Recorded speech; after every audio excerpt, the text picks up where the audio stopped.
Welcome to Spain, the next stop on the T100 World Tour. Stunning coastline meets the late summer heat. And with 5 races down, the race to Qatar is well and truly on. Every point counts, and every move matters.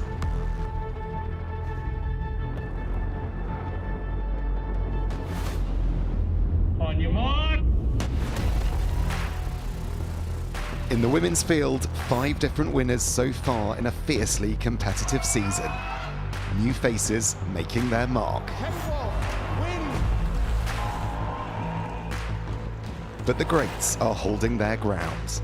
The men relentless, some racing with scars, some with a point to prove. I want to beat Hayden quite badly, to be honest.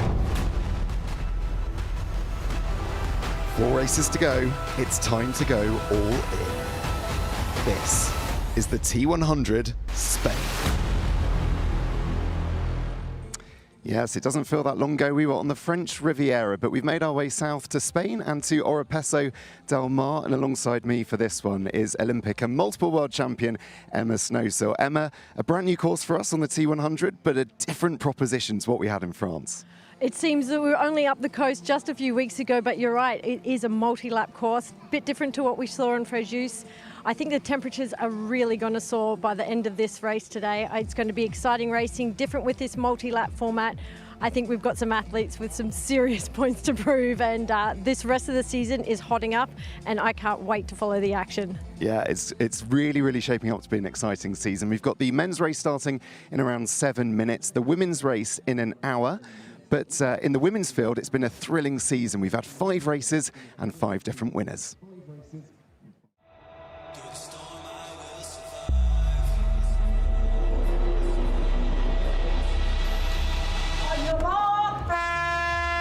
This is going to be as brutal and unrelenting as it gets for these athletes. We've got the fastest swim splits here. Taylor Knibb has put down some of the best bike splits that we've seen. That was Flora, I think, just on the side of the road there. Singapore not proving lucky for her. Look at the way that she's getting it done. Look at the turnover. Julie Duron is running lights out. It is unbelievable. This is epic. We haven't seen this yet. There we go. That's it. That's the moment. Wins the T100 here in Singapore. Julie Duron, you are a T100 winner. Taylor Knibb back to winning ways on the T100 here in Vancouver. Finally, Lucy Charles-Barclay, you are our T100 London champion. Form is temporary, class is permanent. Ash Gentle, you are back to winning ways. Well, let's take a look at where we're at in the standings. And it's a mighty tight race at the top. Just 7 points separate the top 4. Don't forget, it's the best 4 scores across the season ahead of the grand final that count. And with no Julie Duron or Taylor Knibb here in Spain, it's a real opportunity for the likes of Kate Woff, Ash Gentle and Lucy Charles-Barclay to lay down a marker.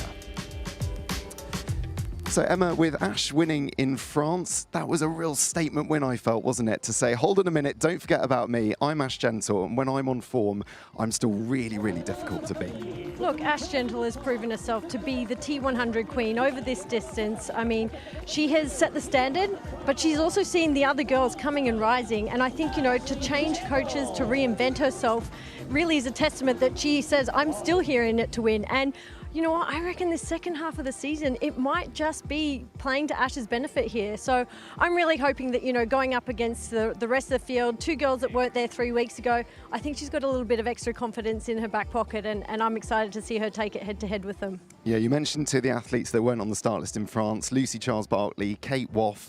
They're both here. Which one of those athletes do you think this course will suit the best? It's exciting. You know, I really feel Lucy's got a lot of momentum, you know, a lot of positivity coming off the London race, a course that it was similar, that multi-lap course. But then you've got the likes of Kate, you know, that's really been giving it to Lucy as well. So I think, you know, given the heat, it's a strength, you know, course on the bike, I think it's going to also probably play a little bit into Lucy's hands, given that she's, you know, preparing for 3 weeks for a world title as well. she's got this energy about her. She seems very happy, and but Kate, she's come in and she's asserted herself on this series very fast, very quickly, and I think she's also going to ride that momentum. Exciting, a very exciting day. It certainly is. Okay, so that's the women's field. In the men's, another chapter in the blossoming rival between Jelle Geens and Hayden Wild. From Belgium, the emergence of a star. This guy, he's literally bionic. The perfect runner. Jelle is the fastest runner. Jelle Geens wins his second ever T100 race here in Vancouver. Goal this year is to turn up, race, and win every single race that I turn up to. Hayden either wins the race or he blows up. Guys like Jelle, the guys like Hayden who are coming in and they're just lifting the bar. Hey, if anyone wants to start some beef with me, I'm more than happy. Now he's stopping. No, we see Jelle Geens being taken off the course. Hayden Wild has made this look super easy. Jelle is absolutely going for this. He doesn't want to give up yet. Hayden Wild, 3 wins from 3. Oh, I think I definitely got it in me to beat him. I've proven it before. I want to beat Hayden quite badly, to be honest. So Jelle then with a huge 119 points out of 4 races, but Hayden in second spot only has 3. He's one away from a perfect 140 points to take to Qatar. Rico Bogan and Mika Newt tied on 93 points each, ahead of last year's champion Martin van Riel in 5th. So Emma, Jelle Geens versus Hayden Wild, get the popcorn out, because this is a battle that we really, really want to see. I mean, what a blockbuster they are putting on for us. I mean, it has been incredible. I think ever since, Hayden, we know about his crash, but he's come back. He's come back onto these races. He has provided the most ultimate racing displays. But, Jelle has been there. He's been there fighting for it as well. And there's just something about Jelle at the moment that says, you know what, enough is enough. I'm really ready to take this back. I feel like he's witnessed all these, plays and strengths and weaknesses and how he pans out his races. So I'm very excited to see where this race takes them. Just quickly, if you were to pick another person in the battle, who would it be? I mean, let's see, it's quiet, but Rico Bogan for me, somebody that's asserted himself over this distance, strength, course, I think it really is up to him today to pull them apart. Lovely stuff. All right, time to get over to the De Boer swim course start for the start of the men's race. Weighing number 5 from the Netherlands, Julie Keulen.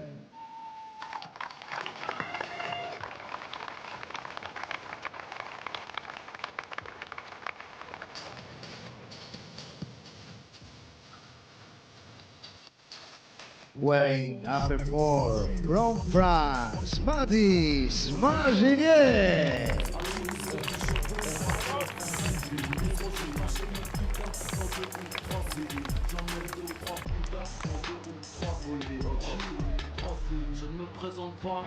Wearing number 3 from Germany, Rico Bogan.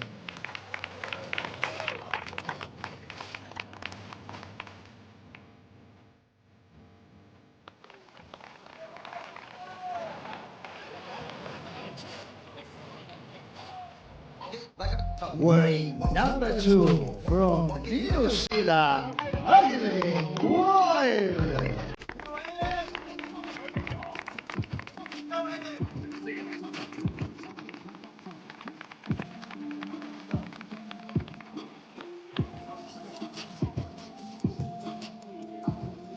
And wearing number 1 from Belgium, Jelle Geens.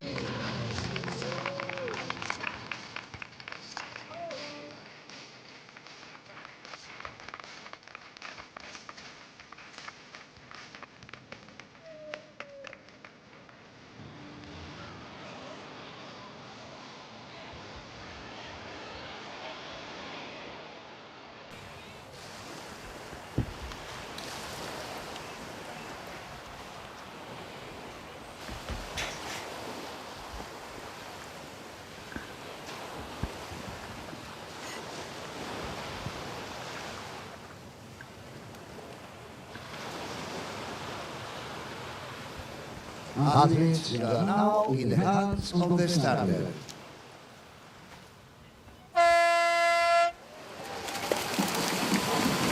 So away we go here in Spain, our 5th stop on the T100 this year. Up first, a 2-kilometre swim on the Debord swim course, broken up into 2 1-kilometre laps. And Emma Snowsaw, we knew this water was going to be shallow for quite some distance, but we've got all sorts of techniques here from the athletes getting into the deeper section. Well, we do say we have the Aussie exit, but I think this is very much an Aussie entry. You know, this porpoise diving that a lot of the athletes have to do, this wading. If you've spent any time on an Australian beach watching the nippers and our surf life saving Ironman, this is something that's really practiced. So it is a basin, the Mediterranean. It is quite shallow. So I think, you know, this is going to really put some sting really early into the swim. Yeah, and don't forget as well, the athletes, because this is a 1-kilometre loop, they've also got to do this twice as they get back in the water. So they will have been practicing this, won't they, I guess, in the swim familiarisation yesterday, something where you can make up serious time. You know, it's actual fact 4. You know, I think coming in and out, the heart rate is getting so high. I mean, if the start of the race isn't already where the heart rate is spiking, but adding a little run in or a little bit longer than what you'd be accustomed to, or diving off a pontoon, it really is something, you know, talking with the athletes, it's really a matter of having to lower it again, getting into the water and finding your rhythm and not destroying yourself so early in the day. Yeah, absolutely. So while we try and just work out who's where, we've obviously got the swim cap colours that we're trying to work out, and slightly confusingly, we've got 2 athletes in a red cap. That's Rico Bogan and Guilherme Montiel Moreno of Italy, both in a red cap. So we'll try and get Emma to get her eyes on which one of those, but both of them fairly near the front here. And obviously we've got beg your pardon, we've actually got 3 athletes in red, so just to make it even more confusing for you at home. But we'll obviously get our first timing splits as they go through the Aussie exit. So Emma, conditions look pretty good, don't they, for swimming? There wasn't really a breath of wind down there, was there, on the start line? No, I think it's that really deceptive sort of weather. I mean, right now it feels nice with a bit of cloud cover. You know, there's barely any wind. You can see the water is very, very calm. There's no sort of wind chop. And obviously, you know, in the Mediterranean, you don't experience too many currents or particularly waves. So, you know, I'm expecting a really, really fast swim by these athletes. And I mean, these men don't have, you know, conditions like we saw a couple of times with sighting, with the sun at this point in time, with the cloud cover. Yeah, that will really help them, won't it, the conditions this morning? Obviously, the women's race taking place in around an hour's time. You sort of get the impression that cloud might lift and it might burn off by the time the women's race comes. But for the men right now, these are sort of, would you say, perfect swimming conditions? I would think so. I think it's you know, it's perfect racing conditions right now. I mean, it's nice that the sun is not beaming on them just yet. You know, keeping their core body temperatures down for a long day of a very intense racing. But I think, you know, these athletes are so well equipped and so professional in every aspect. You know, they take into account everything that they need, no matter the conditions. So one athlete we can definitely say is at the front there, or just probably in 3rd position, is Sam Dickinson there in the white cap. And Sam had a phenomenal race. Didn't he, in France, finished 3rd, made his way onto the podium on a T100 debut, which is an incredible achievement. Yeah, we've also got the likes of Vincent Louis in the yellow cap there. I mean, these gentlemen are very accustomed to, you know, tight swims in WTCS racing, where there's, you know, so much jostling up the front. So they, you know, Vincent's probably really very much appreciating a little bit of clear water, being you know, really at the front of that pack there, or just off to the side, as you can see, right of your screen. But it's a nicely formed group. There only seems to be a couple that have just teetered off the back of the majority of those athletes. So that's Fabian Kraft out in front at the moment. He's had a really strong start to this year. He's had a couple of wins over the middle distance and a couple of second places as well. So he's definitely an athlete to keep your eye on, certainly at the start of this race. And obviously we'll keep our eye on how he continues to do on his T100 debut today.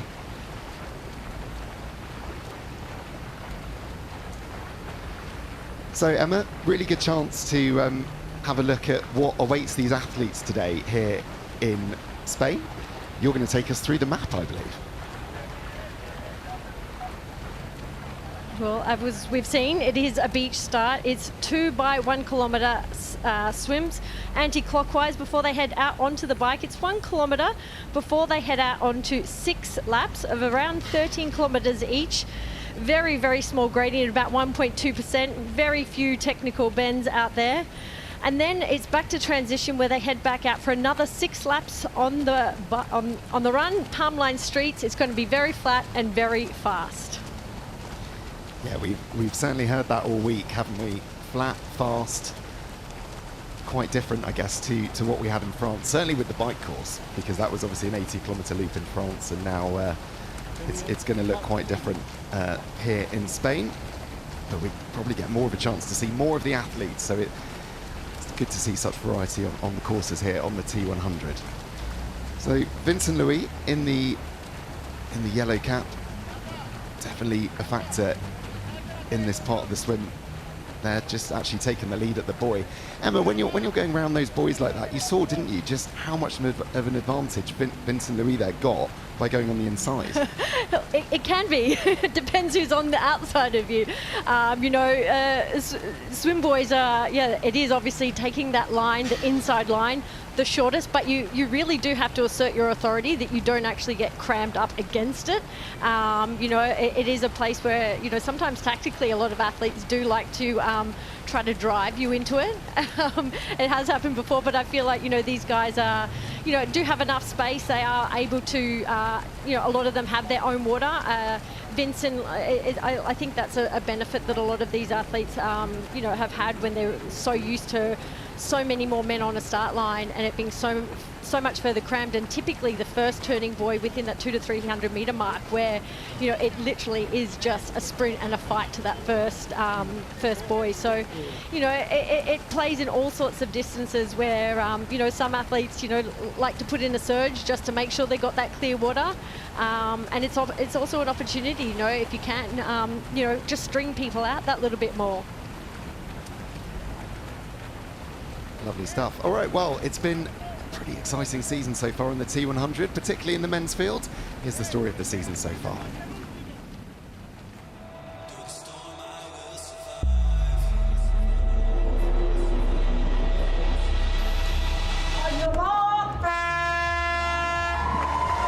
Absolute bucket list race for pretty much any triathlete on the planet. Well, the conditions are as challenging as it gets. Oh, we don't want to see this. Hayden pretty furious. Hayden taking the lead. Oh, little smile. He's looking good. Shame we don't have VAR in triathlon. Rico Morgan is not someone you want to let up the road. Wow. Mika Nuke put in an injection of pace there. Yelligines has pressed on. Marty's got to respond. Rico faces him on the other side, giving each other a good stare. Just showing us that he's in complete control of this race. He's arrived with a bang and he is delighted. There has been no faltering from this man. Yelligines wins here in Vancouver. A punctured lung, broken ribs, an injured scapula. What an incredible, logic-defying performance. He doesn't want to give up yet. He knows Hayden wants to shut it down. Hayden Wild, 3 wins from 3.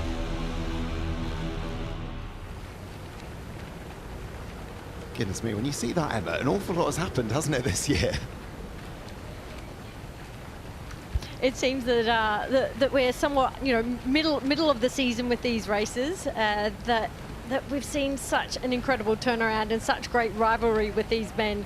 It's hard to take your eyes off. Like we said, it's a blockbuster movie, and they are giving us the most incredible show. Yeah, they really are. I still, when you watch that and you think this is Hayden Wild's first season on the T100, it feels like he's been here forever. But also, in fact, he still hasn't lost a race he's taken part in yet on the T100. I mean, that's a pretty good track record to come in Not with. bad. He really has, he's I think that consummate professional where he's had, an injury that by anyone else's stretch in the imagination would really be season ending, potentially career threatening. Though he has gone about it in the most meticulous way and gone and done all the things necessary for him to not only recover, but to come back to form, to come back to full fitness in the most amazing amount of time. And I think that part of it has given him confidence in his racing, that he's almost shown himself that he is capable of overcoming things, and therefore racing is, you know, is actually about the enjoyment and going out and putting it all out there on race day, because he's overcome the hard stuff. So he's just been an incredible athlete to watch, and to see him to continue to evolve. I mean, we know his name from Paris last year. I mean, he set the world on fire with his performance and that battle in Paris on the Olympic course. Yeah, he certainly did. So just looking into on the screen there, you can see Yelagines in the purple hat. He's sort of perfectly positioned, really, isn't he? He's right in the middle.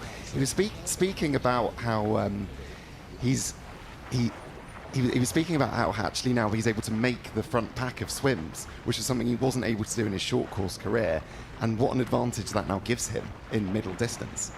To be with the likes of Vincent Louis there, Sam Dickinson, very familiar with, you know, needing to push the pace in the swim, and often coming from a chasing perspective, even from the swim. So for Jelle, knowing that he's got to keep in contact with these guys, it's all great confidence boosters. So, you know, I think it's fantastic to see that, you know, at this point, before we get out and have a little run in between the swim with this Aussie exit, how these guys are, you know, keeping together, but also realizing, you know, that the swim is something that they've all had to improve on. It's not a part of the race that they can just feel like that is the warm-up per se. These guys really put in the effort to make sure that their swimming is in top notch, because if you are off the back of this group, you find yourself in a very lonely place all day. That's a really great shot there, because you can see them start to hit dry land, or not even dry land, sorry, land. It's still very much wet as they're coming out the sea. And the various techniques there on offer as they make their way out of the water. And we're going to start to get our first timing splits. I have a feeling that Sam Dickinson, I think if there's something that the Brits have done well is their ins and outs on the beaches, and that's been, you know, just some great work, and dare I say, spending some time down in Australia more than likely. Well, that's Hayden Wild there in the pink cap, not far behind his rival this season, emerging as Yelagines.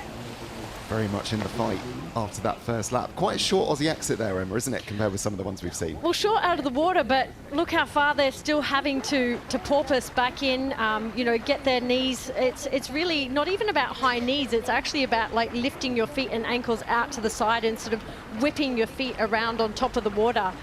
Lifting your knees is, you know, a bit like a running drill, but when you've got the resistance of the water in front of you, it makes it even harder. And I think given that very, very small turnaround on the sand is very important, considering what they're having to do to get back out into some deeper water. So the timings that we've got on the side there, Sam Dickinson out in front, Jonas Schomburg in second, Vincent Louis in third, Kraft of Germany in fourth, Bortolemedi of Italy in fifth, Carl Smith in sixth, Menno Koolhaas in seventh, Rico Bogan in eighth, and Yelagines and Yuri Kulin in ninth and 10th.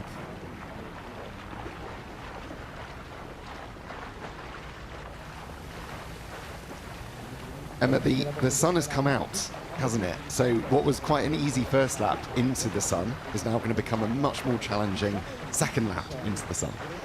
Thankfully, it's not so low on the water anymore. We've seen that before, where, you know, the sun's rising over the water, or when they're heading back onto shore, that it's just able to get in the athlete's eyes. Sighting is, you know, as big as the boys are, there's sometimes, you know, in a small lull between these sort of inconspicuous waves, you can lose sight of them and add to the sun in front of you. But I don't think this is going to prove a drama for these gentlemen this morning. I think they're well established into this second lap of the swim. And Sam Dickinson there still looks like he's just come around, and yeah, just trying to see if he can string it out that little bit more. I think that positivity coming off his third place just a few weeks ago is probably buoyed him quite a bit.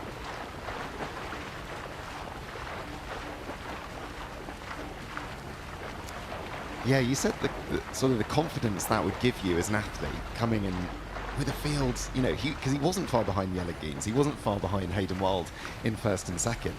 So as an athlete coming into a new competition like that, my goodness me, that must just make you think, hold on a minute, no, I belong here. This is somewhere that I'm good enough to be and good enough to stay. I mean, we were lucky enough to give his friend a lift this morning in the car, and he was saying, you know, he'd be happy with any race result, you know, given that he's just out here able to compete with these gentlemen. And it's a name that, you know, we may have heard of previously, but I think for him, you know, coming away with a third against the likes of those two gentlemen on the podium, I think for him, he's going to just continue to ride this momentum. And I think that someone like him is just, you know, that experience, that learning curve that you're continually on when you're sort of fresh and green into a new distance is something that gives you this sort of extra boost of energy, and you kind of really don't have too much to worry about. He's not there fighting for placings or standings like some of the other guys are, and thinking about the whole race series. You know, it was his debut race. And he's come out and shown that he's capable of being here, and he says, I want to stay around, I want to stick around, and maybe I'm going to hunt down some more valuable points in the process. Yeah, I get the impression he very much wants to be with us on the T100 next year, so he's certainly doing a very, very good job, isn't he, of making a case for being given a contract in 2026. And he was saying, or his friend Tom was saying in the car, wasn't he, that he's made of glass, that all he needs is to be on a good bit of training, or to have good training behind him, and he's really always able to really make an impression on races, but it's just keeping the body in good shape that's difficult.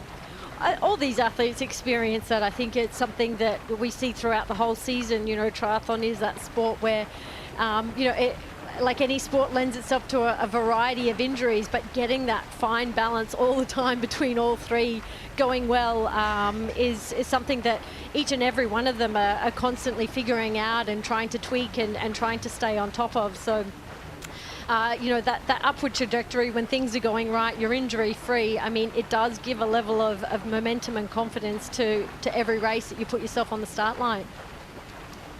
So Vincent Louis has actually just taken the lead here off Sam, as they sort of making their way around the furthest part of this course, around these red buoys, before they will return to shore.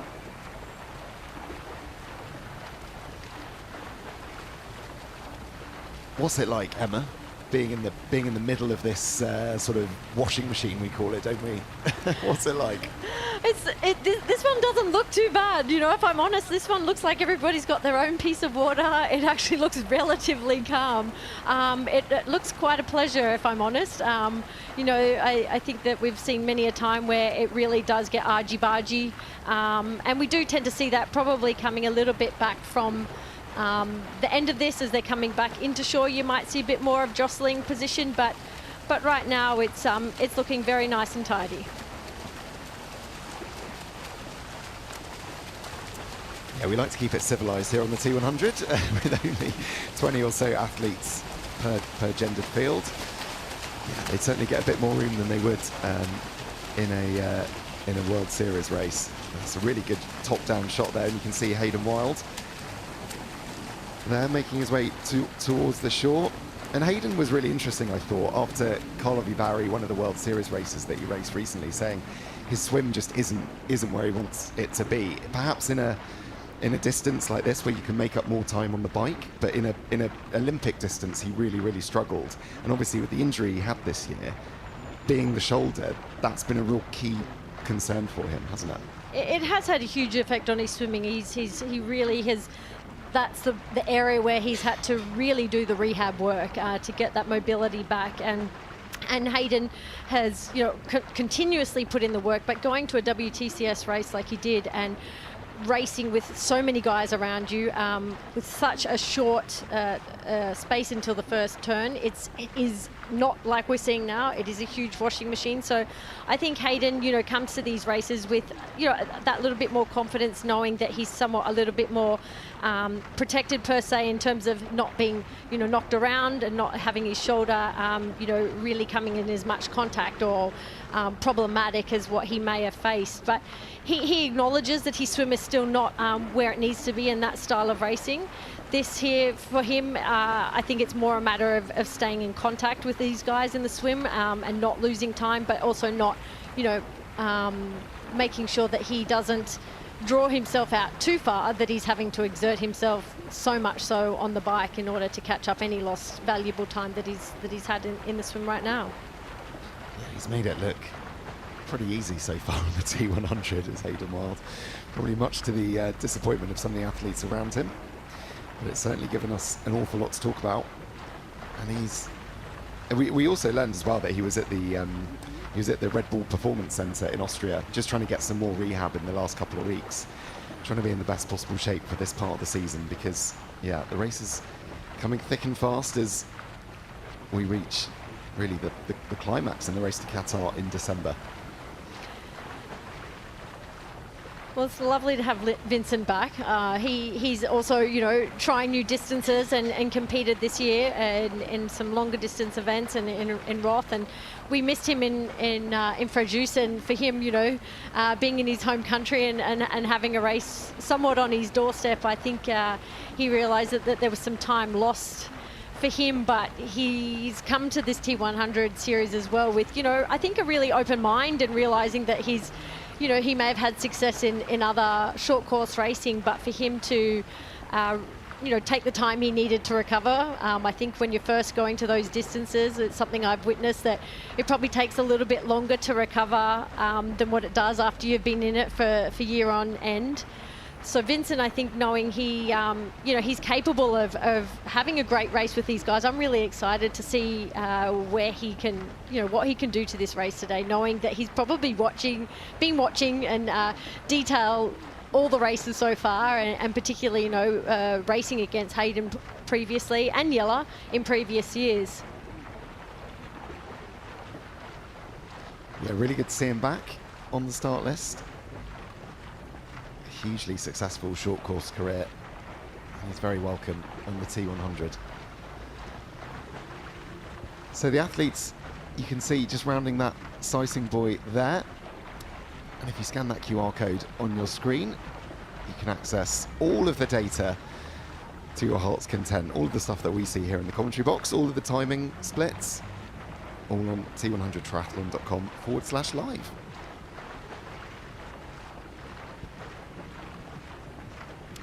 So Emma, not long to go now until the athletes make their way onto the beach.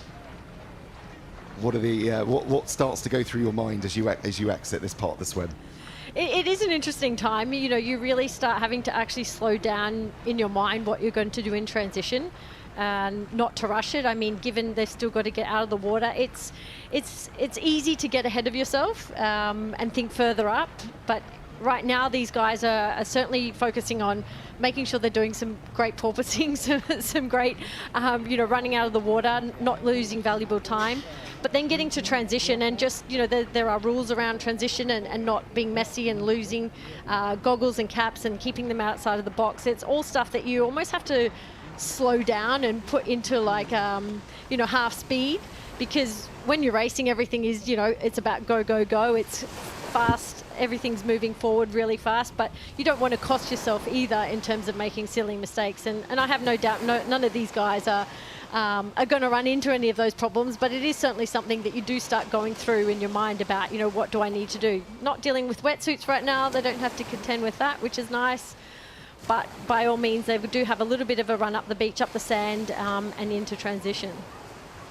Yeah, but I imagine when the heart rate is high, when you just come out of a really, really tough swim, it must be pretty difficult. The heart rate is high, you know, that coming in the last straight, you know, that always in the last 200, there always is that little bit more upward pressure, that little bit change of pace. Just to put a little bit of hurt into some of your competitors.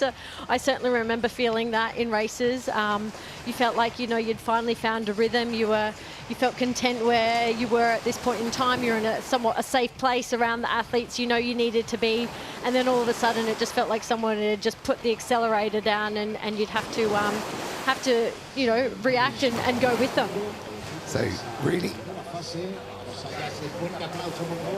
Apologies. Really interesting different techniques here. Some going for the walk, some going for the porpoise, but they do make their way onto the beach now.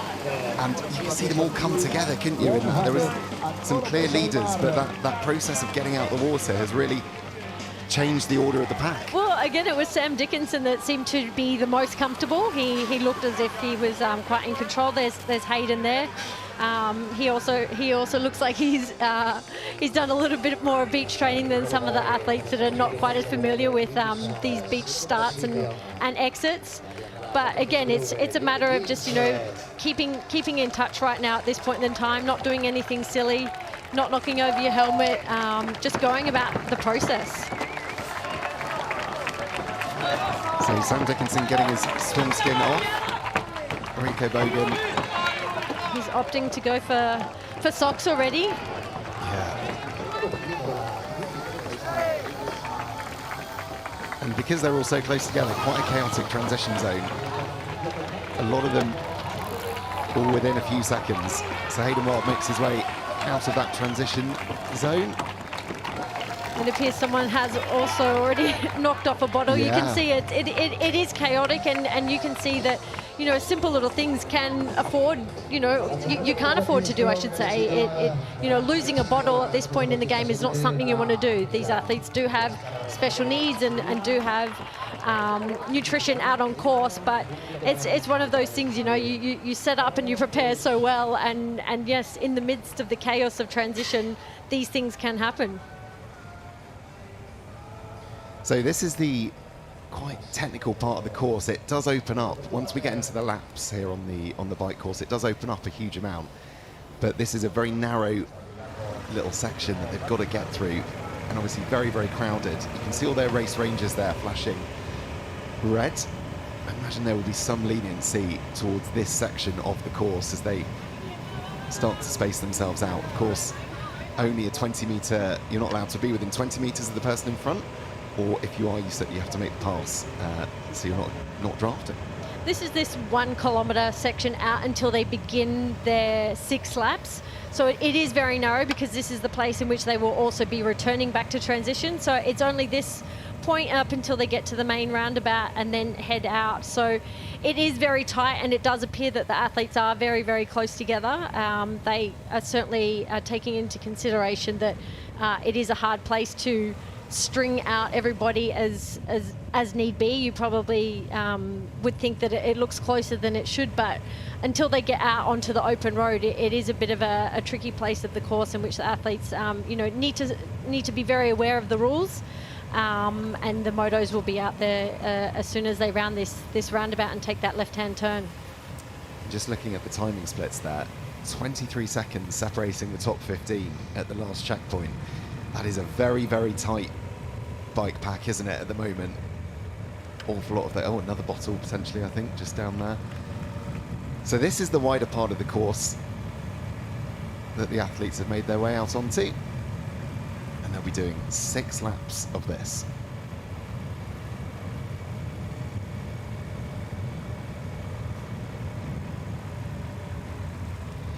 So just looking down, I mean, Rico Bogan, not a great swim from Rico. Normally we'd see him a bit further at the front.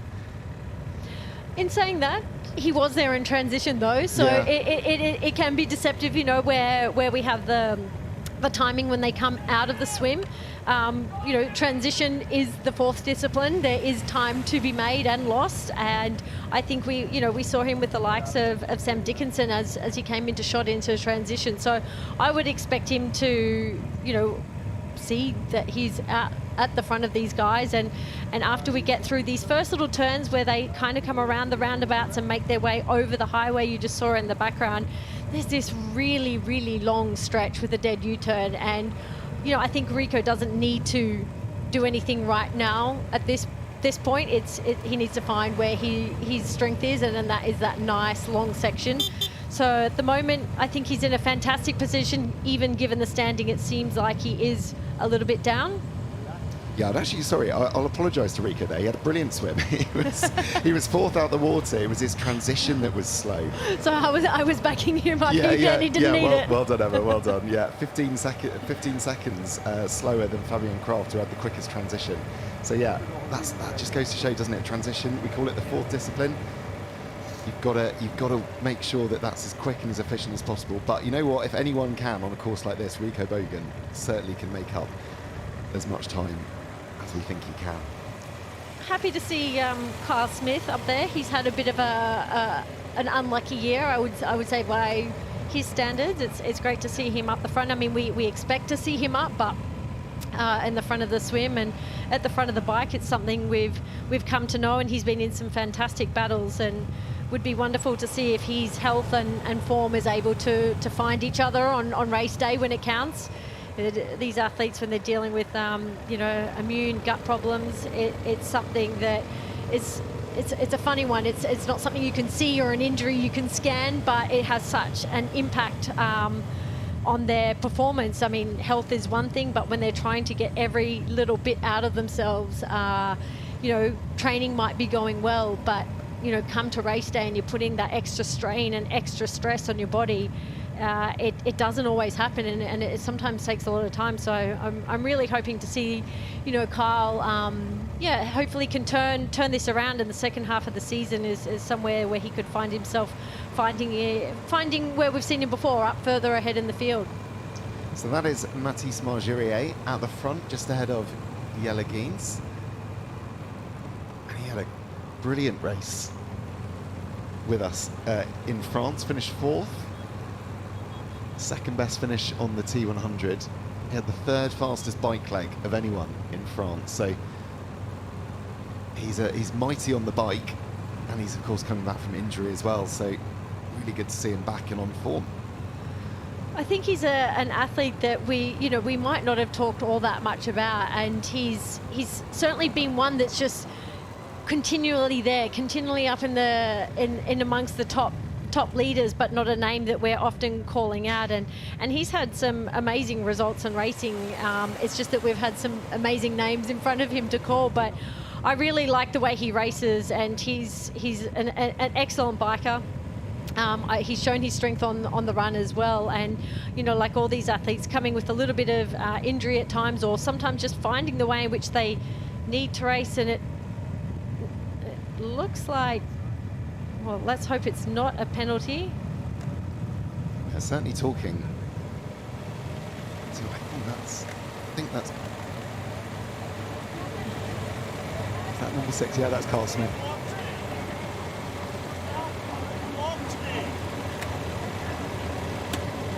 So it sounds like Carl didn't see a card presented there. But you could overhear him saying that he had been blocked. Oh, I see. But the officials are being very, very diligent.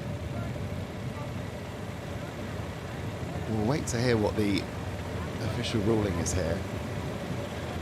But there's certainly a lot of conversations going on the course.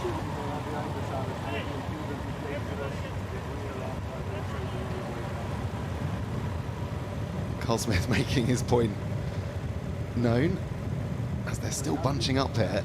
Hayden's in the mix, don't forget as well, there he comes.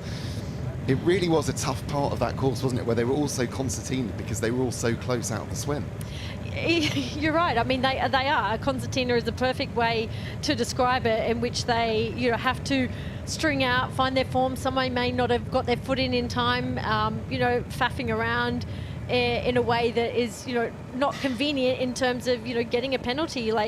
And to surge past not just one guy, but a number of them is something that, you've got to put in a mighty effort.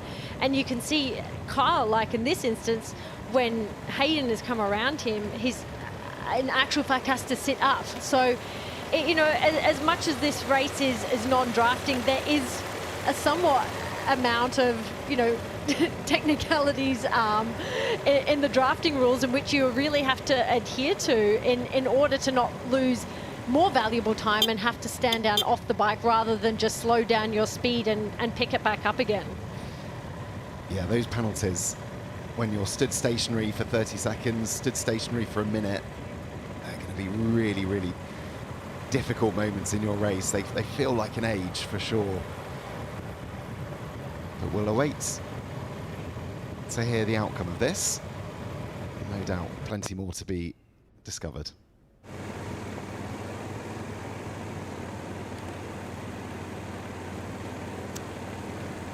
So, a little bit further back, That's Vincent Louis.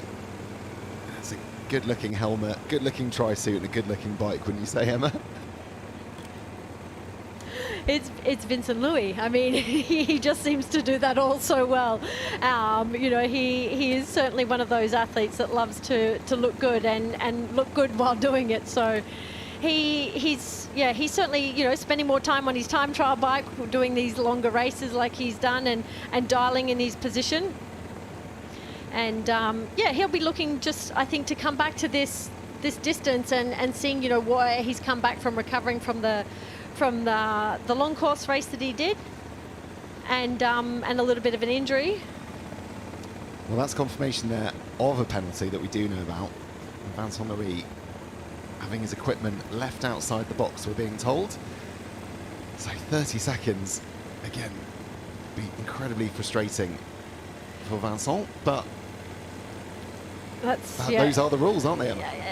Yeah, it's really unfortunate. I mean, it's like we were mentioning as they came into transition. It's not something that you know, that you intend to do. It just happens in the chaos so that is transition, ripping your goggles off, ripping your cap.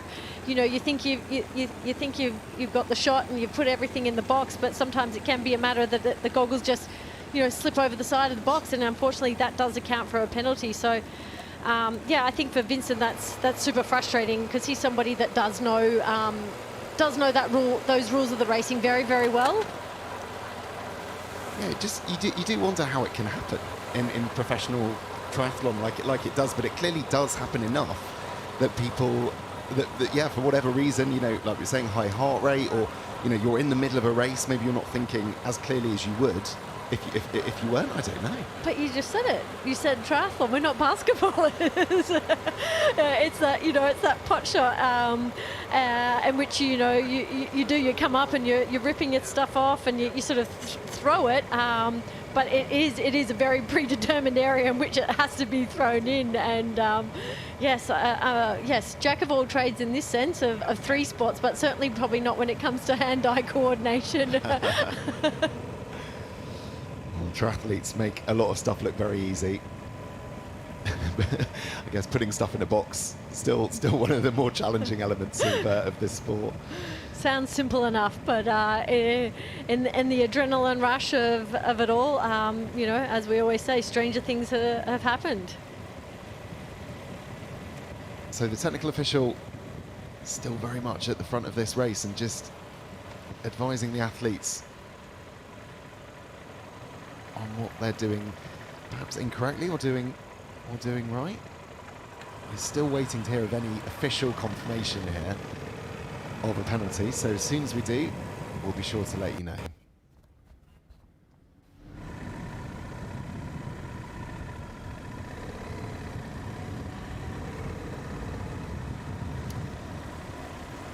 So one of the key elements of this part of the track is part of the race is you can see them do this. You looped, can't you, at the top, and then they come back round. There's a real opportunity for them to see their position within the race.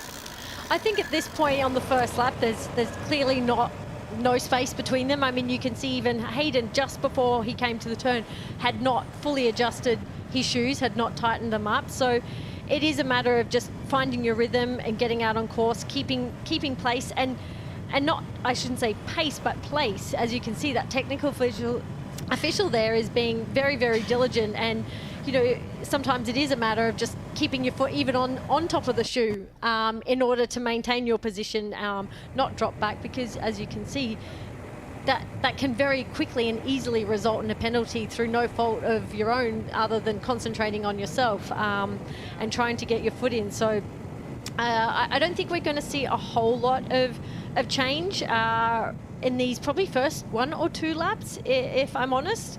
I think we'll see when the officials have really established everyone is at the correct distance, the correct drafting distance, is where they'll come into their own and really think about, well, where I would imagine someone like Rico Bogan is saying, okay, this is my course, where is my prime time to start putting some momentum into this and start putting a bit of time.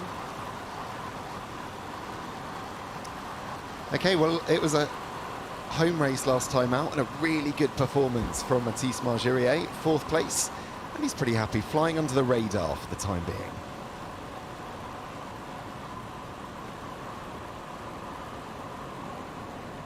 I'm not like a big triathlon star. I'm not really famous compared to some other guys. So yeah, maybe it's easier because it's more calm before the race. No, I don't care about the pressure. I prefer that people think I'm going to win, so it gives me some energy. I think, okay, I have to win. I would like to be in the top 5. It's going to be really difficult because the guys in front of me are really strong. They were stronger than me last year, except for Mikanut, who we were the same level last year. But this year he's really strong with 3 podiums, something like that. So it's going to be really difficult to beat him now. But I can do it. And yeah, just to be better than 7th and top 5 will be really, really good. He's been so consistent when he has been able to race this year. Say he got that 4th in France, 6th in London, 6th in Singapore. Emma, just a case of, with athletes like Mathis, staying injury-free, being able to race properly, and then you reap the rewards. He certainly has gone through that, I feel. I think he seems calm and collected, and sometimes that comes with, after having dealt with a lot of injuries, he might appear a little bit different in regard to, say, someone like Hayden, who's gone about it quite publicly and openly. But I think these athletes show that, all their different characters. He has that calmness, I feel like, of a calm, cool, collected Frenchman that has been just really gathering results quietly. As he said, no one's really been somewhat talking about him, but an incredible bike rider, incredible runner. Up there with the front runners of the swim. I think he's always just lending himself to having the perfect all-round solid race, and that consistency is key in such a year-long season. And coming into the second half, if he can just continue this momentum, we're going to continue to see him really keeping high up in the rankings like he already is, and maybe there's some jostling for those podium places come to the end of the race in Qatar. Yeah, the season by no means anywhere near over. This is our 5th race on the T100 calendar of 9. And we're all competing. All the athletes are competing in the race to Qatar. We have a race on our hands.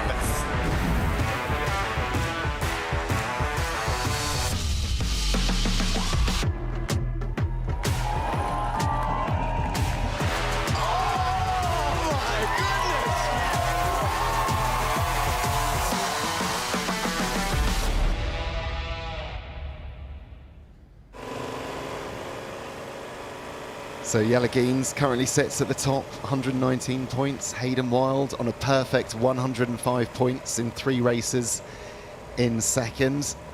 I do wonder though quite how that's going to look come the end, or come December, not even the end, come December in the race to Qatar. Just while we were having a look at that, this is Rico Bogan taking the lead over Mathis Margirier.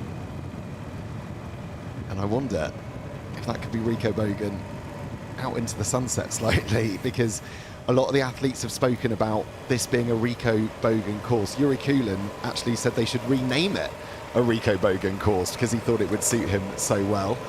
So what do you think about this course, Emma, will suit Rico? I think on paper and what everybody knows and sees Rico's strength to be, yes, it probably presents as that. He says that he's been struggling a little bit, and heat is somewhere where he has come undone before. So right now it still seems quite deceptive with the cloud cover. By the time they hit the run, they might have that full glaring sun. I don't think it's anything out of the ordinary. The humidity is not extremely high like the likes of, say, somewhere like Singapore. I don't think, given the conditions right now, it's a problem, but I tell you who is struggling is these. Yeah, so right now we've got Rico Bogan and Carl Smith both being, well, we assume, given a drafting penalty. And they're being made to wait here. Carl Smith shaking his head, clearly not happy with what's happening. It is a super frustrating place to be. Like, nobody wants a penalty, but in these circumstances, like, it is race rules, as unfortunate as it is. And you have to, like, as part of like adapting to racing and knowing how to, you know, use your adrenaline before the start, you also need to know how to contain your emotion and energy in these sorts of circumstances. And someone like Kyle really does wear his energy and his heart on his sleeve. And I think for him, he's really, like, you at this point in the game, you can't fight it. Like, it is what it is. You've been handled the penalty, but you can also just waste a heck of a lot of energy arguing over something that really can't, nothing can be done about it right now. And for Kyle, I think it's something that, you know, this frustration is probably boiling over from the rest of his season and where he's been and where he's, you know, found himself in terms of not the best health and not the best consistency. So it's really unfortunate to see, you know, athletes getting these sorts of penalties. Yes, they are the race rules, though. I really do feel Kyle has to really, like, put his head back down, you know, put it by the wayside. It's now, it's done, it's in the past, get on with my race. Yeah, but I mean, it's obviously, and Emma, you've been, you know, you've raced in these situations. You know far better than me. It must be so difficult to do what you've just said, to put it to the back of your mind. There'll be so much sort of anger out there and frustration boiling over within these athletes. It depends how you want to use infuriating. You know, it can make it debilitating. You know, that rage and frustration and anger can be something that completely zaps you, or it can be something that you can harness and use to your advantage and use it to propel you. And it is different for everyone, but unfortunately, it's knowing how to handle it for yourself. It really is a matter of keeping within your own realms, because getting annoyed at an official really does nothing other than just exert your own energy, and you can't afford to do that. And for me, I feel like I may have only ever had that once, and figured that if I was going to fight that penalty, I wasn't handed a card, but I was certainly questioned and wondered at what point, you know, where I had to sort of maybe step over the course. I would just argue it later. So I feel fortunate in respect that I haven't actually have to stand down off my bike or serve a penalty on a run. So I'm not speaking from direct experience. So always better giving advice than taking it on and delivering it for yourself. So Rico Bogan has got a lot more work to do. I said he might be off into the sunset, but unfortunately he's got a lot of work to do now to get his way back through the field, back to the front of this race. It's by no means over for Rico. He's just got to work a little bit harder on the bike, exert a bit more energy in getting to the front. And of course, Rico has already won this year. He won in San Francisco. But it's always been a question, hasn't it, Emma, with Rico, how much he can push on the bike, but how much he's got left in the legs. And in San Francisco, he had enough left in the legs. But in the races since, it's been a lot harder. It's been a lot more challenging for him. I think Rico appears to be one of these athletes that loves to just test every race. He loves to push himself to a point where he wants to find out where his weakness is. And you have to go over that line sometimes. You have to cross it, and sometimes maybe in our eyes, I should say, almost fail, like it didn't go according to plan. Though I think with such a young athlete like this, he continues to go out and race and tries everything he can, and then he goes back to the drawing board and harnesses it again, and then the next race is another opportunity in which he says, okay, well, maybe I did go too hard, but how do I improve my run off a harder bike, for instance? And I think where Rico's strength is well, his age, he's young, and his ability to do it, but probably not having any preconceptions over how he should execute his race all the time. Clearly, he's a strong rider. I mean, he's got incredibly long levers. He looks amazing on a bike, and translating that time and time again under race conditions to then run off a hard bike is something is only available under these circumstances and against the best runners. So for me, I don't ever feel like Rico's having a bad day per se, or if he doesn't win the race, even though he may be putting out there on the line on the bike, he's, I feel like, constantly sharpening his sword, and he's just finding his way in which he can become a better athlete. Yeah, you mentioned he was quite young. I mean, 24 years old as well. He's got a lot of time left, hasn't he, to perfect this technique. And like you say, it might just take a few years for him to work it out, to get the coaching right, to get the training right. But once he does, it's a really powerful tool. The beauty of this distance, this T100 distance, and you know, some athletes may have come from longer distance, Ironman racing, 70.3, or you've got the short course, and both offer a variety of skills that they can translate.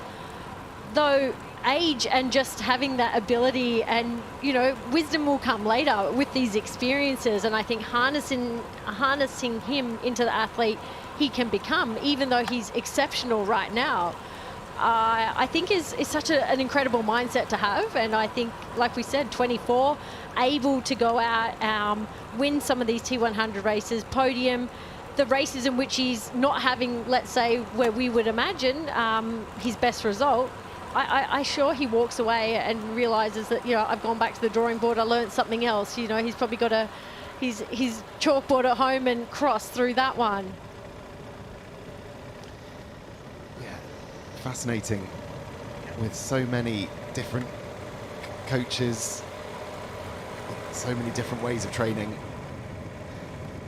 A lot of these athletes choosing different methods, but Rico certainly doing a good job, because he's been a factor in pretty much every race this season, certainly once he's come off the bike.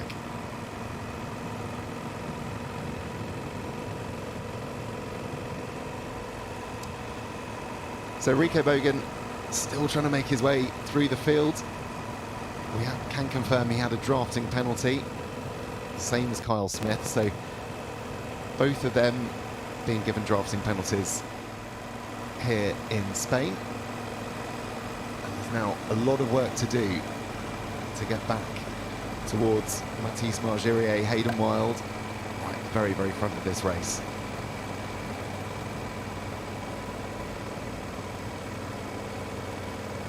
I think his composure in that penalty was probably something that we saw a great difference between Kyle, and not to say that the time necessarily reflects that and the rider that they are, but he's made his way back. You know, he's back in touch with the top riders. You know, he's essentially, yes, he served the penalty, but he's not lost the time, let's say, of Kyle in this instance. That composure is such an important thing, and you can see in the way he rides as well. He's just incredibly smooth. He just looks incredibly comfortable on the bike. He hasn't shown the frustration, that outward energy, and I think he realizes that, you know, there's still a bit of, you know, there's enough time. We're only on lap 2, and he just needs to continue to lever his strength right now, which as we can see is the bike.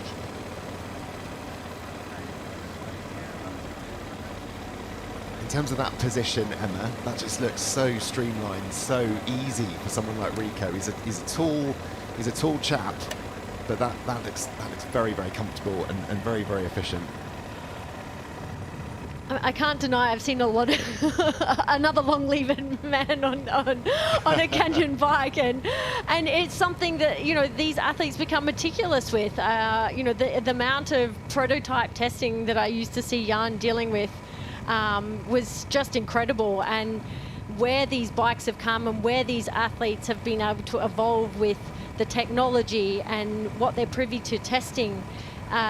They are just able to hone in their position, their equipment, their socks, their helmet, their water bottles, and you know, this is something where if these athletes are absolutely privileged to be given these opportunities to dial in and hone and find comfort. Someone like Rico just looks, yeah, as at ease as you can on a hard bike ride like this. You can see the sweat dripping off his nose. As I went to say ease, I really had to stop myself, and they're not doing it easy by any stretch of the imagination. Yeah, I was about to say, yeah, as easy as he's making it look, if you want a reflection of just how hard Rico Bogan is working, you can see the sweat there dripping down, sort of almost like one drip a minute. Sorry, one drip every 10 seconds, wasn't it? It was very, very sweaty work out there as the heat starts to come down here in Spain.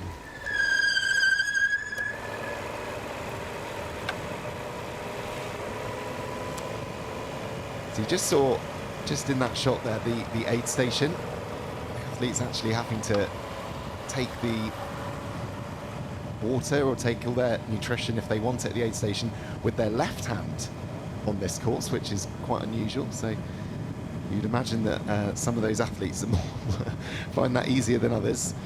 But as we get eyes there on Hayden Wilde, I'm sure if you've been reading some of the triathlon websites over the last couple of weeks, you might well have heard about the controversy concerning the shoes that he was wearing when he won the French Riviera T100 a couple of weeks ago. And if not, well, we've got a bit of information for you. So pay attention, because there's quite a lot of detail. Now, T100 races all come under the rules of World Triathlon, and as far as permissible footwear is concerned, World Triathlon follow the same regulations as World Athletics. And the shoes Hayden was wearing in France were allowed in London as they were known as a development shoe. But a shoe has a stand-down period where they go from being a development shoe to becoming fully approved. And the Frejus race fell right in that stand-down period, so Hayden should not have worn them in the race. Hayden admitted his mistake, of course, online, and received an email from the shoe company stating they shouldn't be worn in the race, but by his own admission, didn't pay enough attention to it. And under World Triathlon rules, any protests that must be lodged within a set time frame must be done as a field of play protest, and protests can't be lodged after the event. So there's no scope really within World Triathlon rules to retrospectively penalise or disqualify Hayden. However, you might have seen that Hayden has offered to disqualify himself, which is unprecedented in triathlon, and as such there is no framework in place to deal with such an offer. So World Triathlon are working through the scenarios with their relevant committees, and an outcome is expected imminently. So I think you're up to date. Watch this space. I'm sure it's not the end we're going to hear from it for the time being. But in the meantime, let's hear from the man himself. Earlier in the week, he spoke about his blossoming rivalry with Jelle Geens and his move from the Olympic distance to the T100 this year. Yeah, no, it's been like a nice change for me, especially coming from like the shorter distance. I'm really enjoying this, the T100 distance, and yeah, I think it suits me quite well. I feel when you are doing like maybe 30-40 minutes less than a normal generic half, I think the 100k distance is, you kind of get the best of both worlds. You need a good engine, but I can't just go and run at a long run pace and hope that Jelle doesn't catch me as well. Like, I still have to apply, you know, a bit of intensity, because I know he's running anything between 3:05 to 3:10 pace for, you know, 95% of the race, and that means if I've only got 40 seconds up the road, I still have to run at least 3:10s up the road. So yeah, it's always in the back of your mind that you got to stay focused, but you've also got to stay as relaxed as possible. And yeah, it's great to have a guy like Jelle race and you know, keep me honest on the run. And you know, he's beaten me before, and yeah, I look forward to hopefully go to the wire in the next few races. Yeah, it's emerging as a brilliant rivalry this season. It's been I think between Hayden Wilde and Jelle Geens, it's been fantastic to watch them on the run. I think we're yet to get a really close battle to the finish, and I mean I'm sort of hoping we get it today, Emma. I don't know if we will, but you know, they're pretty evenly matched. Hayden so far has the upper hand on Jelle, but we've heard Jelle say just how much he wants to beat Hayden, haven't we? He really does seem like, you know, he's had enough. As much as it's a friendly rivalry, I think, you know, sometimes that little bit of, dare I say, aggression and frustration that, you know, what do I need to do to beat him? I would love to see a head-to-head foot race between these guys, particularly on this course. You've had Hayden racing in a variety of distances as well. The day after Frejus in the WTCS, also a full distance just last Sunday, so 6 days. So it'll be, yeah, I'm also quite curious to see, you know, someone like Hayden, you know, racing more than Jelle, who's completely focused on the T100 this season. Hayden will attest to doing the same, but also throwing himself into a number of other races. So whether or not at some point there does become a bit of sting in the legs, it doesn't appear to be. I mean, Hayden still ran incredibly fast last weekend for his 10K. And I really believe that Jelle has got it in him as well. I think he is just trying to take that opportune moment to get off the bike with him and get onto the run and really put a head-to-head. Like, that would be the most incredible and exciting foot race I think we could see so far in the season, as much as it's been incredible to watch Hayden come back from what he has and win the way he has in the fashion he has. But I reckon it's time to have a bit of a ding-dong battle on the run. Love that, a ding-dong. It's an Aussie phrase. So what's happened here? Oh dear, this looks like Rico. Oh, his looks like the chain's dropped. gone. Oh. So it goes from bad to worse for Rico Bogan here. He's already had a penalty for drafting, and a drop chain is not what you want in addition to that. Oh, that is so frustrating, this guy. I think he's got it on. I was going to say, because he's an incredibly frustrating place to have it as well. So he would have just been switching gears a little bit, as, I mean, this is just like an ever so slight rise. This is just a ramp to cross over the highway. So it's nothing crazy, but it's probably one of the few places in this out and back, the out and back loops, I should say, that he's had to change, and it appears that, you know, that it's come off the front there, and that is just infuriating for someone that is such a great rider to having to be stopping and starting like that. Yeah, because I was going to say, he'd made his way up to Hayden Wild. When we saw him just then, he'd obviously put in a huge amount of effort to get there. So he's now got to do that all again, which must be so frustrating. If there was any danger of him having anything left in the legs, he's certainly going to be expending an awful lot of energy on the bike to be in with a shout. But yeah, tough race so far for Rico Bogan.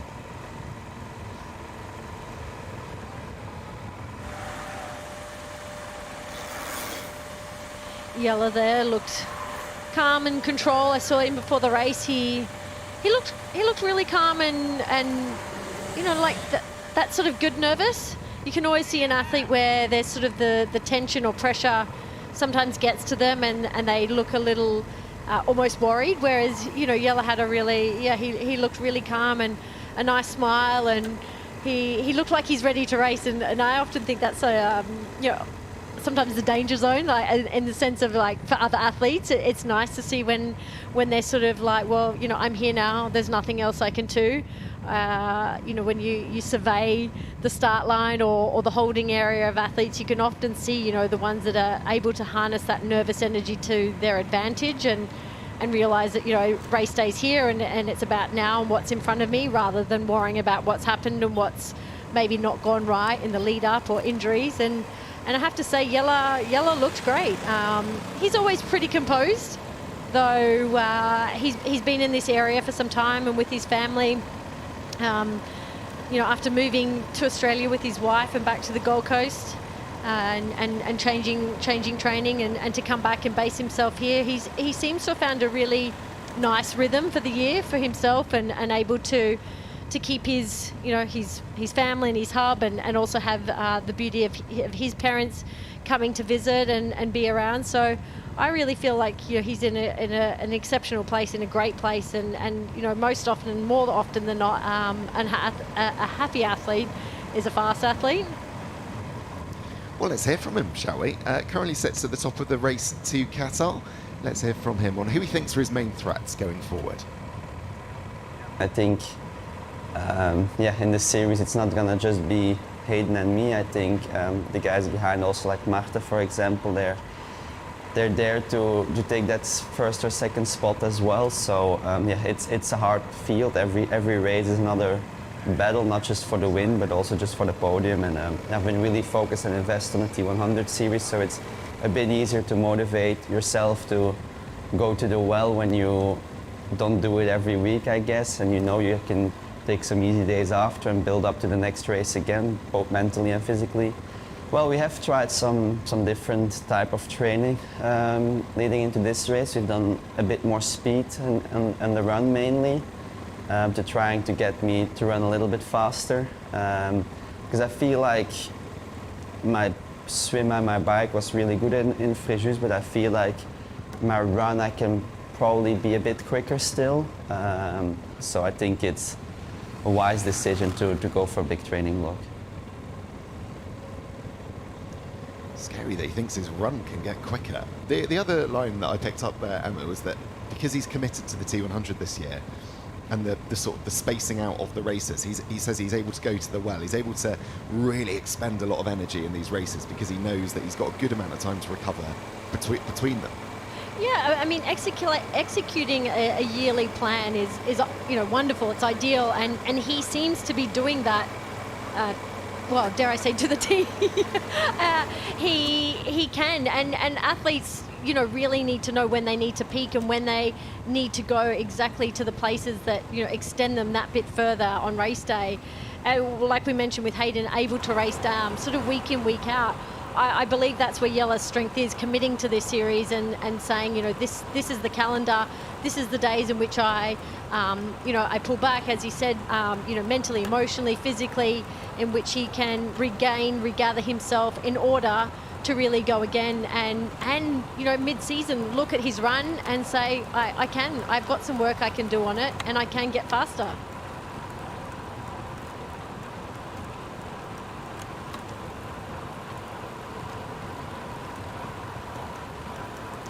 So you can see them side by side, 1 and 2 in the race to Qatar.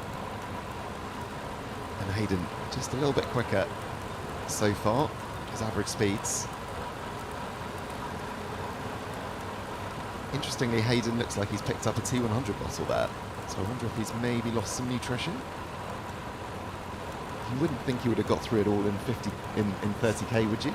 Well, you can see in his bike frame, and we saw that when we mentioned in transition that someone had lost a bottle. It did appear like it was one of those Aero bottles that was on the floor, and Hayden is missing his from his frame. So he would have been able to pick that up, as you mentioned, at the U-turn.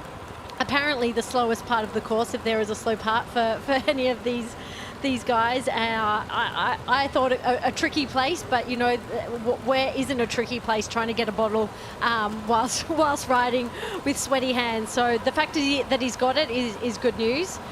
These athletes rely so much on their nutrition. I think it's been such a huge game changer for our sport and athletic performance all around. So it's imperative that he picks that up and can continue to make sure that he's refueling himself in the way he knows he needs to in order to execute his best race. Okay, so a little glimpse there into the groups that we've got so far here in the men's race. Margerier, Wild and Moreno, 1, 2 and 3. Then a 6-second gap to Sam Dickinson. Jonas Schomburg behind him. Jelle Geens in that sort of 36-second gap, and then that larger group, Rico Bogan, Yuri Kulin, Gregory Barnaby and Vincent Louis, all behind them. So about a minute separating the top 10 as things stand.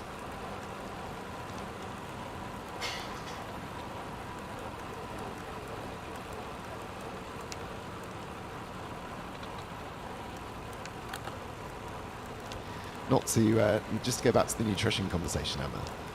Not to make you feel old in any way. Do you want to tell me about the nutrition you had at the start of your career versus what it is now? Yes, it has evolved dramatically. Sometimes traveling around the world and having to carry your own things around and not maybe finding the nutrition you're accustomed to, I'm going to have to say that I actually did go with the odd Mars bar, and I shouldn't say odd, but actually always it was a tried and tested It was not anything that I ever practiced training with, not like these athletes are doing now, where every session and every pre-session and recovery. I was very meticulous about my nutrition in and around outside of training, but when it came to actually racing, and given it's not a long distance event, but more or less a 2-hour race, I always felt it was a safer bet to stick with something that you knew, and a Mars bar was something that I was known for, even just taping on with a bit of tape to my handlebars.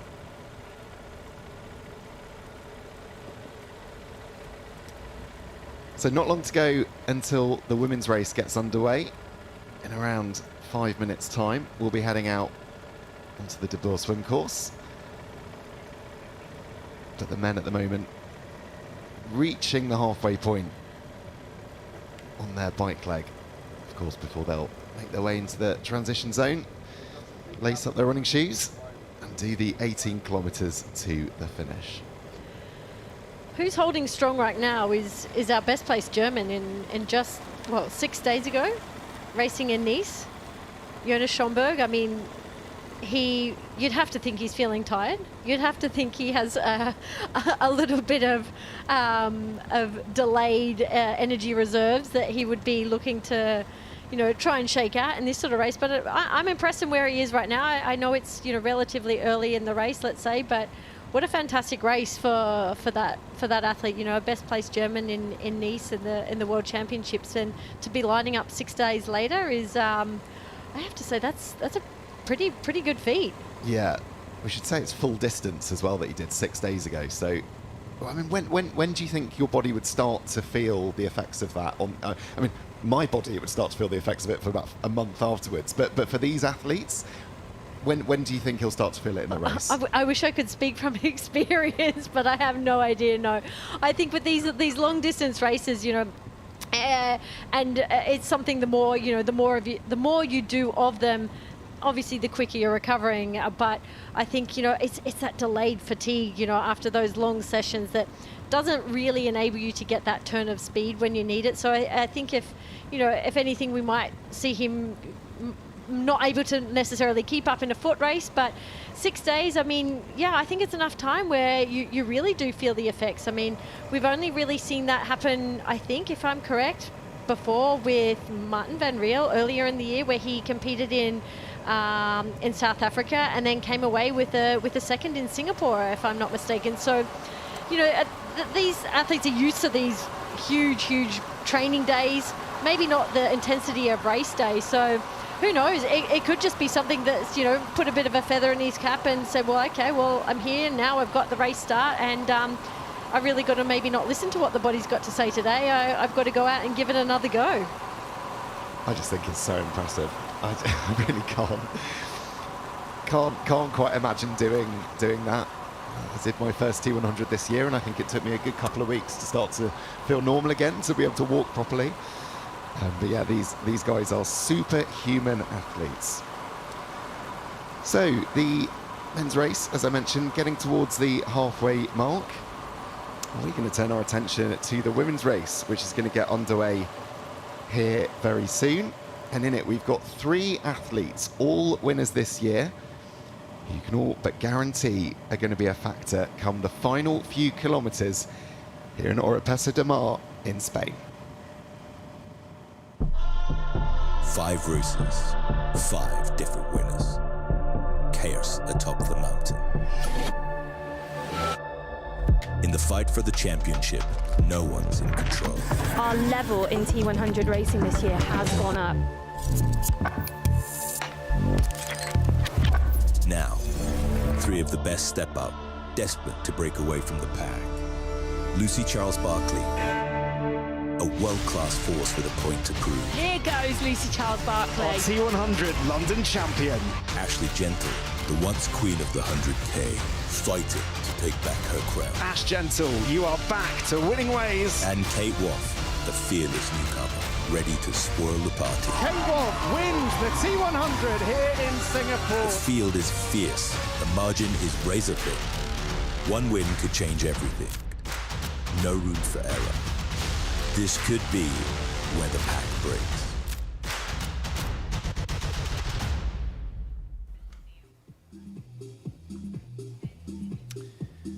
Okay, so not long to go until the start. Let's head down to the De Boer swim start course.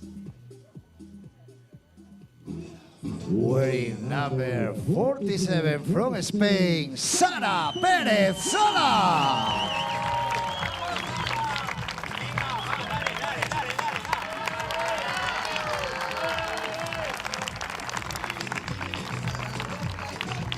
Wearing number 55 from Great Britain, Jessica Learmond.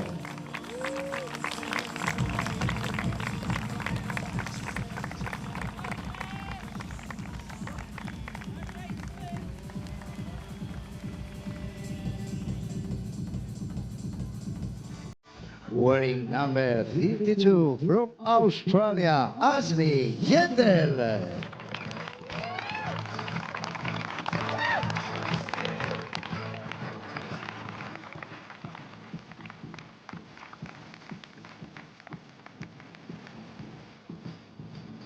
Wearing number 51 from Great Britain, Kate Wall.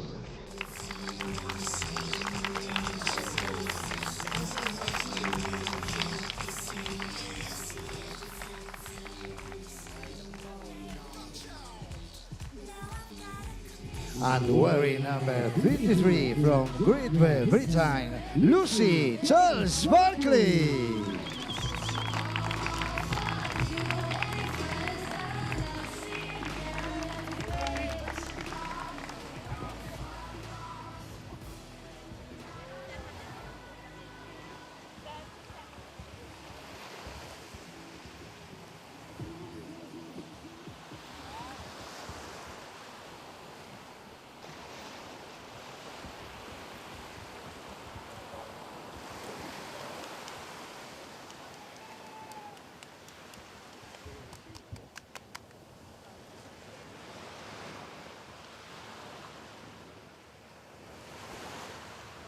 Athletes, you are now in the hands of the starter.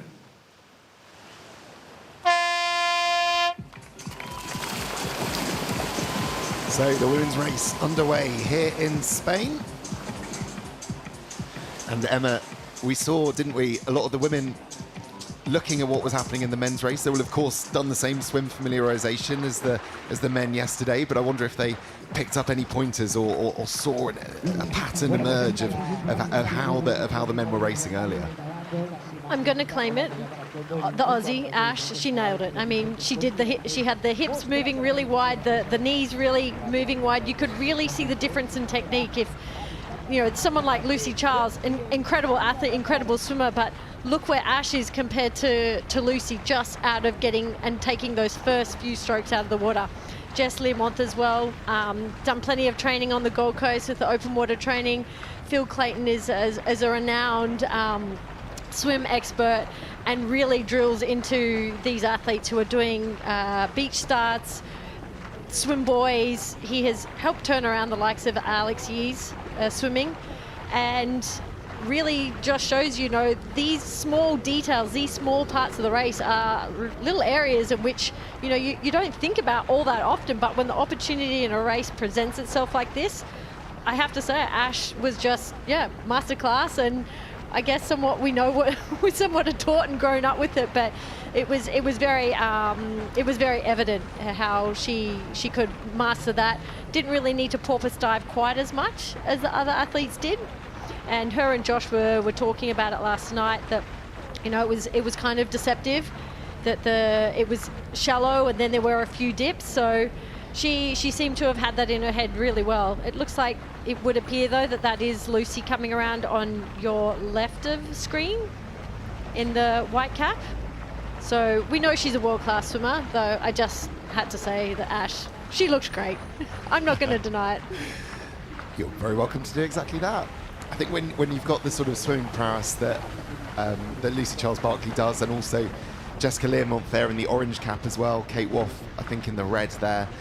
When you've got the sort of ability that they do in the water, I guess those exits bring all the pack together, but eventually, with how quick they are in the water, they're going to be able to get to the front. when you get to race these girls, you know, as much as they do, as often as they do, they all understand each other's strengths and weaknesses. You know, Ash, for example, is well aware of Lucy's swim, knows that to keep us in close contention as possible to her in the water is the most favourable position to be. So yes, utilise what you know, what you have up your sleeve, what's to your advantage, and I think she's, like I said, she's got this sort of almost calmness about her again that I don't know if we've seen yet. You know, this sort of, it's not content, it's a calm collectedness is probably the best way I can say it, where she feels, you know, her Achilles is also settled down a little bit. She's, you know, there's so much to be said to just doing all your training pain-free, regardless of how tiny or minute something might be. And for her, she needs just to execute a really smart, controlled race. Yep, that's for sure what she'll be trying to do. Conditions look really quite lovely out there, don't they, Emma? I mean, barely any sort of movement in the water.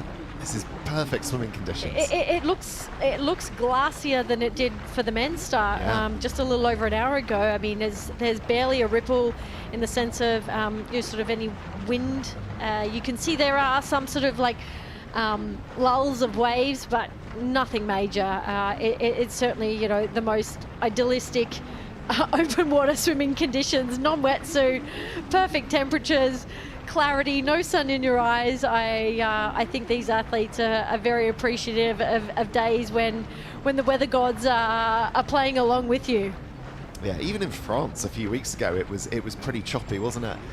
And this is, yeah, like you say, these are sort of perfect conditions, the kind of conditions you dream of, really, if you're a good swimmer and you want to be out in front like Lucy Charles-Barclay is right now of this women's race. And they're sort of in this quite narrow line, aren't they, really? I mean, Lucy at the front, Jess just behind, and Kate behind them. We've spoken about it before, but the effect of being behind another athlete in front of you just lightens that load a little bit more, doesn't it?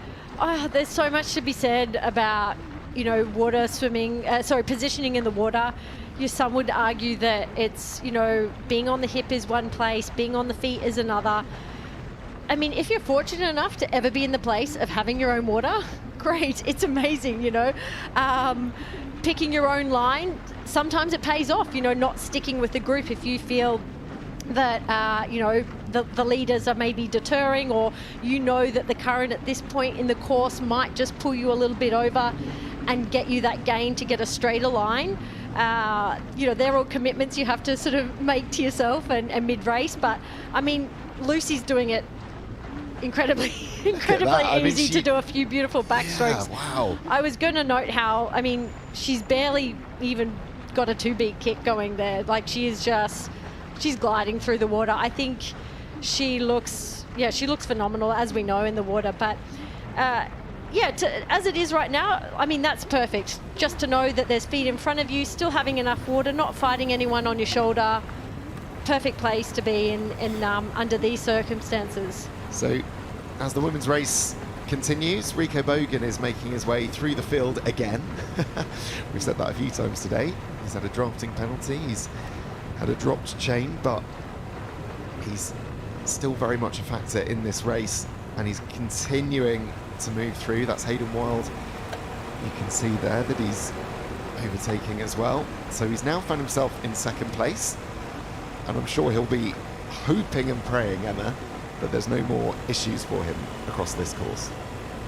His composure is what's, like, I think, giving me the most, you know, I feel like the most confident about in watching him just on screen, is that given, you know, the two circumstances of a penalty and a drop chain, he's continuing to power his way through this bike course, as we would expect. Maybe we would have expected him to be off the front if those things hadn't happened. But I think he's gaining belief in himself, you know, with each race, with every season. You know, not, like I mentioned, not mistakes that he makes in racing, but just areas in which he knows he needs to continue to work upon and harness on, and that starts building a bit of a self-belief also for these athletes. So we expected him to be motoring on this bike course, and I think getting back up to the pointy end without having destroyed himself to a point where he's got nothing left in the run is something that also with wisdom and knowing what the foot race may have in store for him, he has to be able to adapt. We often say as athletes that you kind of have to have maybe plan A, B, C up your sleeve. Best case scenario, things aren't going great, is plan B and plan C, but you can't be in plan C wishing and hoping that plan A was going ahead. It's a matter of just being able to almost turn that page. What does the playbook say right now? And what do I need to do to move back closer into being where I want plan A to be executed from? You might be in plan E or or F by this point. That's Mathis Marjurier just at the front there of the men's race. So he's still out in the lead. Rico Bogan in second and Hayden Wild in third. And they're just over halfway, probably just tipped over the halfway point now in the men's race.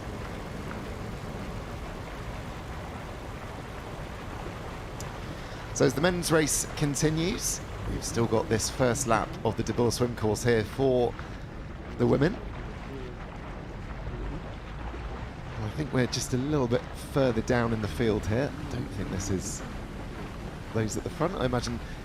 Oh, this is the lead. Beg your pardon. So Lucy Charles-Barkley... I'm just trying to work out where Lucy's gone. Unless she's lost a swim cap. I would imagine... No, there we go. They are. I was going to say, something's gone very wrong for Lucy. The colours and suits were throwing me off as well. Yeah, I thought... We can't have lost Jess, we can't have lost Kate and Lucy all at once. But there they go, just past that yellow sighting buoy. Attention starts to turn to getting out of the water. And I guess Ash will have another chance to show us, Emma, won't she, her amazing Aussie skills at getting out the water nice and quickly. Might have nice entry and exit, but these four girls at the front are swimming beautifully. Like, I don't feel like the pace is incredibly fast, like they're not necessarily pushing it to their full limit right now. I think that's why both Lucy and Jess at times have had a look over their shoulder to see who's with them, and realizing that they might not need to put as much pressure on the swim as they might think at different times. So I mean, it's a nice little group of four there with Kate Woff on the back. And that is also, as we would have also expected, Sarah Perez-Sala. So also nice that she's got some, probably some people around her, home crowd. But yeah, coming from a swimming background, we would have more than anticipated seeing her up the front with these girls. Yeah, she represented Spain in Athens at the Olympics in relay and breaststroke. Transition to triathlon, quite a different proposition, you would probably say, doing a freestyle like this. But yeah, certainly making the most of all of her talent in the water. Able to stick with the very best athletes here on the T100, right at the very front here on this swim.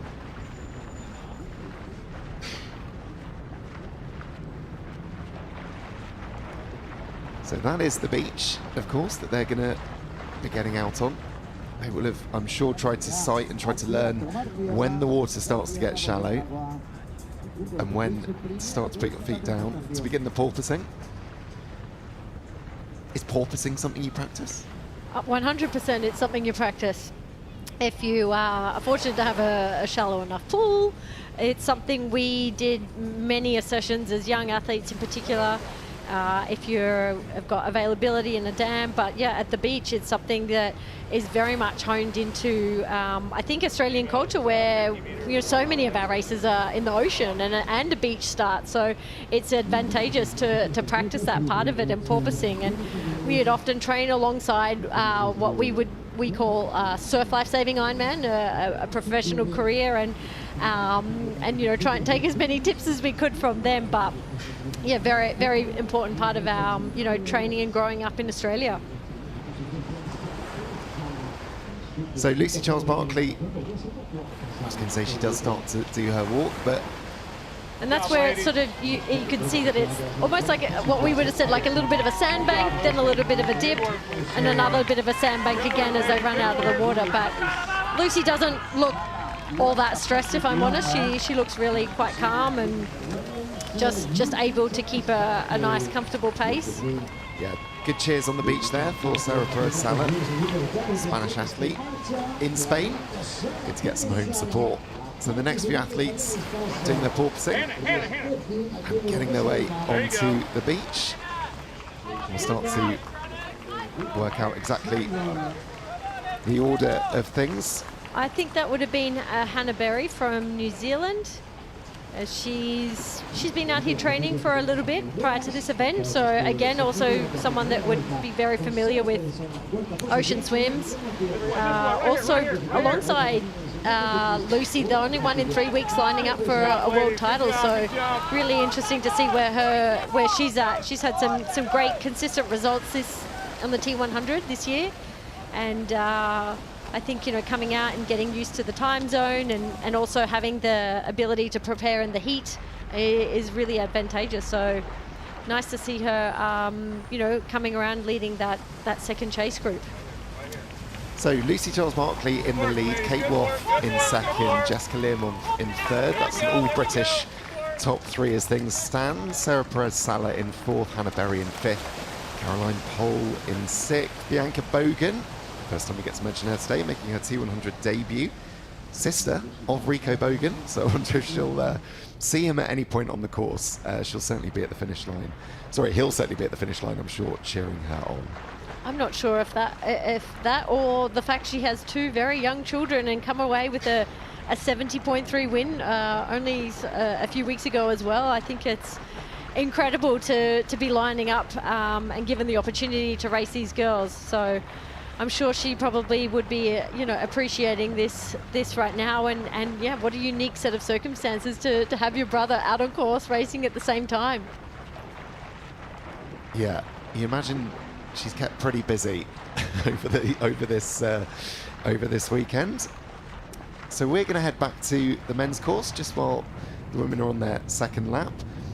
And this is Rico Bogan overtaking Hayden Wild.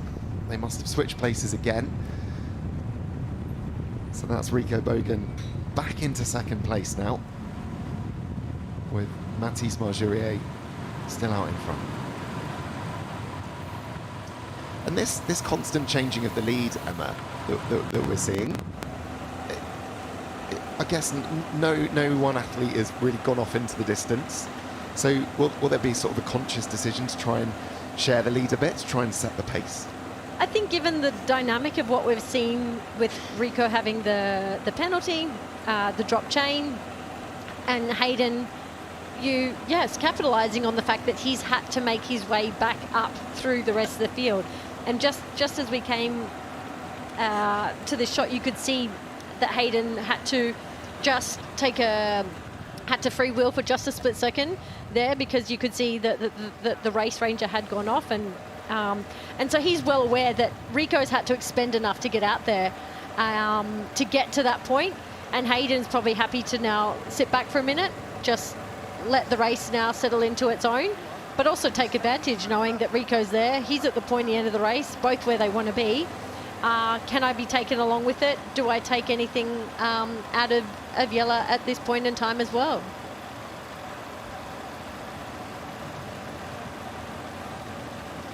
Yeah, and just looking at the timing splits there, you see Mathis Marjurier 40 seconds out in the lead. If we want to start to turn our attention to the Yella Geens and Hayden Wild battle, they're right next to each other. There's not much distance between them, not much time between them, which is kind of setting up this run exactly as we want, right? We want them both to come off the bike at pretty much the same point, and then it's a battle to the finish. It would be amazing. I think it's what we all kind of have hoped for. Like when the races in which Hayden has come back onto the T100 circuit, we haven't quite seen that yet. We saw the fantastic battle in London between the girls, and it makes for such incredible and exciting racing. As much as we know the capabilities of both of them, who doesn't want to see a head-to-head at the very pointy end of the race? And that's actually a really good shot there. That's Sam Dickinson, who's currently sitting in 7th position. And you can see just how tight all of those athletes are in front of him. This is a tight pack, isn't it? I mean, yeah, they're as close and as bunched together as they're legally allowed to be, and they're all very aware, and obviously now visually with Race Ranger are able to see, not guess, whether or not they're in the limits or not. And it's something that they have to play, and realizing, as you just saw with Sam, really having to just pull out of line, let's say, soft pedal that part, because the guys in front have accelerated. It's a bit like a turn, everybody's coming, depending on where you are at the pack, the front guy is basically dictating the speed, and that then concertina's back, and the further back in the field, the more you have to actually adapt and change your own speed and pace. So to be in control, lead into the turns, lead into any, U-turns as well, is opportune. But for someone like Sam, who's wanting to keep contact in the race, he's got to play it smart, making sure that he's not running into trouble, but he's also not essentially dictating his own pace on the bike, if that makes sense. Yeah, absolutely. He's at the mercy, isn't he, of those in front of him. And Sam is obviously a very good runner. We saw that in France. But you would fancy, certainly out of that group, Hayden Wild and Jelle Geens, some of our quickest runners on the T100, to certainly be the biggest factor come that part of the race. But I think we shouldn't discount our leader right now. I mean, I said at the beginning, he's sort of, just somewhat cool, calm and collected, been in every race, and he seems to be doing that the same at the front of the race, not really, I mean, he's putting himself out there in the respect that he's leading, but he's seemingly to really just riding his own race, and whatever is unfolding behind him, he's just letting happen. So I'm excited to see where he also comes out if this is a foot race.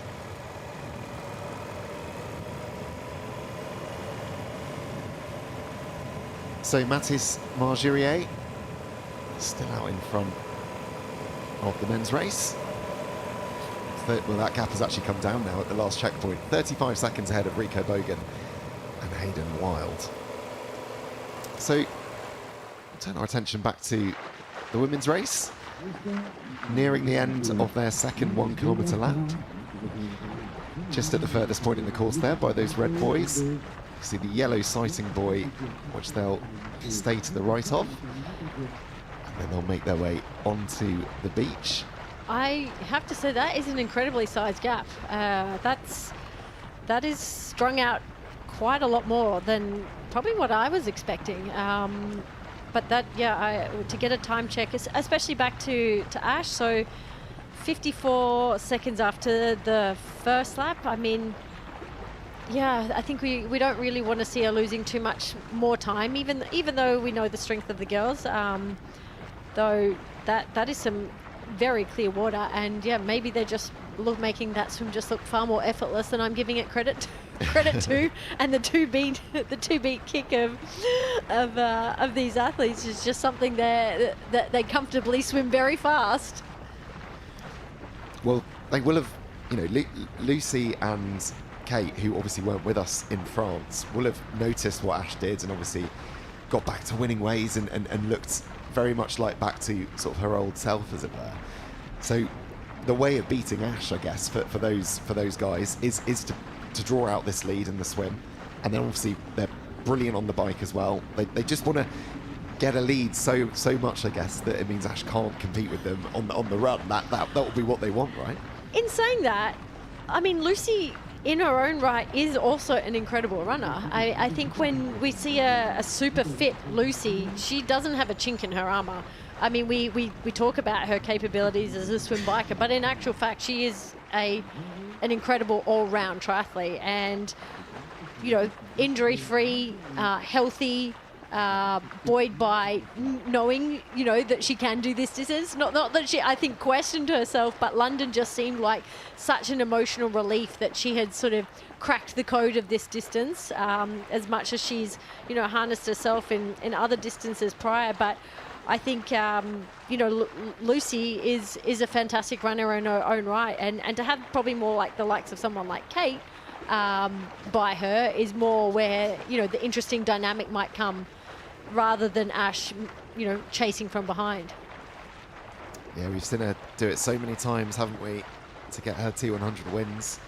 Phenomenal runner, Ash Gentle, and as you mentioned earlier, she's had issues with her Achilles, but is now back running, is able to do some proper sessions.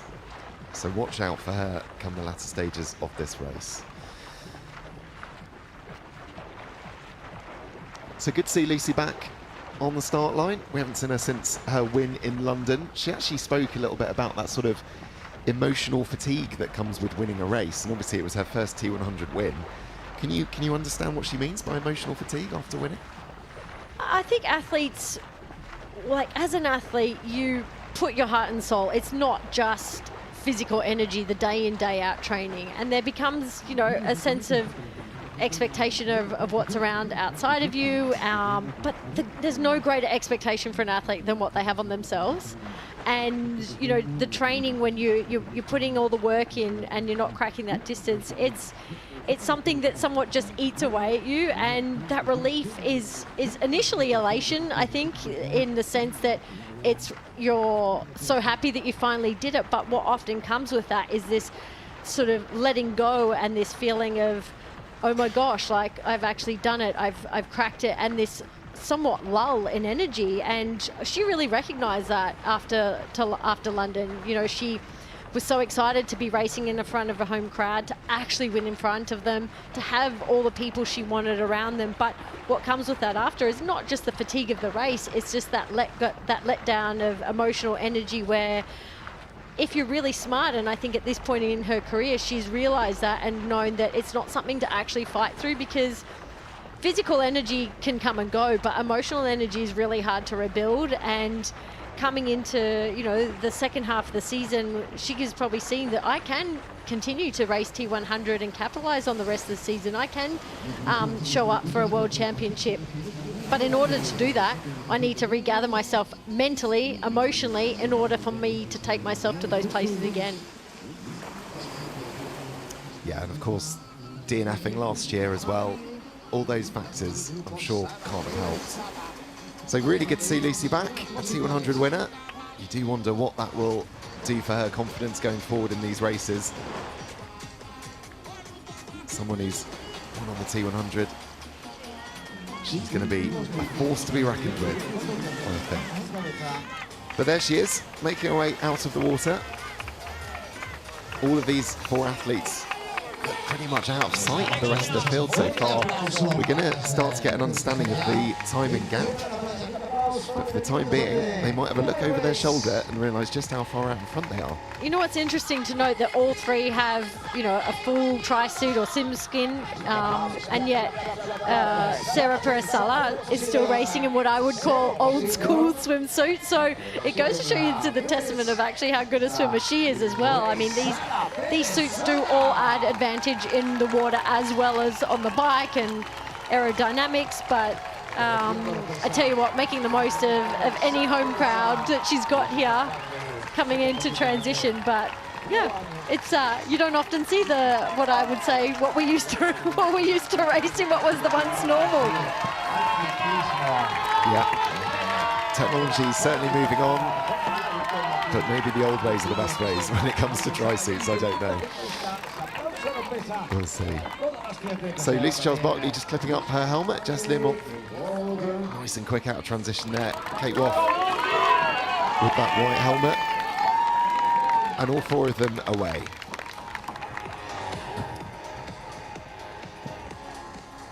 So that's the red dismount line.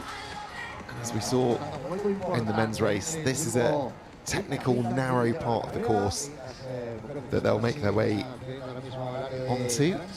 This little kilometre link lap, essentially, to go onto the 6 laps, which they'll be racing.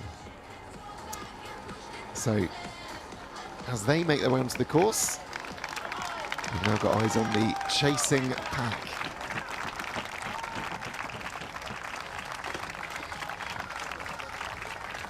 And that right there, that's Caroline Pohl. Yeah.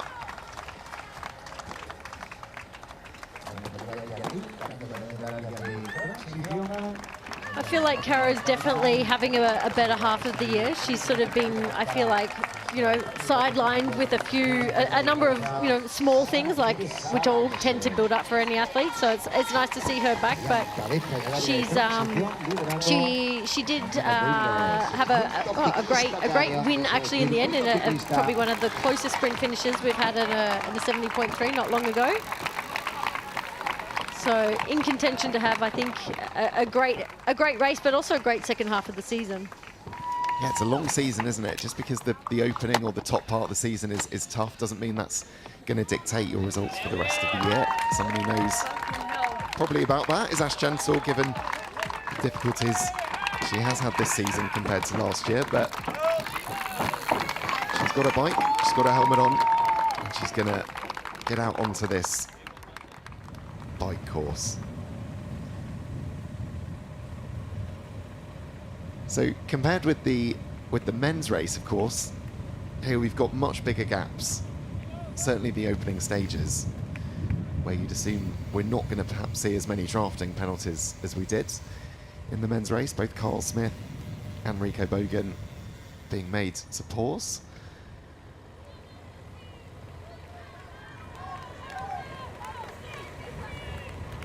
But Lucy Charles-Barclay just rounding that corner, getting some support from the local crowd.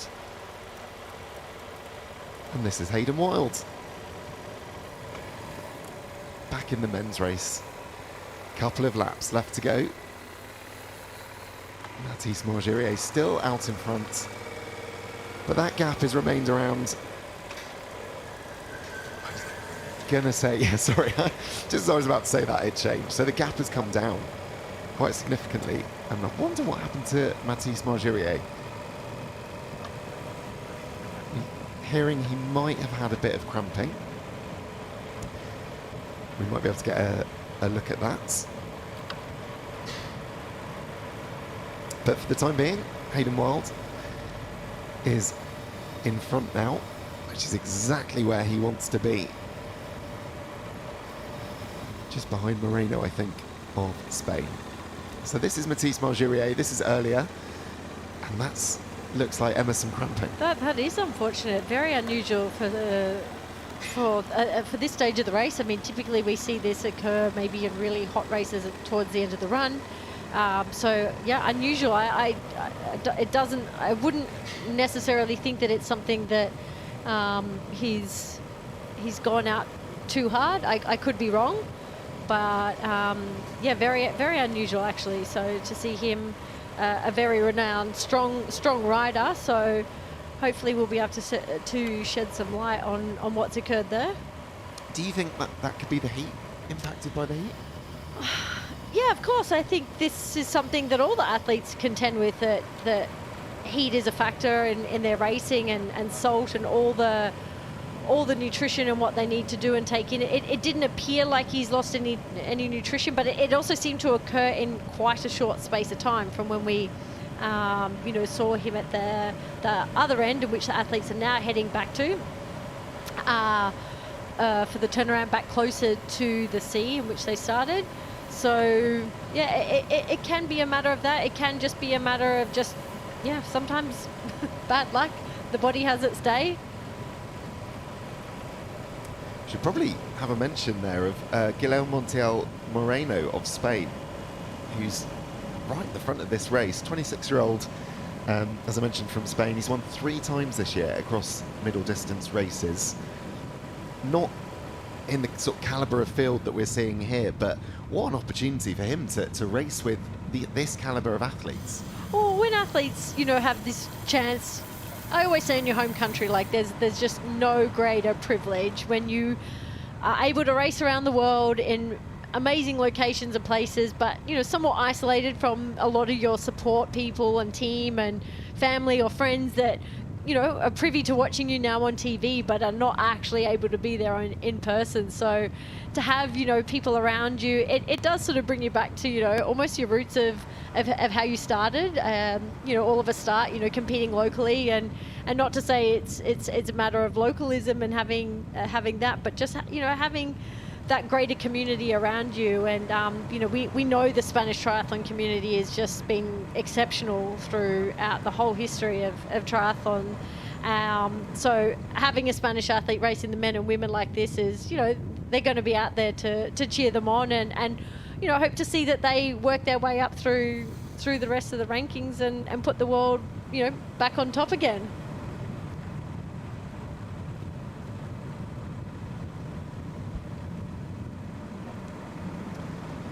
Might be a good opportunity, Emma, just to ask you about the heat. And obviously we saw what happened with Matisse there and the cramping, which may or may not be to do with the heat. But in a race like this, I mean, the clouds have actually sort of just come over, haven't they, a little bit at the moment. It's really, really warm out there. What are the sort of strategies that you take as an athlete in dealing with these conditions? A lot of these athletes would have been aware of what was going to be presented. Some may have done pre-calling before the race. And it's like you said, it's deceptive. I mean, at some points on the bike, they are in, you know, there's no cloud cover. In front of us, there's a bit. So you've got this combination of, you know, the heat and humidity and the blaring sun. So a lot of them taking in salts, not just you know, the carbohydrates. It could be that the bottle that Matthias had dropped a bottle. We did not see if that had occurred, but you can only try and take in and control what you can control, and unfortunately there are days where, as we like to say, you know, some things just happen not the way that you'd planned out for them to happen. And I really hope that it's a temporary thing, because he's in a great place in the overall standings. So that's Jonas Schomburg, who we've already mentioned, raced a full distance just 6 days ago. Really quite impressive that he's in this position. And he's, interestingly, across the season, he's raced all sorts of distances, you know, from Olympic all the way through to obviously T100 to full. I just wonder how difficult that must be as an athlete to try and coordinate your year to be able to actually be effective and challenge in those distances.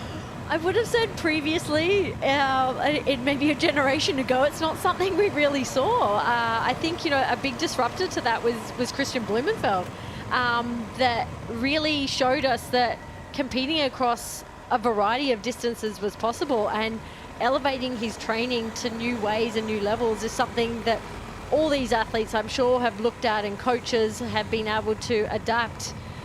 It doesn't necessarily mean that you can execute them all particularly well, because you're dealing with a lot, very different energy systems, you know, from going from the long endurance or strength endurance to the shorter, sharper races, some of them even so much so in these really short Super League style races, which, you know, personally, I found absolutely incredible and phenomenal, but it's a testament to the athletes and the way they continue to harness and push their bodies in different ways over all the variety of events that are available to them.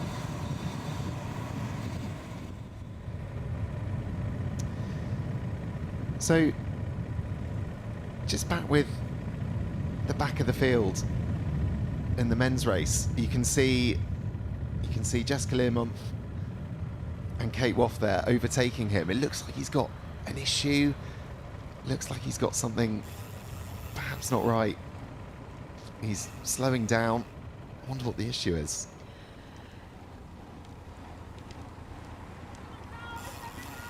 I just think maybe he's being a gentleman and letting the women pass, and rightly so. You're having a bad day. It's a lap course. We knew this might happen.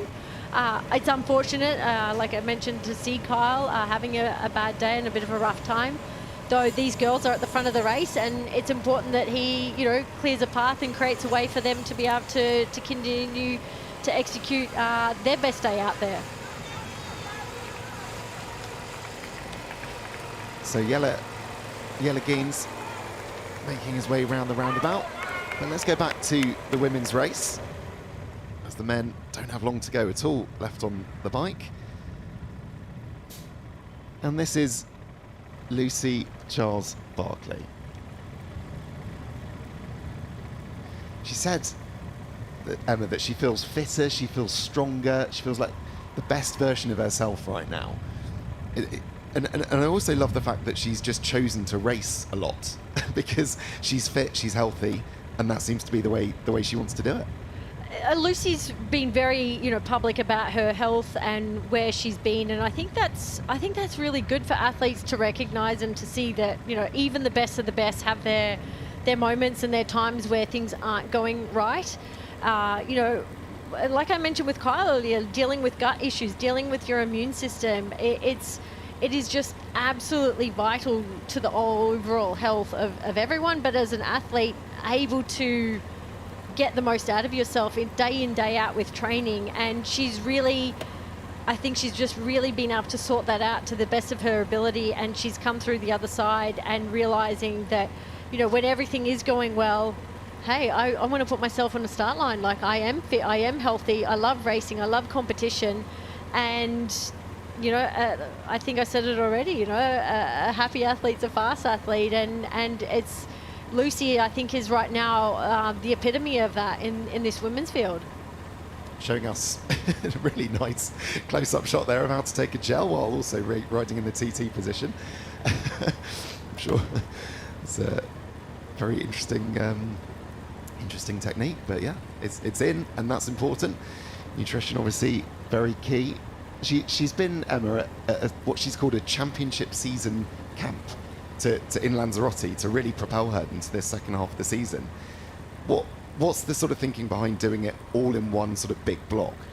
I don't necessarily think this race was actually part of her plan. Lanzarote's always been a place where she's gone to train.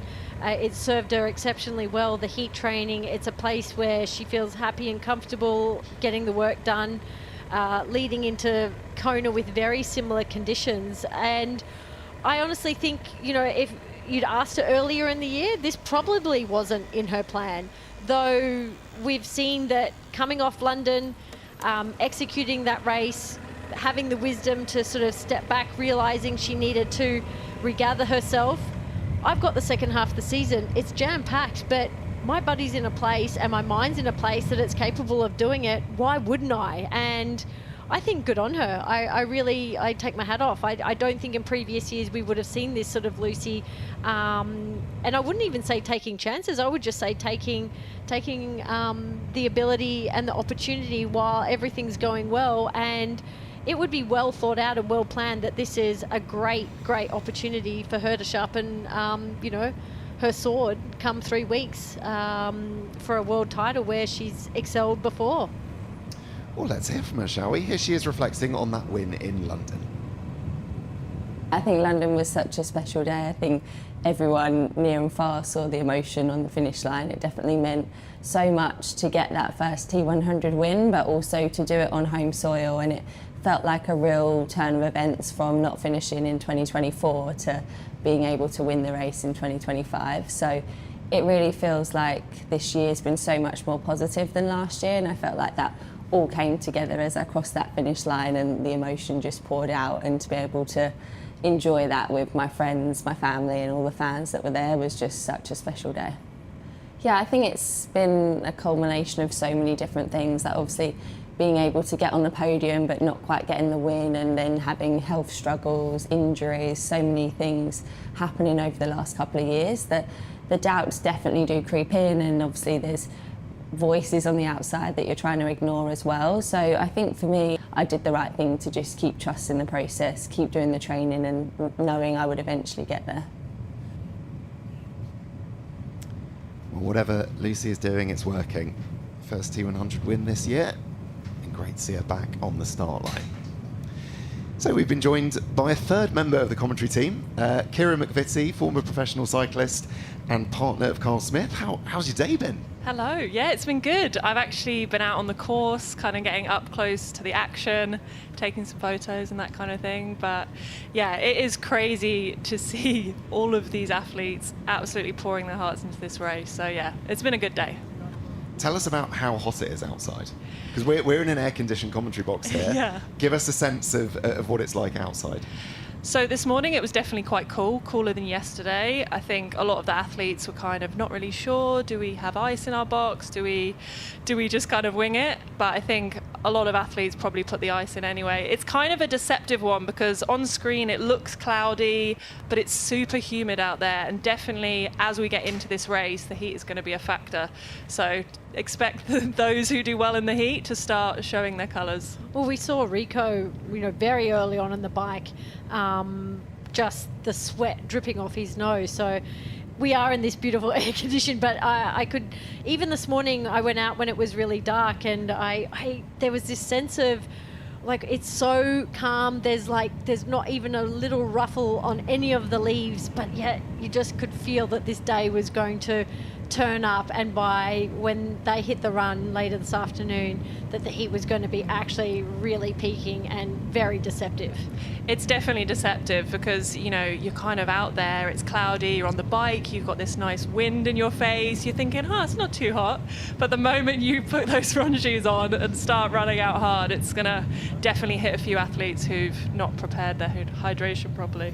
And we should say as well, that run course is exposed. It's not under palm trees. There are palm trees, but they're not going to have a big effect, really, I don't think, on the athletes. So it's going to be very, very warm. And don't forget, of course, the women's race starting an hour later than the men's race. So they're going to get even more of that heat as we reach the climax of this race.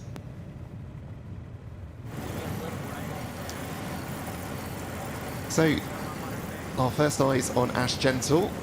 2 minutes back from the lead at the last count. But Emma, give us your assessment of her race so far. Is this a position you think she can still challenge from? I really think this is a position where it's not unexpected to see Ash run this time into leaders before. She looks very calm, very confident. In particularly on the bike, you can often see with Ash's facial expressions and mannerism where she's sort of under duress. Yes, it's early on, though 2 minutes is definitely places where we've seen her come from. I think that Lucy would be well aware of that too, though she's up there having her own race, doing her own race. But I think Ash is she knows she just needs to chip away. We know the strength of her bike as well. And just keeping even in touch, clawing back time, and certainly just ensuring that she's not losing time. We also know that she loves the heat. She does thrive in the heat. Like, those sorts of conditions is somewhere that she feels most comfortable, most at home. We were joking the other day in Andorra that there's barely a pool that we can swim in because we're so pathetic that if it's under 27 degrees, we can't get a full swim set out. So, that's the Queenslander in her, and these conditions are very much like her home territory. It's great to see Ash out there pushing, and really she's only 7 seconds behind the group of Devet and Hannah Berry. So really it's all to play for, and I think Ash is someone who's going to come good as this race goes on, as it starts getting hotter. And I think when the girls who are so strong on the swim go out hard on the bike, it kind of it makes you feel like the kind of more runner types are behind. But actually in a lot of the races you see that the bike, they kind of slow down through the bike, so they put in a big amount of time early on. But I think we're definitely going to see some action towards the end of the bike. Okay, well, if you're sat at home watching this and you want to get involved, here's how you can do so this year on the T100. This is the moment we waited for. Everything you want is right here. Foot on the gas, ain't no slowing down. Aiming for greatness, no settling. Kick down the doors, they won't let me in. Taking no rest, yeah, I gotta win. Watch me kick down the doors, they won't let me in. Running the game now. Foot on the gas, can slow down. No. Yeah, I gotta win. Watch me kick down the doors, they won't let me in. Watch the game change, yeah.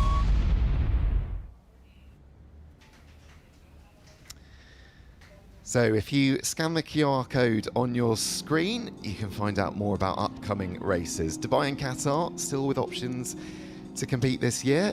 Great opportunity for some winter sun, if you fancy it.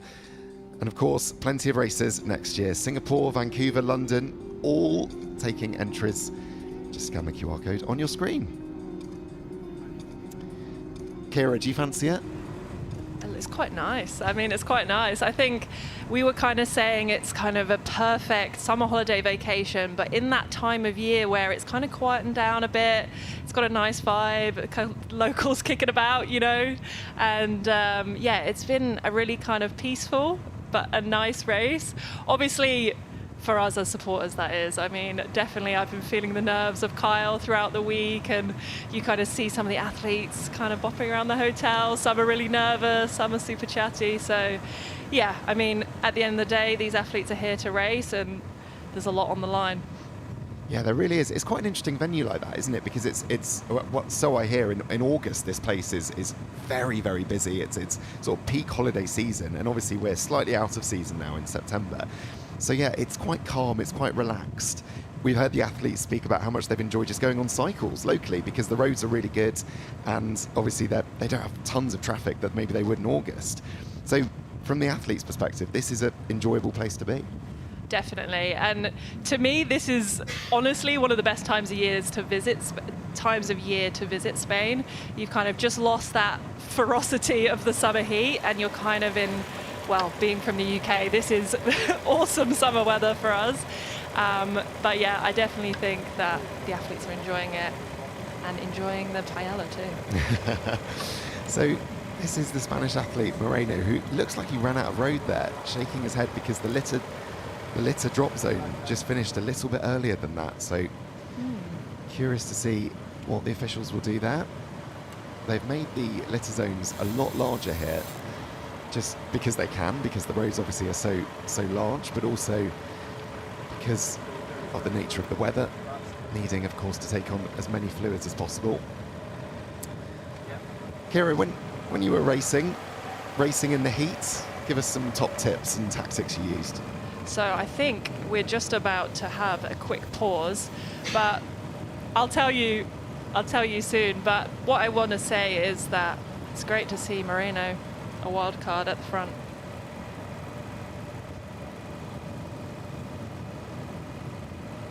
Yeah, it certainly is, seeing the Spanish athlete doing so well. But yeah, sorry, we were just talking about your techniques for heat and what you would have done. Honestly, watching triathlon, obviously I know quite a bit about bike racing, but these athletes are doing something that I have never done, which is, 80 kilometers of riding flat out on a TT bike in conditions that are pretty brutal. You've got to consider the swim before, the run afterwards. Tactically, it's just something I can't really quite get my head around, and it makes the whole thing super impressive to me. I think, honestly, a lot of it just comes down to pacing, and kind of how I said earlier, how we've seen in some races, especially with the women having so many strong kind of swim bikers, they take it out so hot, and you see that different dynamic in the women's race to maybe the men's race, where it's kind of a war of attrition and people slowly end up dying off, whereas the women, they take it out hard, and it just means that you can't predict almost what will happen in the women's bike, because yeah, when they see red and they go for it, anything could happen. I think it's worth just mentioning, Emma, obviously Rico's had a really tough day. He's had a drop chain, he's had a drafting penalty, but he's still very much in this race. How far ahead do you think he could have got were those things not to happen to him? Oh, it's anyone's guess, isn't it? It's what I mentioned earlier, that having those plans up your sleeve, definitely not the plan of what he's experienced on the bike so far. Though I think Hayden's, if anything, like, not to take away from Rico, but Hayden's playing it kind of cat and mouse and playing it safe in that respect as well, and now not letting Rico get away considering what's happened. So I think more than capable of putting some time in, but I just think given what's happened, composure's a big thing. Does he just look at, okay, now considering I'm not going to have a gap off the bike like I would have liked to. What can I do with my run? What can I do with my run with Hayden right behind me, with Yella right behind me?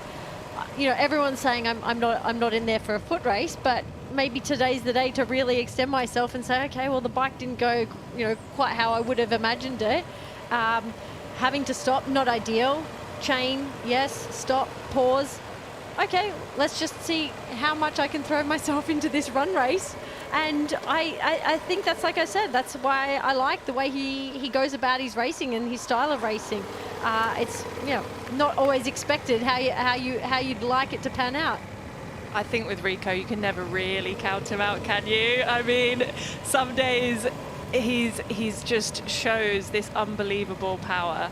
And we saw that in San Francisco, and we saw that in many races over the last few years. So don't count Rico out, that's for sure. It's not just banging on about how good he is as a bike rider. It's just exactly that. He can put this war of attrition on against the best of the best, and we've seen him do that. Okay, well, Spain, our 5th stop on the T100 Tour. Jelle Geens currently in the lead in the race to Qatar, but who will be there come December? We have a race on our hands.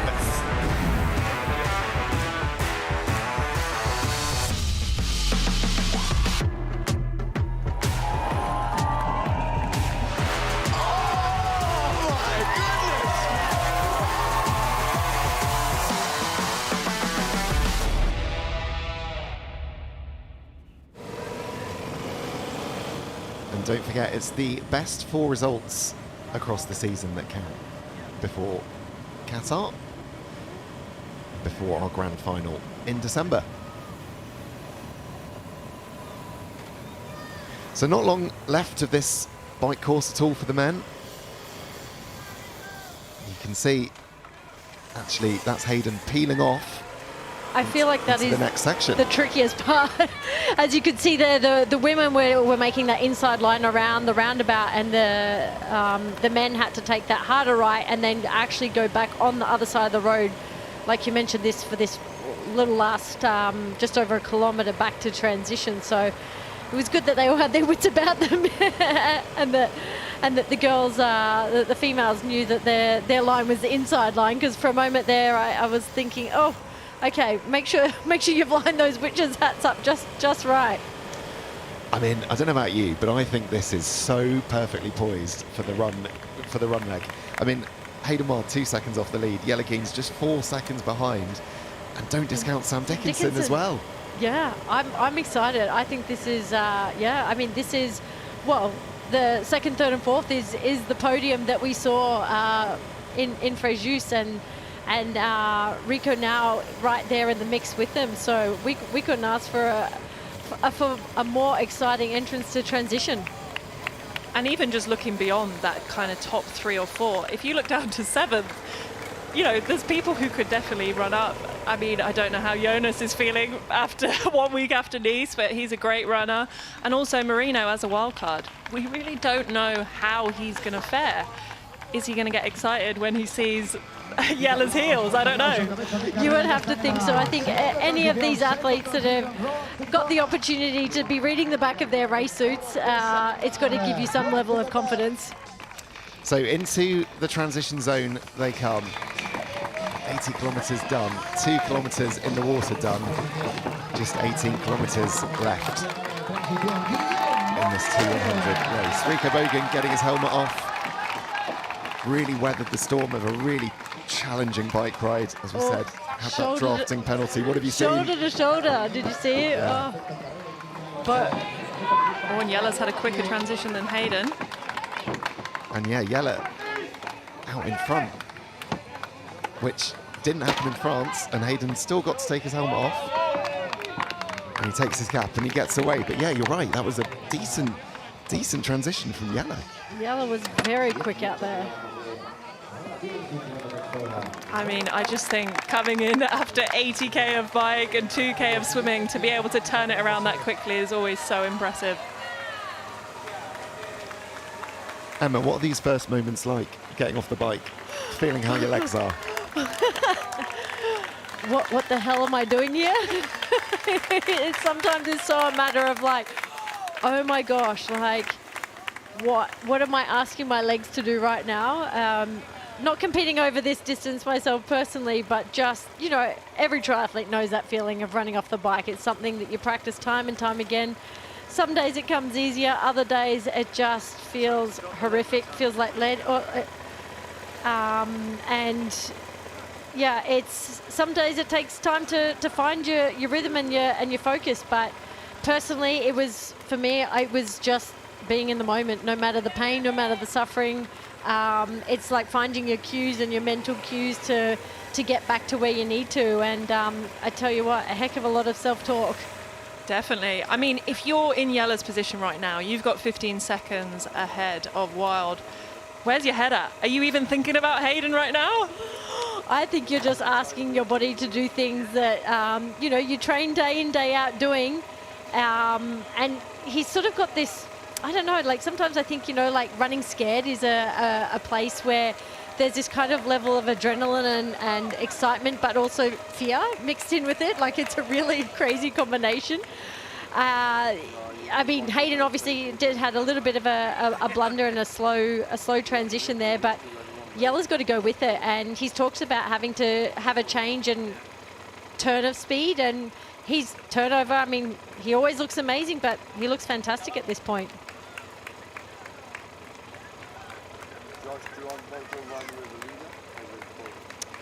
So we're just going to take a look at what happened at the start of the course. So this is Hayden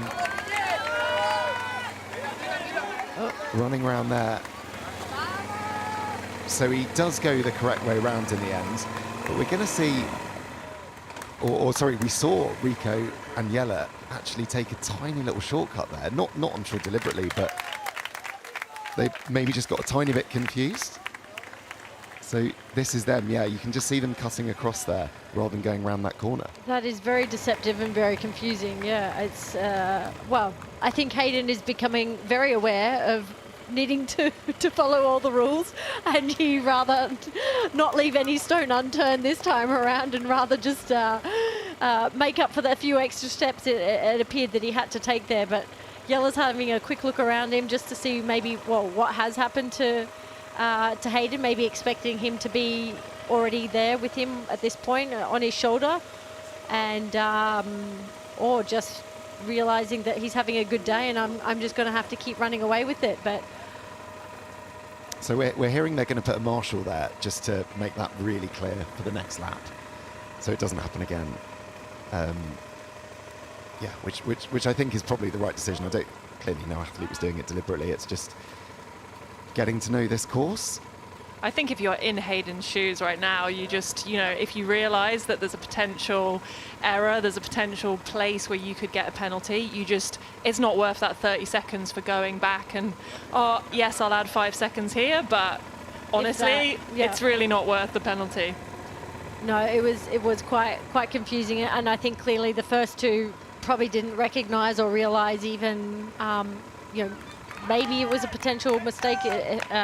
Who knows? It just seemed that Hayden wasn't prepared to take any risks.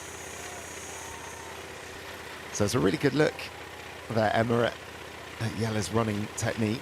One of our best runners on the T100. What do you like about what you see there?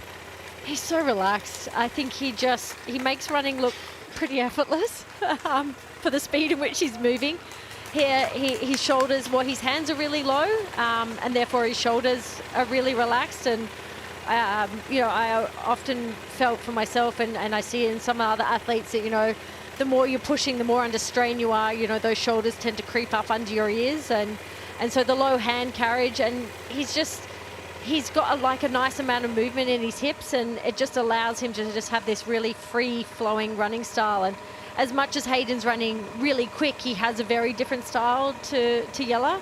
So this will be the first little opportunity they get to have a little bit of a look and a little glance and just see what each other's face is looking like. Is there a grimace? Is there any signs of pain or discomfort? And or do I need to just keep putting the accelerator down? No coffee. Coffee.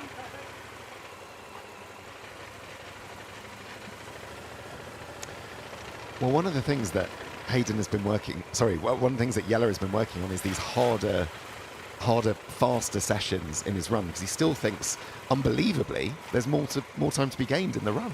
I think that's a byproduct of Hayden coming into the mix, halfway in the season. He clearly was in a class of his own, I think, until Hayden came. And Hayden is sharpening his speed for other races that he is taking part in. And Jelle has had to respond to that. He's had to look at what he did in some of his short course racing.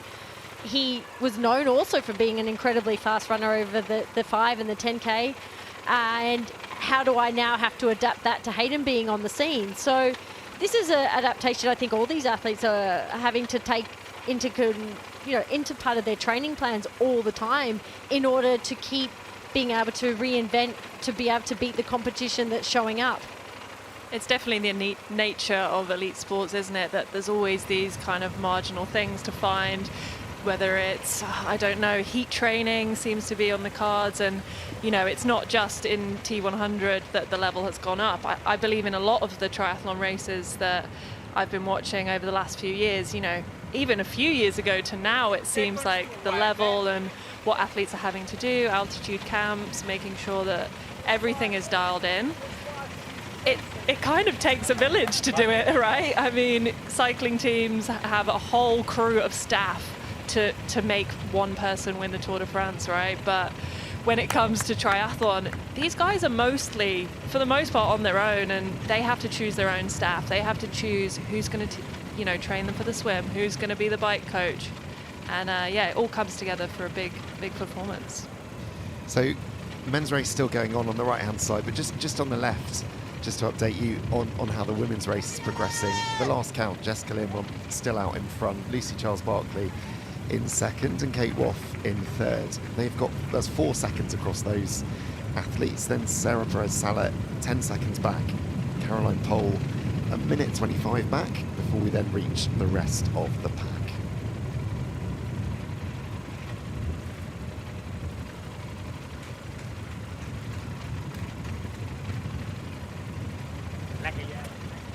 I'm personally so excited to see the women come to a showdown. I think the level between the top women at the moment, it feels like the series could go any way, Like we've had how many races and 5 winners. So really it's kind of, I feel like anything could happen. It's opposite to what we're witnessing with the men. We've talked about this rivalry, this 1-2 that we can see on screen, Hayden just in the background there. But the women's racing, like you said, like the level of the women that are coming over and taking on this T100 distance, committing to this series, and to see a different winner every race. Like this could be the day where we finally see someone that's won a T100 for the second time this season. And I think that's just such a testament to the level, like you said, all the village of people that go into taking these athletes to try to hone them to get better at this distance, every race that they're taking part in. And it's an exciting race in the women's as well as the tight battle at the front with the men. You just saw there Jonas Schomburg overtaking Rico Bogan. Wow. So he's clearly got something in his legs. Honestly, I love how Jonas races. He just absolutely, it's just his soul and passion. He just puts it down on the road, and it's kind of like, are you going to hold on to this, Jonas? Are you going to, what's going to happen? But he just takes it out hard and sees how long he can hold on. Yeah, it's an amazing tactic given obviously what his body has been through over the last 6 days. But yeah, incredible. And those are the tactics that we love to see, aren't they? I mean, that's what gets fans really excited. The opportunity to race as often as they can, I think, is something that helps propel a lot of these athletes. All the athletes clearly love the training. They're always putting in the work. But to be able to show up and have this availability to race the races that they can, and yes, it's not always ideal. Yes, you might not have put that in a perfect training plan to have, a full distance race 6 days ago. But hey, I'm young. There's a race down the road that I've been given an opportunity to go and have a go at, and I'm going to go have it a crack. And I agree with you. I just love seeing these athletes go out and just going, I'm here to push my limits. I'm here to see what I can do. I'm here to evolve and become the best athlete that I can.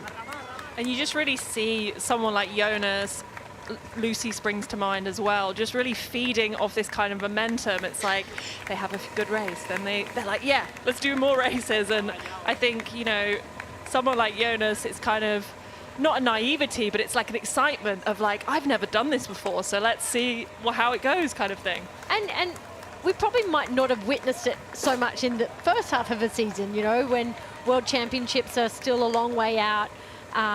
Everything might be a little bit more calculated at that point in time in order to prepare for, you know, the Septembers, the Octobers, the Novembers, and where all these variety of distances and world titles are up for grabs. But now it's like things are going well. Okay, I can put myself out there. I'm injury free. I'm happy. I'm healthy. What more can I ask of myself? Why not take that opportunity now? And then, you know, when it's time to call it a season and at the end of the year and have that break, it's like, okay, then I can ascertain, like, really where was I excelling? Where would I want to go back to the drawing board next year? Or, you know, do I have a T100 contract that I'm possibly able to sign and would not have had I not taken the chance? So, as Jonas Schomburg continues to impress us all in the commentary box, we've joined the front of the race because that's Jelle Geens, but lurking behind, 10 seconds behind in fact, is Hayden Wild. So he's managed to close the gap a bit. It was 18 seconds just at the start of the run. So Hayden running quicker than Jelle. I guess the question is, has Jelle got anything else? And how hard is Hayden pushing? I mean, last time we saw Jelle best Hayden was at the 70.3 Worlds in Topor. And that day, it kind of was an interesting dynamic. Like, Hayden was pretty new still to middle distance, although he had done, you know, some of the 70.3s.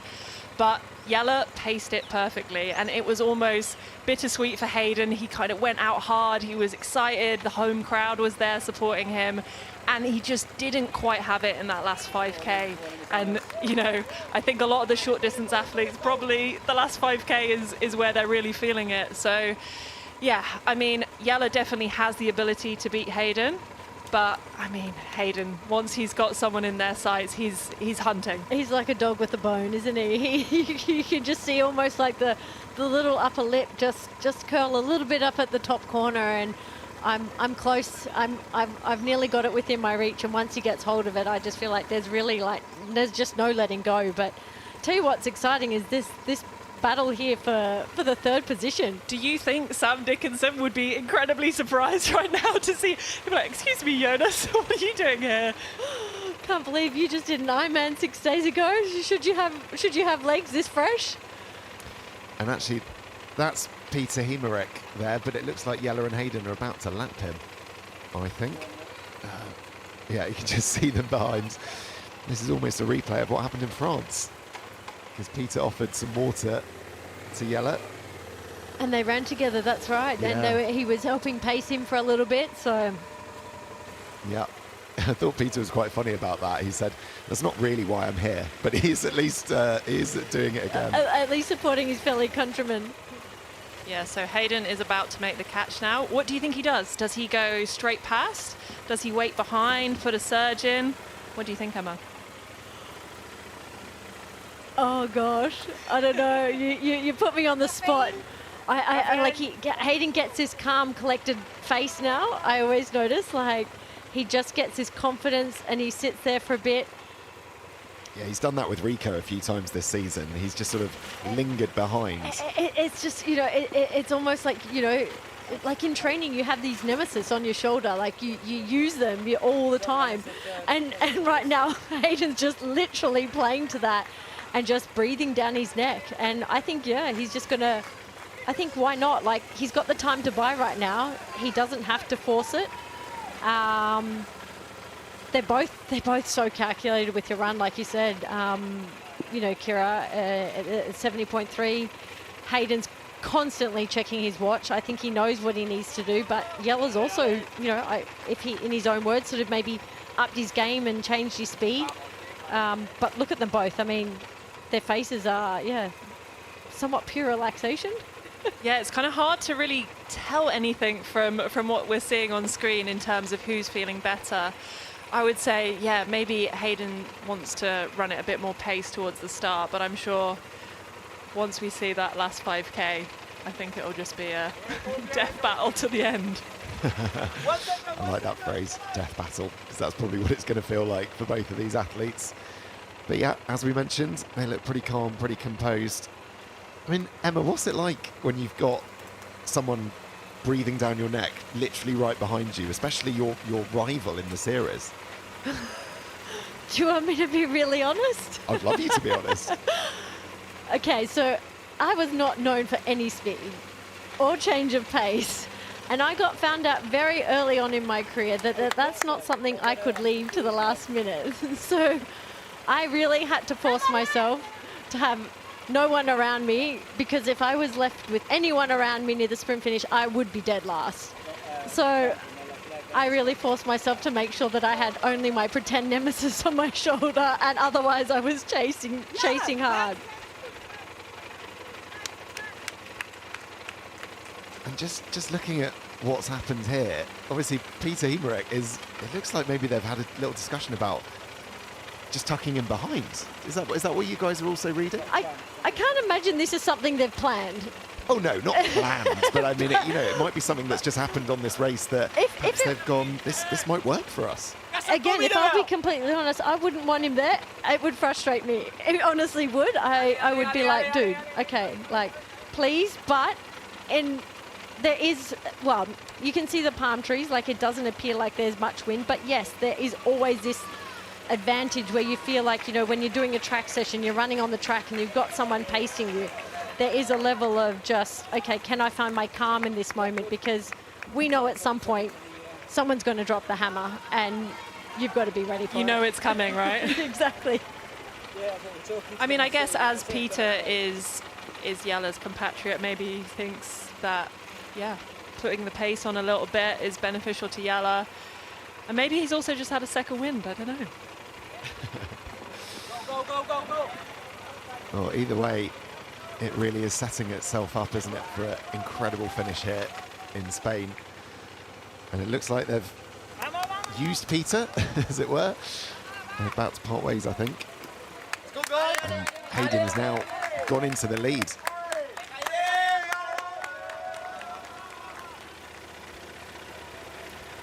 I thought Jelle was really interesting after France when he said he really wants to beat Hayden.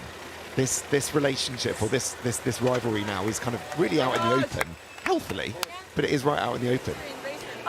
They have a extremely, I think, friendly relationship and in that sense. But every athlete, like, they have a bit of mongrel in them. Like, they're not out there doing what they do if they don't want to win.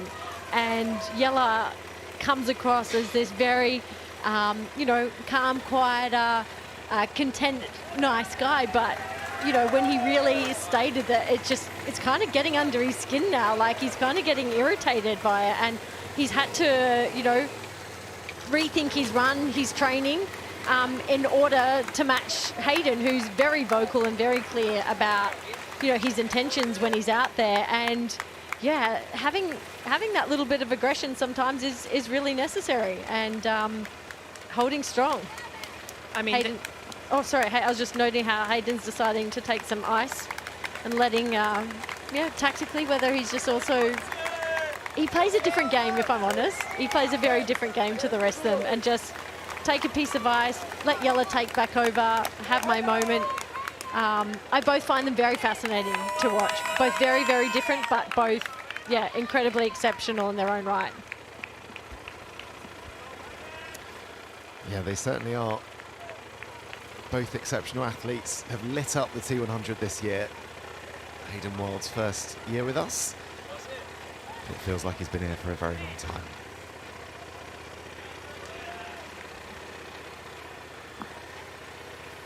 Sorry, go ahead. I was just going to say, do you think that was maybe a tactical decision? Maybe put a little surge on in front of Jelle and then take some ice, take some water? Honestly, yes. I just think this is something Hayden does well. He's great at mind games. It is a part of the physical component of what they do. And whether that's vocally and what he said in interviews, but that comes into play within the race as well. I personally think I saw it on the bike already.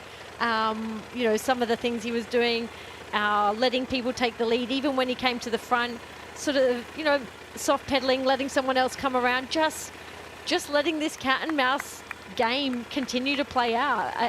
He has no need to go off the front.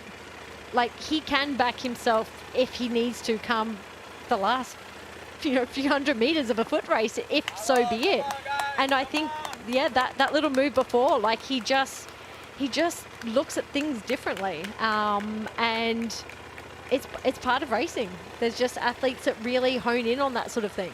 He's also just a really smart athlete. Do you remember when we spoke to him after France, he was saying he chose not to race in a swim skin, chose to switch out his wheel the morning of because of the wind. And he seems to just think about this sport in a way that, I don't know, but I think it's unfair to say few else do, because they of course they do, but he seems really, think about every minute detail. We've seen it with his recovery from his crash. That, I think, is a testament to the sort of athlete he is. He has his coaches. He has such a great deal of support staff that he really, really leans on and leans into. And having all those people that are able to provide your advice and be able to help, hone every part. When you have an athlete that's so driven like that and so willing to say, I want everything and anything I can to get the best out of myself, he shows that in every single way, on race day, through injury and through his training, and exactly what you mentioned, just honing those last minute things all the time. He really doesn't like to leave any stone unturned. So that is Jonas Schomburg comfortably into third, and Kira doing exactly what you said. He's giving it everything, isn't he, in this part of the race? How is he going to be feeling come 17, 18 kilometres? Honestly, I feel sorry for his legs. He's honestly, I just have my fingers crossed for him that he can continue pushing this last 10K. I mean, I remember looking at the splits of Ironman Worlds, and I think he ran 33 minutes for the first 10K of the Ironman marathon run. And, just, that's insane. That's absolutely insane. So he's definitely no stranger to running 10K fast. And yeah, hopefully he's saved a little bit more for the last part. As much as he's somewhat here on his own in the middle, of no man's land with no other athletes around, he looks really comfortable. And like you mentioned, the speed in which he's, they're putting out of marathons now. And here he could get a bit of a glance at the two front runners. But I love it. I really do love just seeing athletes that are given these opportunities to get starts in these races, just to have a crack. And how long can I hold on for? Who knows? I'm not going to know, unless I just give it my all and go all out. But racing in warm conditions is certainly not a problem for him. He knows that he can keep up with the world's best in long course distance. And now I want to poise myself over this. So Hayden there, looks like he's just managed to take out a tiny bit of a lead there over Jelle. I say a tiny bit, it's actually gone to sort of 3-4 meters, something like that. No longer racing right next to each other. Hayden Wild is potentially making a decisive move here. You can see him, he's just starting to stride out. He's kind of throws his arms a little bit, almost, just kind of relaxes himself. And I mean, it's so crazy how relaxed he looks going this speed. Yeah, when we interviewed him after France, he barely looked like he broke a sweat, to be honest, and we could see him looking pretty good. Obviously, he then had the World Triathlon race the Sunday afterwards. No such race tomorrow for him. I just wonder, I mean, he's really pulled away, hasn't he, from Jelle, Emma? He's put in, it didn't appear like a huge surge, but I feel like he's just slowly put his foot on the accelerator to a point where the elastic band just broke relatively quickly, just in a way that I actually don't need to put a sprint on. I just need to put my foot down, but break Yella, and yeah, it looks very clear and evident that he's done that in a very short space of time. But Hayden also, he wears an incredibly calm face. Like, you never really see that he's under duress. And I do think that's also one in part. He's just incredible at what he does. But again, just, you know, that poker face, just being able to ensure that, like, no one on course even gives any feedback to Yella that, you know, Hayden looks like he's suffering. He just wears this sort of, you know, neutral, calm, I'm going to check my timing, I'm going to check I'm doing all the things right. And again, playing back into that meticulousness of how he approaches everything. You know, one of the first few people to like continue to run with a watch like that.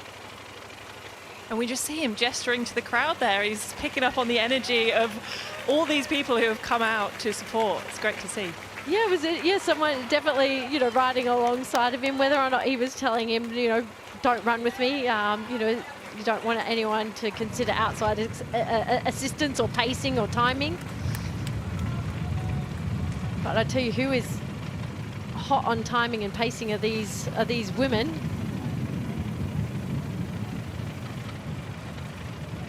It looks like we still have our front four. And it looks like Lucy is driving it on the front at the moment. So the lead group is Lucy Charles-Barkley.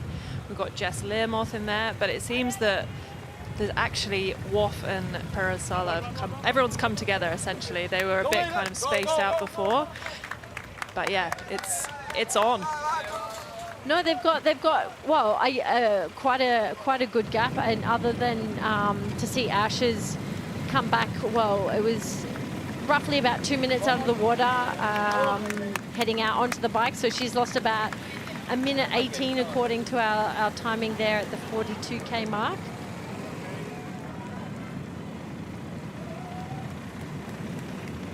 Hannah Berry was the leading out of the second group of the swim, and she's still holding strong there in sixth place. So she's also shaping up to have, I think, a really good season and come away with some really consistent performances, like coming into this T100. Definitely. I mean, Hannah Berry, she stormed onto the start of the T100 series in Singapore with an amazing fourth place, and I think she just continued to back it up with consistently good results. And yeah, we see on screen now India Lee just behind Hannah Berry, so they're really two super strong cyclists.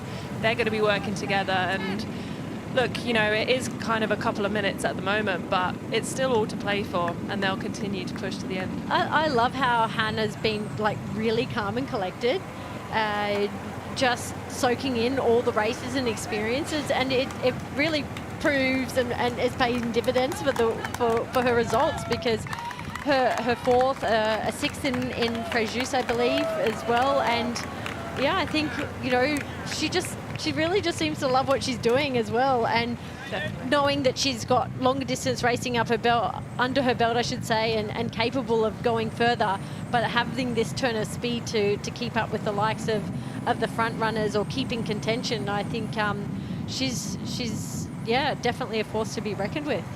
She's a smooth operator, isn't she? I love Definitely. She made me laugh, actually, at breakfast the other day. She was sort of saying, like, oh, yeah, you know, I was kind of riding my Ironman pace in some of the T100 races, but then I realized I could just push more power. So I did, and I still felt great, and I ran amazing. So there you go. You just have to choose to ride a bit faster. Brilliant, absolutely brilliant. I literally didn't do well, did I? She overtook me. I was taking a gel. Did you see it? I didn't. What a joke. We were in the back. I want to see the evidence, honestly. It's a right joke. So Lucy came past me. I didn't even do anything. Yeah. Can I have a look? Yeah, so that was Jess Learmonth getting a drafting penalty. 5 seconds. Being told by the marshals and officials exactly what happens. You could hear the frustration, couldn't you, from Jess? She feels like that wasn't quite how she saw it. I dare say Kyle had a similar situation and was also pretty unhappy with what happened. Honestly, I was standing opposite the penalty tent earlier, and it's brutal to see. No athlete wants to get a penalty, and someone like Jess, she's incredibly experienced. There is no way in my mind that she would intentionally get a penalty. I think, when people are passing each other and the racing is so close, sometimes these things happen and decisions get made. So, I mean, it's devastating for Jess, but honestly, being one of the strongest cyclists in the field, she's just got to put her head down. And honestly, there is nothing she can do at this point, as gutting as it is. She just has to try and calm herself down. Her heart rate will be a bit lower now, and just get into her rhythm and focus on trying to catch that group up. It's that letting that frustration just go immediately, isn't it? And just, yeah, as she said, and we could overhear, is like, I want evidence and I want to look at it after, and that's something that she's entitled to, but it unfortunately doesn't stop the fact that she did have to stop and take the penalty in due course in the middle of the race and affect the position in which she had and was dominating from. Yeah, drafting penalties are final. You can't appeal them.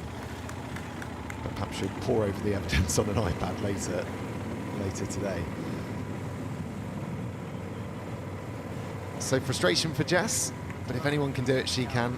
Rico Bogan also made light work of getting back to the front after a drafting penalty. So we were talking about her earlier, Hannah Berry. She had a 6th place in France. Really good performance from her, and here she is reflecting on the level of competition on the T100. The racing has been so close. Like, if we look back at Fréjus, there were so many of us finishing just within seconds or within a minute of each other. And a lot can change throughout the race. I found, like, in the race, time went by so fast because you just constantly got people around you and sort of trying to battle it out with one person, and then it might be another person that comes along. So it makes the racing go by really fast and kind of fun when you're in the moment, I think. So yeah, hoping to just maintain sort of the rhythm I've held so far this year into the last sort of most important part of the year coming up. Yeah, and if I can keep getting top 10 finishes, then that should be pretty good for me. Definitely more than what I thought was possible for me at the start of the year. So. It is mighty impressive, isn't it, with her consistency. Sixth, as we said, in France, 9th in London, 4th in Singapore. It's, yeah, consistency is the name of the game. As she mentioned, surprising, herself and her own expectations. But I think, so many of these athletes are so humble and really don't maybe expect so much of themselves, but are putting in so much work that we just, don't give them enough credit until they put out on this big wide world stage. So fantastic to see, and let's just hope we keep seeing more of her.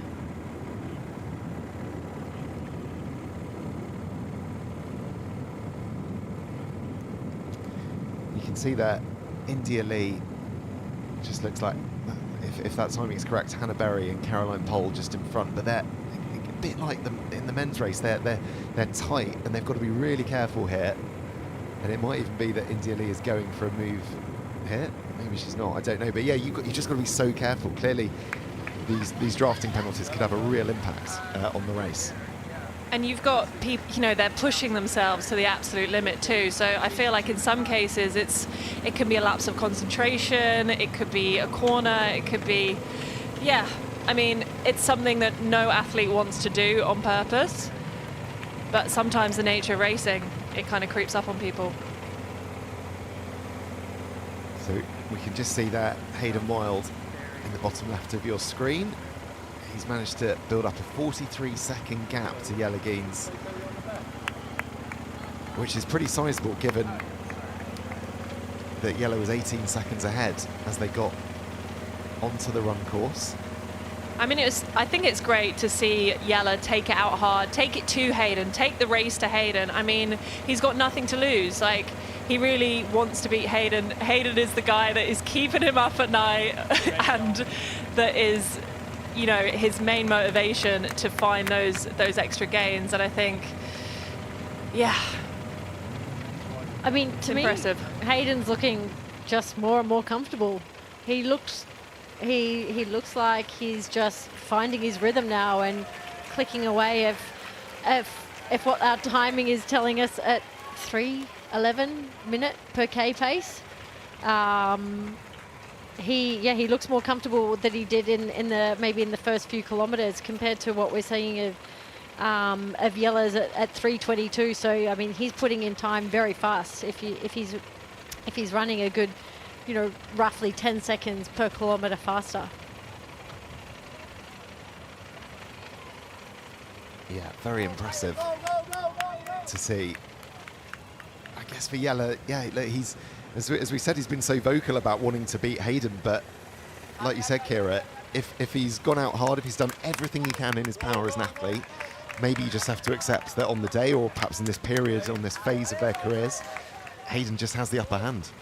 I think he will accept it in a singular race, but I think, we saw it in the women's field. You had Taylor Knibb, she came in and she dominated. And what happened? The women went away, they had a hard look in the mirror, and they went, how are we gonna beat Taylor? And I think the same thing will happen in the men's now. You've had Hayden, he's come in, he's stormed the field. And I know that for Kyle, I know that for Yella, I know that for all of these top men, they're working out how can we run faster? How can we maybe get a gap on the swim? How can we beat someone who is so consistent across all three disciplines? And I think, right now Hayden's on top of the world, but this is sport and this is competition, and that will get everyone motivated to get the best out of themselves.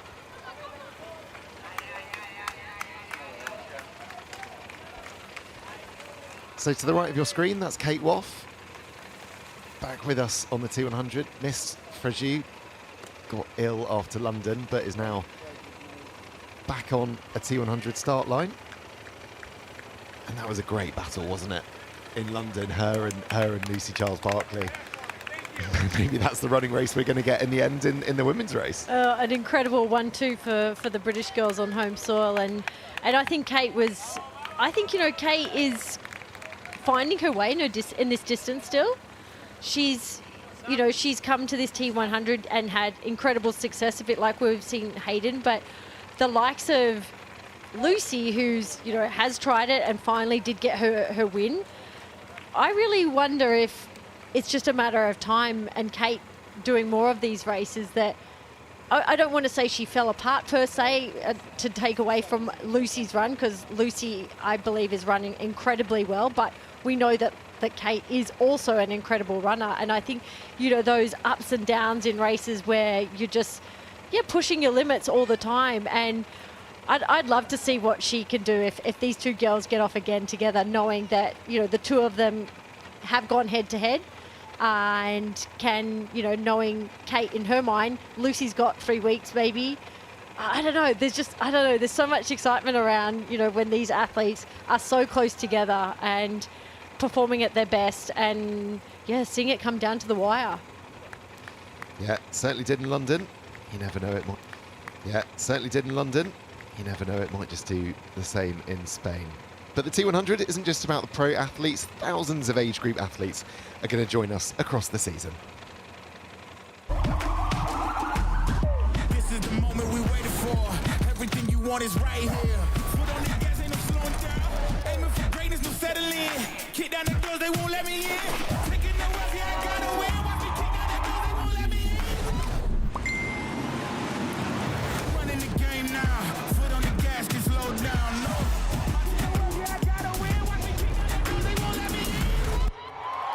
Watch the game change, yeah.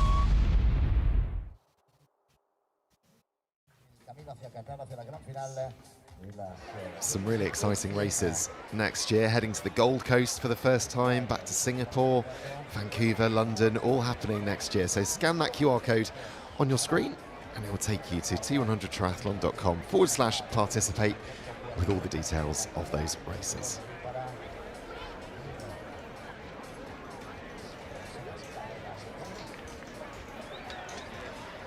So the sun beating down, it's fair to say now. All of those clouds that we had this morning, giving some respite to the swim, to the early part of the bike. They're nowhere to be seen. And this is brutal, this is warm. Kira, you were out on the course earlier. I mean, can you just start to imagine or describe what these athletes are going through with the heat? I mean, now it's getting quite crazy. I mean, the bit where you see they're at the moment is pretty much the only shade on the whole course. So I guess you can savour that few hundred metres and hopefully get a bit of that sea breeze too. We just saw Hayden passing Vincent Louis there. They had a few words. This is impressive. I mean, I know we've said the word impressive probably far too many times when we're talking about Hayden Wilde, but he just continues to astound me with his recovery, but also just his ability to just look so effortless. I was going to use the word brutal. I mean, we know the pedigree of Vincent Louis, and to be lapping the likes of him, Hayden, I think that is brutal.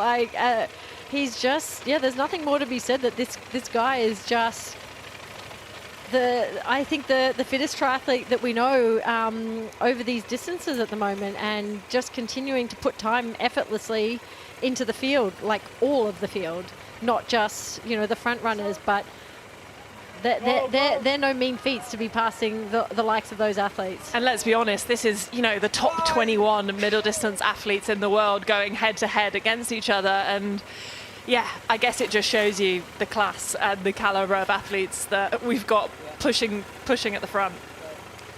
I saw Kyle actually say that it really motivates him having someone like Hayden who's grown up racing and has been a part of his life for a long time doing so well. What kind of effect does it have on the rest of the athletes, do you think, seeing what Hayden's doing?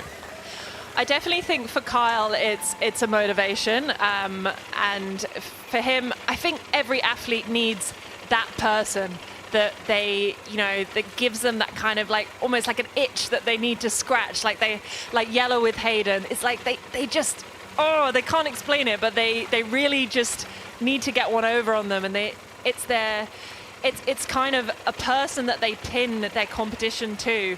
But really, when it comes to this sport, it's a personal endeavor. But having those kind of external motivators, especially for someone like Yellow and definitely for someone like Kyle, it just helps. I mean, this sport is incredibly hard, and yeah, living with a full-time triathlete, you really see the amount of effort and work, and not just for the front guys, but for the guys who are getting lapped, for the guys who don't finish. It's a brutal sport, and yeah, we're currently watching Hayden Wilde run away from the best of them. It's all the same amount of effort. I mean, everyone on that start line has a very minimal percentage of difference physically over what they're put in to get to that start line.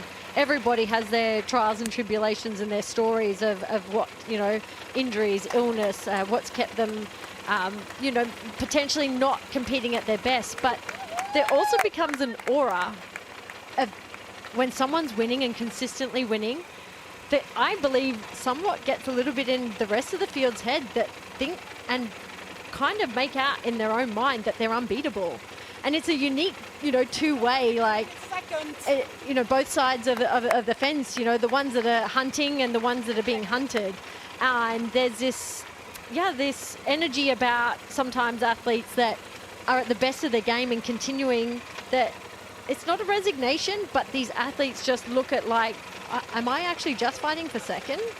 And and you see it sometimes, but in the end, it also forces them all to reassess and look at themselves and how do I get to where he's at? How do I close that gap to be as close as I can to them? And I think it's always fascinating. We see this time and time again in the evolution of our sport, that there's someone always pushing the boundary in the men and the women, and then we see this tidal influx of these other athletes that are trying to emulate them as well. And it just continues to raise the incredible standard that's being set. Definitely, and it's definitely true too that momentum can swing in both ways, both in a positive way and a negative way. But yeah, it's fair to say the momentum is definitely with Hayden right now.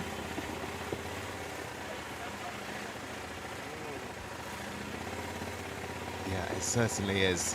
He's made light work of the T100 this year. Kind of hard to believe it's his first season. We do have to keep reminding ourselves.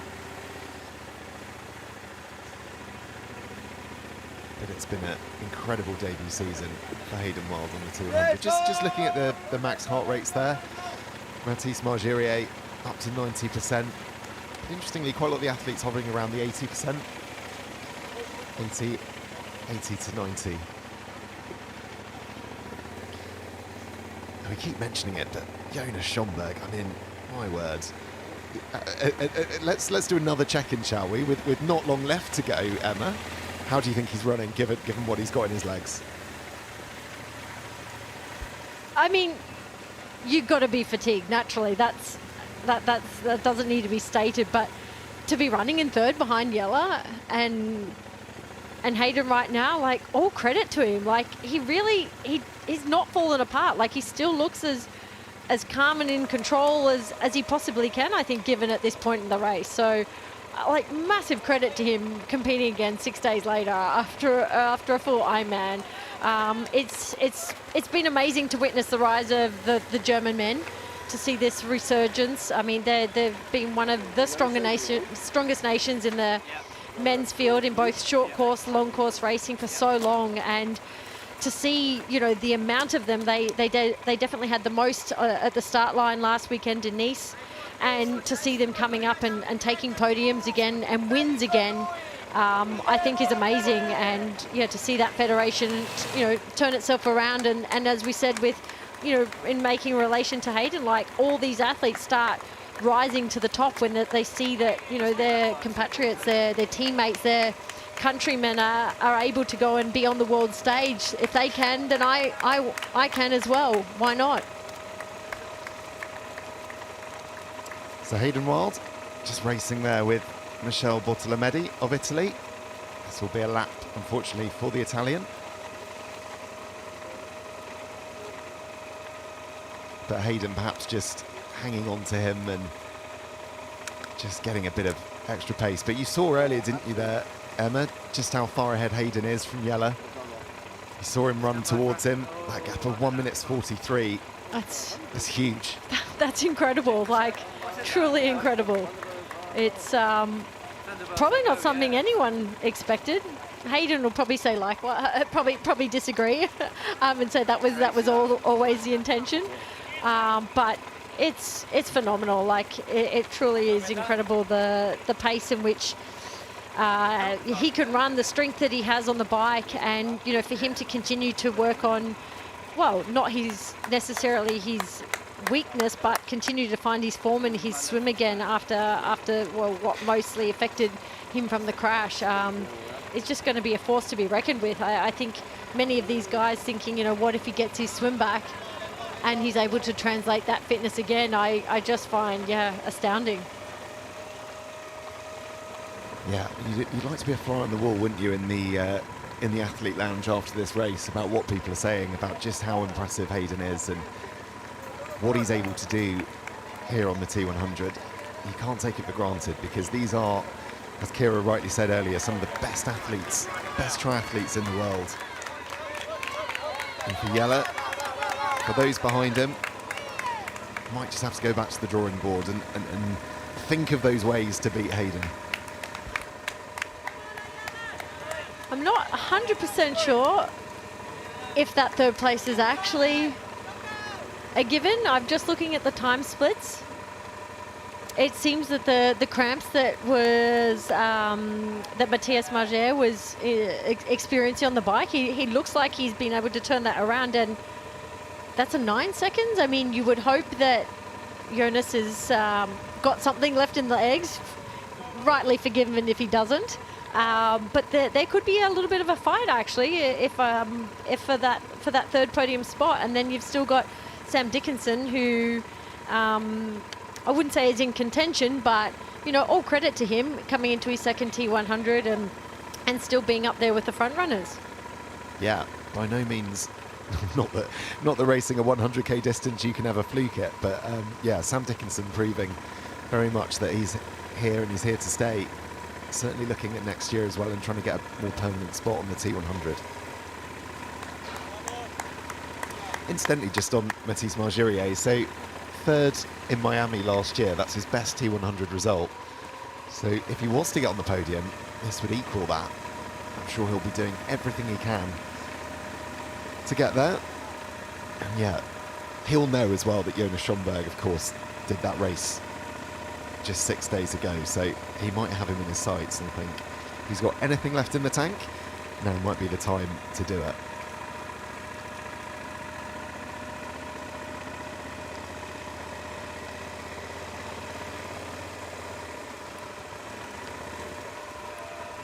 So big, long, empty road in front of Jelle there, Emma. I mean, that wasn't probably what he wanted to see when he started the race today.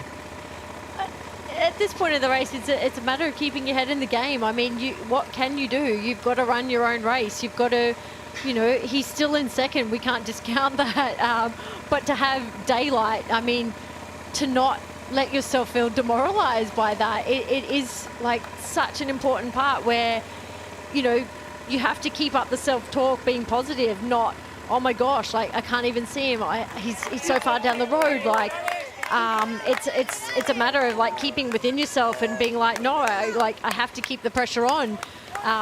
It's not to say that nothing can't happen, but yeah, that just there is the last probably opportunity that they'll get to see each other.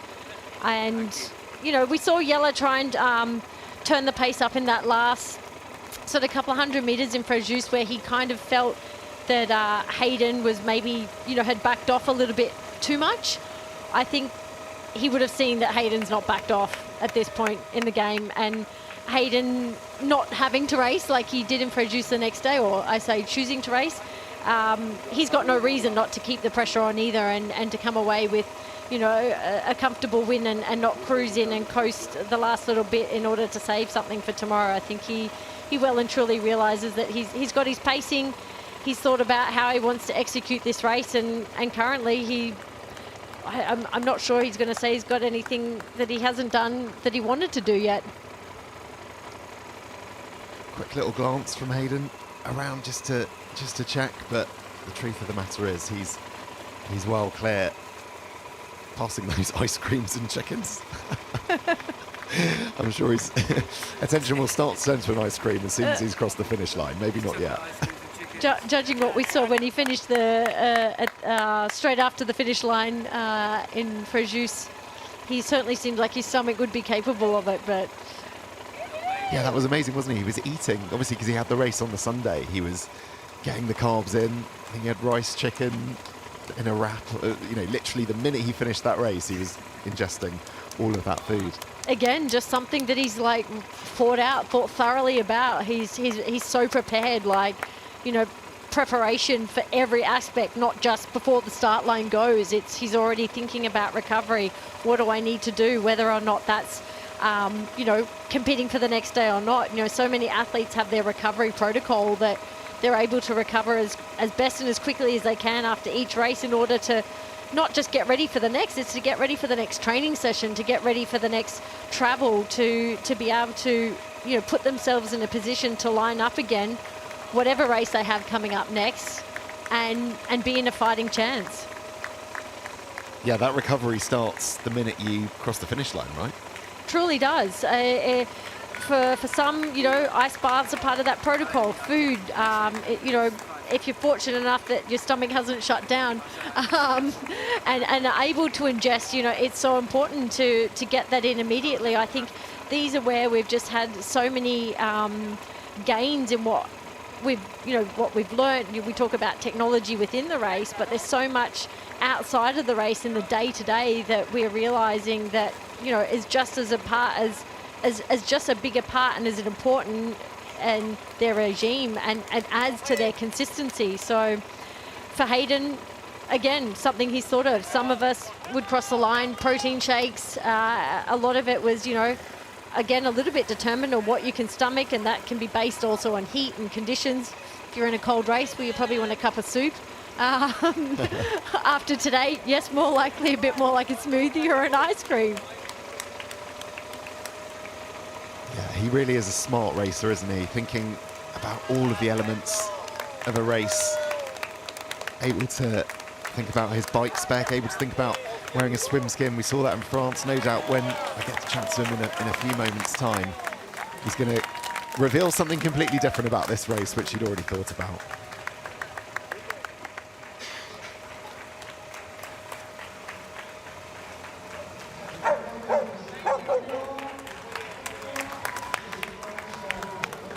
So being cheered on by some local crowd here.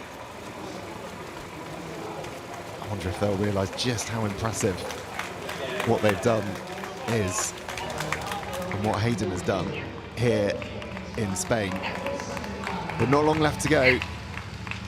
The final few corners for Hayden Wild, who quite frankly is making this T100 business look rather easy. He's onto the blue carpet. He's got a run that knocks the socks off of even the great Jelle Geens. He raises his finger in the air. This is going to be 4 wins in 4 races for Hayden Wild. And the scary thing is, it's his debut season on the T100. Hayden Wild wins here in Spain. And that recovery, Emma, starts right now. He is just, yeah, he is the best of the best right now. Just so calm, so controlled, executed it exceptionally, and but still, even as we can overhear, a very hard bike. So it's nice to know that he had to still work very hard for it, as much as he looked and made it look easy. But I tell you what, what's coming down to a tight, maybe 3rd podium spot is lurking. Yeah, this is Jonas Schomburg, currently in 3rd place. Mathis Margirier, you can just see there in the white and blue tri-suit. And this is the battle for that final podium place. Jonas looks like he's hurting, doesn't he? Does Jonas wish that it was a marathon still so he has the time? Or does he just wish for it to be over right now? I'm pretty sure all of them are wishing for it to be over. But still plenty of time to go. So, Jelle Geens, not long for him to go now. Again, on these final few corners of this run course. What do you think Jelle will be thinking, Emma? I think Jelle right now is probably still not thinking until he crosses that line. And then, you know, I think, you know, any athlete, you know, you have so much respect for your competitors. I know, you know, when you've been beaten on the day, you know, Jelle clearly hasn't had any problems that we are aware of or have seen in terms of, you know, nutrition or cramping and things like that. So I think for Jelle, he realises that he's put his best out there today, given, you know, Hayden, there's always only one winner. There's always someone better on the day, and today that's proven to be the case. So what he feels after this and what he goes back and does, you know, for the drawing board for the rest of the season, yeah, I think he's probably going to be scratching his head a little bit. Well, I'll get to ask him in a few moments' time, but Jelle Geens onto the blue carpet. A few high fives with the brilliant crowd we've got here in Spain. A kiss to his family, and he's over the finish line. Jelle Geens comes home in 2nd here in Spain. But this has to be the most exciting battle, right to the death. Jonas Schomburg, I think he's just found an extra gear on that final few 100 metres. This roundabout, he's making his way through onto the blue carpet. There it is. An incredible performance from an athlete who only 6 days ago raced full distance. This is so impressive. I cannot wait to understand what his week has consisted of. But Jonas Schomburg over the line, and he can take a very well-deserved seat. Truly incredible. I actually wonder what Hayden's got to ask Jonas about that. Mathis Margirier coming home in 4th, and another hugely impressive performance from Sam Dickinson. He was on the podium in France.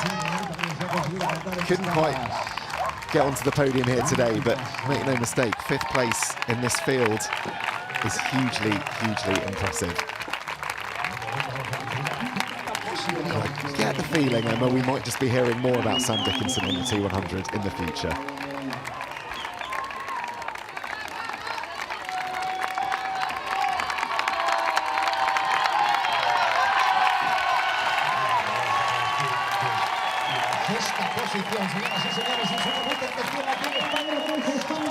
And that sprint finish in front of a home crowd is Guillermo Montel Moreno, the Spanish athlete, coming home to finish in 6th. not far behind Yuri Kulin in 7th.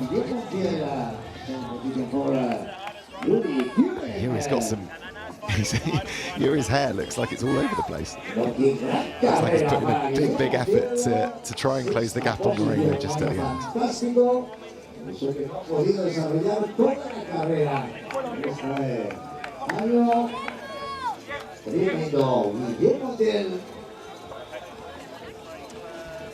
It's good to see fellow athletes congratulating Hayden. If anyone is going to be impressed at what he's achieved today, it will be these guys who've also gone through the same course.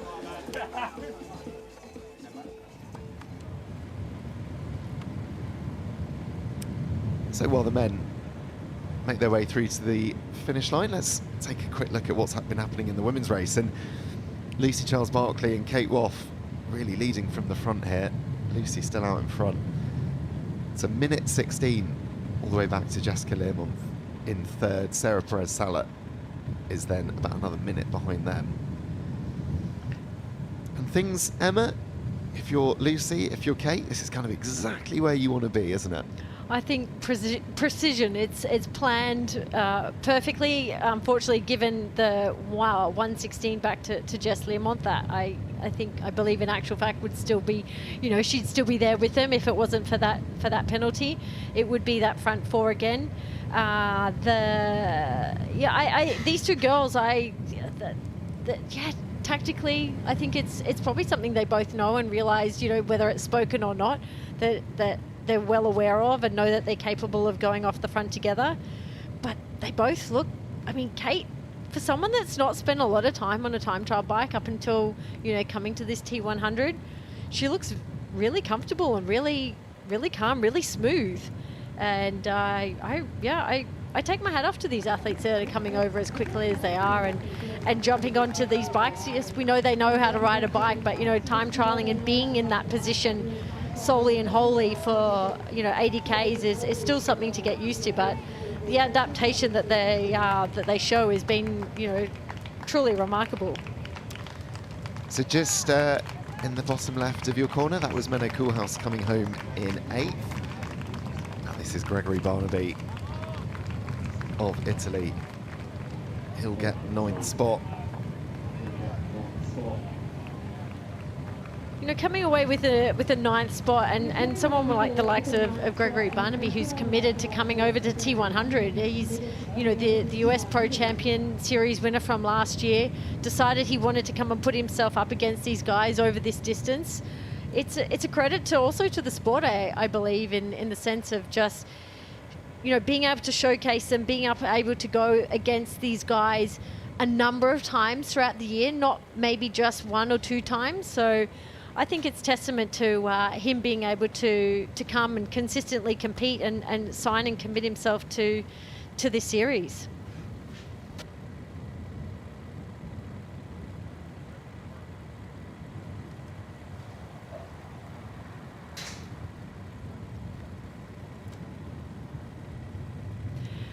Well, it seems like that Kate is just, I would believe, just sitting comfortably and staying, by the likes of Lucy, who's, Lucy's obviously been in these races time and time again, on her own, probably more typically off the front. And I think Kate's playing a really nice, calm and considered game at this point in time. You can see the salt on her suit and the temperatures are rising, which for the women starting that little bit later are going to have to endure, and especially when it comes out onto the run. But we've seen her excel in these sorts of conditions. So both these girls, I feel like right now it'd be pretty hard to pick as to who would be, who would be able to outrun each other. I think it's set up for brilliant racing at this point in the game.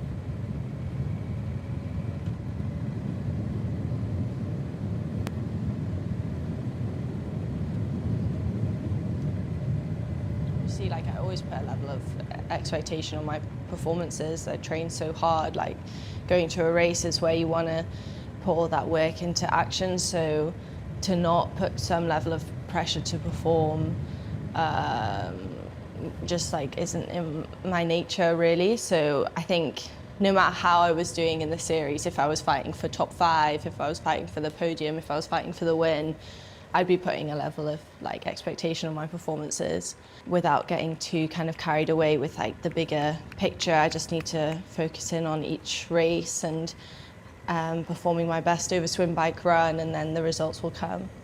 I think it would be really cool to be the first one of this year to get the second win, but I don't think it's going to be easy. So I'm kind of not too focused on the result right now. I just want to try and be as competitive as possible kind of in the race and yeah, play my best race, and hopefully that gets me a good result. Just want to try and be as competitive as possible in the race and yeah, play my best race and hopefully that gets me. Okay, I'm joined here by Hayden Wild. Congratulations, Hayden. Take us into that run part of the course, because we saw you were able to keep there and keep at the front on the bike. When did you decide to put the burners on in the run? Yeah, it was pretty challenging. I got to admit, Yellow's should go for a Guinness World Record of putting socks on, because I was right beside him and I was like, "Well, he's already gone. I've got one sock on already." So. Yeah, he put 15 seconds onto me at the start, and I just made sure I was relaxed and slowly caught up to him, which was nice. And then once I caught up to him, I could see it turn into a bit of a tactical race. About lap 4, I decided to put the afterburners on just to see how he was feeling, and yeah, I was able to drop him and then just keep it a good pace there. I mean, we absolutely loved watching it in the commentary box. What's it like to race someone like Yella? Obviously, both of you, we're sort of creating this, you know, bit of rivalry between you. We love watching you race together. How does it feel to be a part of? Yeah, no, it's super nice. You know, it was actually one of the first times we've run off the bike together, so it was super interesting. And yeah, it was, yeah, obviously when you go out there, you're a little bit stressed out because he's already got a big lead on you, and you know, he's one of the best runners in the sport at this distance. So I was a little bit nervous, but just made sure not to go out too hard and just control myself and just race smart, get ice on, get water on the face, on the body, and yeah, just do what I can to keep the body cool and just race my own race, and hopefully, yeah, that's enough to get back to the front. I mean, your season so far on the T100, 4 starts, 4 wins, an incredible record. What? You make it look so easy. Tell us that it's not easy. Tell us that it's actually really hard. Honestly, you know, like I always take a risk. I think Rico actually joined me with the risk today, but you know, no swim skin, and it paid off again today. You know, I was right off the back of the front group, but then I was out about 3rd place, which was really nice and could get into the rhythm. But honestly, it was probably one of the hardest bikes I've done this season. Whether it was my legs or whether it was on, it was, yeah, I couldn't go with Magier at the end. At that 50k mark, but wow, like for 50k it was just on, and then it kind of like yeah, eased up a little bit, and you can kind of gather yourself. But I was pushing pretty hard on the bike just to keep within, and was hoping that the legs would turn up on the run. But definitely a hard day out, especially when you know, the blue sky comes out and the Spanish sun starts to beat down on you. Yeah, it did, didn't it? Into your bike course, and then you know, you got 140 points now out of your 4 races. It's a perfect. You couldn't go to Qatar in a better position. What does this mean for the rest of your season? It's super nice, you know, like I'm still looking forward to racing at Wollongong, and I've got the same objective to go there and race hard, and same with Dubai as well. And you know, I've come out to say, you know, I really want to win every race, so I'll be pushing until Qatar. And as I said, like you know, the season isn't over until Qatar, and I've been in this position many times, and I've fallen short. So I was going to keep the pressure on and hopefully to do well in Qatar to bring it home, but it's still a long season for sure. It certainly is. Hayden, congratulations again. Incredible performance. We're going to switch you out with Yella. Thank you very much. Cheers. Yella, congratulations. 2nd spot. How do you reflect on that? Yeah, like Marta van Riel said last week after Nice, I tried but died. Yeah, I had a good swim again, but it stayed again very close, everything together, and then felt good on the bike. But then, yeah, unfortunately crashed with start of lap 2. When I was laying on the ground, I thought, that's race over. But then got myself together, and it took me a couple laps to get back to the group. And sorry, you crashed? Yeah. We didn't see that. Just tell us about that. Yeah.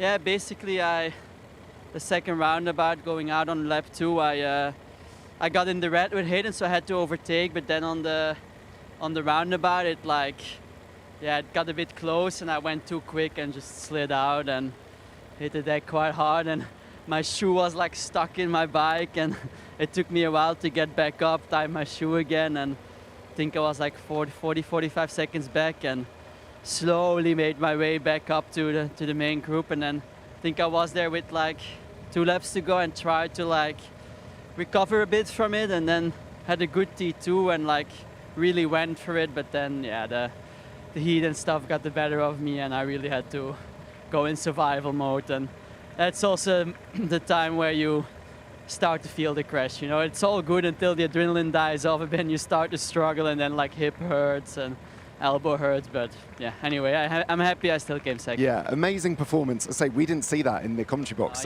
even more incredible given that context. Look, we've loved watching your battle with Hayden so far this year. I've heard you say how much you want to beat him. You can still beat him this year, can't you? Well, to be honest, it's not been much of a battle yet. Here, at least it was for 6K, maybe 6.5. Yeah, I believe that I can. I definitely feel like my shape is slowly going down with all the racing. So I'm going to take a break now and do a good training block leading into first 70.3 Worlds in Marbella and then Qatar, the final, and hope to be really in contention there for the win in both races, and really be able to give Hayden a proper fight until the end. Well, that is mouth-watering stuff for the end of the season. Jelle, thank you so much for joining us. Thank you. Really appreciate your time. We're going to switch you out with Jonas. Wow, Jonas, I'm surprised you can even walk. How are you feeling? Why? No, just kidding. I'm super tired. 6 days after an Ironman racing here with all the top guys. But I'm super stoked with the result. I had no expectations coming here. Did basically the whole week nothing, just resting and tried to recover from knees last week. But coming here with the podium, even better. I was going to say, what on earth have you done this week to try and prepare your body to be able to compete here on the T100? I did a 5-minute swim and a 10-minute jog. And that's it, basically. Try to sleep as much as possible, eating, sleeping, resting. And then it kind of worked. The swim was, I had a good position, tried to play defense all day, not pushing against my odds, actually, kind of, and waiting and save as much as possible the energy, yes. And that battle with Mathis Margirier right at the end, how much did you understand just how close he was at the finish? I've seen him all day every time at the turning points. I could see he's coming closer. 6 Ks to go. I was pretty dead actually, but I managed to hold on, and I was backing my sprint the last 500 meters. I'm actually quite strong and happy with that. Yeah, well, we loved watching it in the commentary box. Honestly, box office stuff, being able to put that performance in after what you did in Nice. So, Jonas, congratulations. Thank you very much. Thank you. And we're going to have a look at the race results down here. And just confirmation then that it was Hayden Wilde who won the fastest run of anyone, which again is no surprises given how easy he made that look. Jelle Geens came home in second. Good, interesting to learn about that bike crash as well. Jonas Schomburg, as we've just spoken to him, he finished in third. Mathis Margirier in fourth. Sam Dickinson with the fastest swim of anyone in fifth. Moreno of Spain in sixth. Yuri Kulin in seventh. Mene Koolhaas in eighth. Gregory Barnaby in ninth. And Rico Bogan with the fastest bike of anyone. That's a clean sweep, I think, in the T100. He finished in 10th.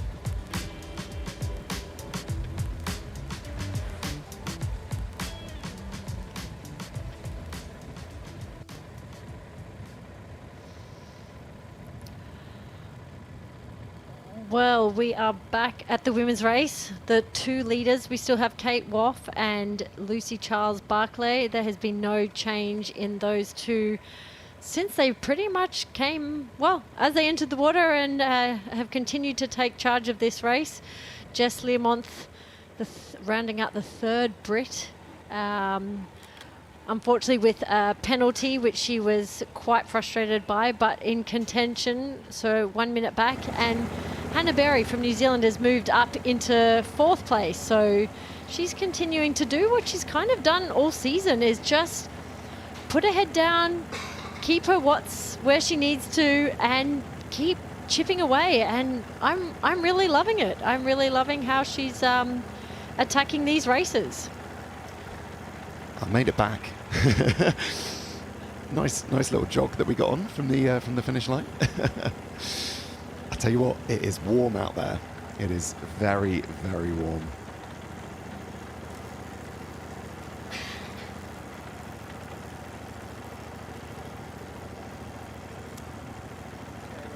Emma, I just wanted to get your thoughts really. What did you make of those interviews in terms of, you know, finding out that Jelle had a crash and he was still able to compete? That was incredible. I didn't see any signs. I didn't see anything on his race suit that indicated that he had a crash. I didn't see any broken skin. So yeah, I'm also astonished. But he mentioned, you know, and it's always true after a crash that when that adrenaline wears off, you know, how you feel. So, you know, he somewhat sounded a little bit deflated. But given what he shared with us, well, somewhat incredible also that he's come away with the second. However, I just can't underestimate Jonas, coming in third. I mean, incredible. I love the recovery in between. He was very honest, but look, it worked. He surprised himself, and I think, you know, that's also what this racing's about. Being able to show up and yeah, put in a fantastic performance behind these two guys who are basically, you know, the front end of this series. So that's the men's race. Beautiful shots here from our drone, seeing the front of the women's race. And that's what a 3-second gap looks like on these roads. As our women are on the final lap of this bike course. It's ever so deceptive, you know. We've said all along it is a flat course, but it's, you know, it's almost sometimes that false flat. I think that's what, you know, Hayden attested to, that the bike was so hard.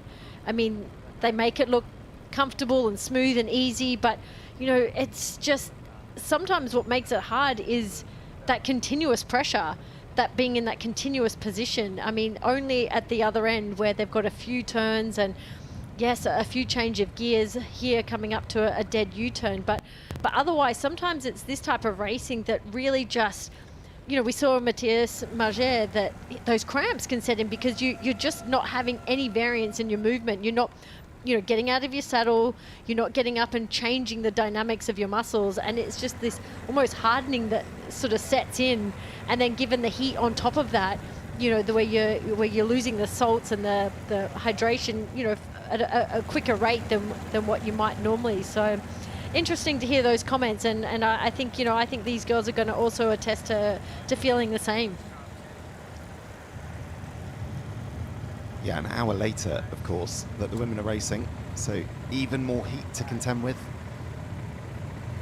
But that's quite a sizable gap they've got over Jess Learmont. Just looking further down there, Ash Gentle 6 minutes off the lead. Even by her amazing run ability, that probably wouldn't be what she was looking at the start of the day. Very surprised to see Ash has dropped back that far.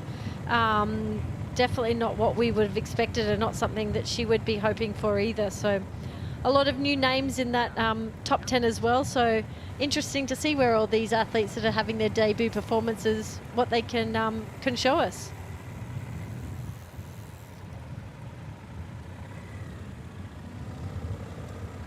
Yeah.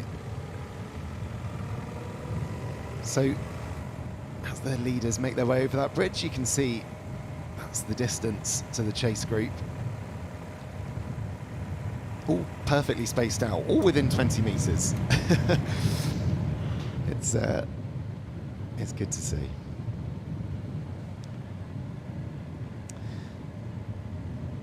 So Julie Duron still at the top of the women's standings in the race to Qatar. Something tells me by the end of today we might have a new leader.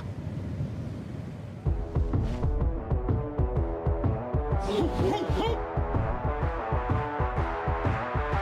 have a race on our hands.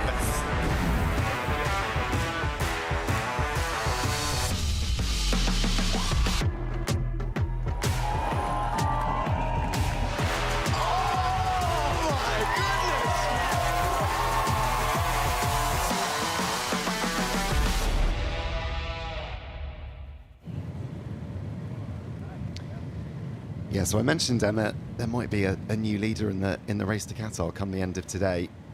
Kate Whopper's only raced in 3 races, so I would imagine this is a really good opportunity, isn't it? Just to stamp her mark and say, on the minute. I mean, you see what with Hayden, he's got 140 points, a perfect number going to Qatar. He set himself up, as best he can, given the circumstances in this second half of the season. And I think that's what we're witnessing is that, the first half there of the year and the season, and we've had this beautiful, 5 different winners, and maybe today's the first day we see someone take, finally 2 in the series, but. It's being able to, get in that training in between all the races, weighing up where your points are at.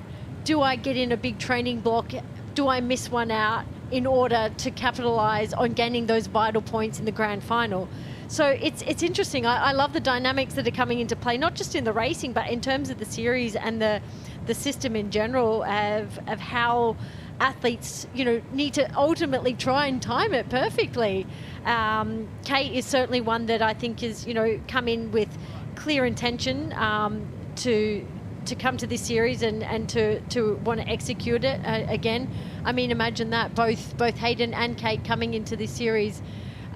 If we were to forecast, further down that two wildcards, or I should say 2, debutants into this to this distance. But it's I think it just tells a great story of how these athletes are having to plan their year and take into account series points in order to take away this title. What have you made of the way Kate has adapted to life on the T100? She, a bit like Hayden, I guess, sorry to make the comparison again, but they've made it look really easy coming from short course. I think what I draw a lot from particularly the short course athletes that are coming across the T100 is they've typically come from, I would say maybe more majority. There are quite a few that have come maybe from the age group arena, but those ones that have come from a federation and have had the support and have got to understand what they need in terms of what we were referring to, and not just a coach, not just your equipment, but what do I need in terms of my recovery? What do I need when I have an injury? Who do I go to if I get sick in order to find my best way back to health? How do I get these tests done? And when you're in a federation, that's more often or not, you've got that huge greater network around you in which you're able to rely upon. And for someone like Kate, who now comes across to a distance where you are basically set up to have to find your own team. You need to find what it is that you need on a daily basis, or when you have an emergency or you fall ill, how do I accumulate the people around me and create the best network in order for me to find that continual training and consistency? So I think that comes with time, and it's something that, it's vital to their success. And you see that within even just all the races, the community of people that are around them, some often partners or support staff that, typically most of them have got at least someone with them here in order to help continue to execute them having the performance they need to on the day they show up to race.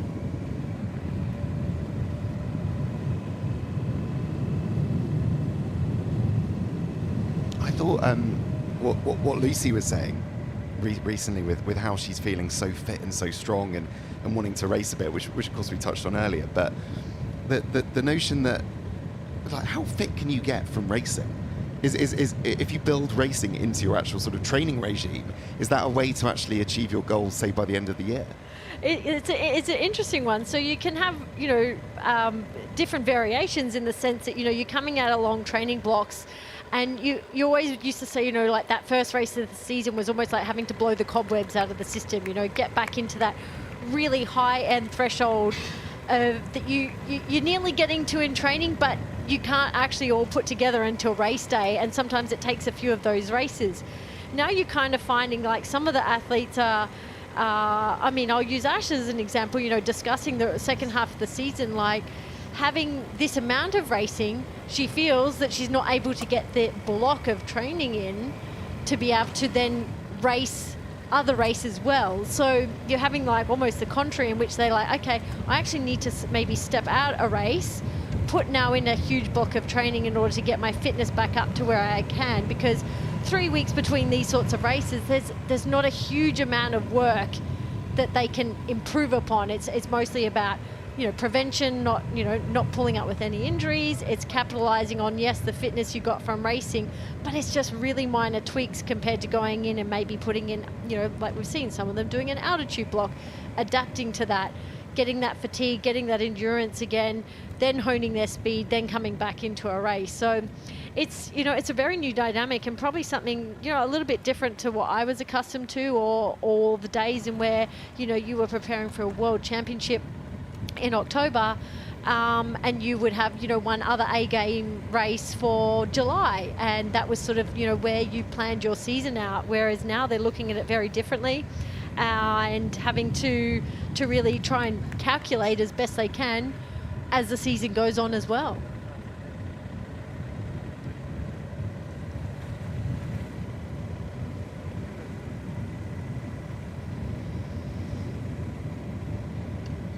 That is the art of being a professional athlete, I imagine, isn't it? Just being able to peak for the right moments. But it's all very well saying that at the start of the year, sitting down with your coaches, I guess, but to actually do it is another thing, isn't it? I mean, peaking used to be that it was a one-day world championship, and you had many races that would lead up to that, and would lead into accumulating points to that one final. However, we're seeing time in day, week in, week out, someone the likes of Hayden just able to back up, and it seemed like peak at every single race. And, that's a big credit to, the type of training and the coaches and the support staff that he has around him in order to be able to execute that the way he can. And not all athletes can do that either. So, it can become a little bit dependent on, the type of athlete you are, and also where you've been coming from. Some who have faced injury and illness, sometimes lingering, as Lucy attested to, just feeling like, sometimes the odds were against her, and it's just that momentum and believing in, the process that, everything is still an improvement, and then getting that to come together all at the right time, and when it does, gosh, I mean, it's the best time of your career, and you don't want it to go away, and you want to keep racing with it. Yeah, I bet you want to bottle those moments, don't you, for forever. So transition not far away at all, as Kate Woff just undoes one of her shoes. This is the final corner before they will make their way onto the second transition zone. And Emma, look, I mean, as positions go for these two athletes, this is right where they want to be, and it also potentially gives us an amazing opportunity to see them battle again on the run. Interesting that the different dismounts. Kate's still got the short course racing flying dismount, which was quicker. it always is quicker, and Lucy, more accustomed to probably just being able to afford the time, on longer distance races with her transition. So, but it's certainly something that's always worth practicing. Yeah, you don't want to be doing that for the first time in a race, that's for sure. She made it look very, very easy. So socks going on for Lucy Charles-Barclay. Socks going on also for Kate Woff. And this is where they'll start to understand just how much that bike course has taken out of their legs. But pretty much the gap that they went into the transition zone, they come out. They were almost in unison. I felt like each of them had one sock on, then the shoe. They were almost. Oh, Lucy's dear, dropped something. What is she? She looked like she had a plastic bag with something in it, and yeah, looks like it might have been some nutrition or a gel, perhaps. So decided to go back and get it, but Kate, I guess, in that moment, probably opened up a 10-second lead or so, you would think. So Jessica Learmonth, she had a penalty for drafting in that bike leg. You would think she would be right at the very front. She's going to have to make do with being in third at the moment. She'll lace on her running shoes. And Jess has been speaking that she's actually been able to run a lot more in the last few weeks, which is really good to see, because she's been struggling with running injuries all year. She has really struggled with, I think, you know, lower leg calf injuries and just not being able to get that consistency of running in that she would have liked to. And initially we thought, you know, while we were in Fréjus that the same thing had occurred, but it was that, you know, she was unwell and was was unwell and was sick, and wasn't able to finish the race there. So let's hope that, you know, that she's able to, you know, that consistency now is able to pick up, and it appears that both of them are dropping nutrition out of bags and pockets. Contagious. Maybe that slightly negated the timing gap.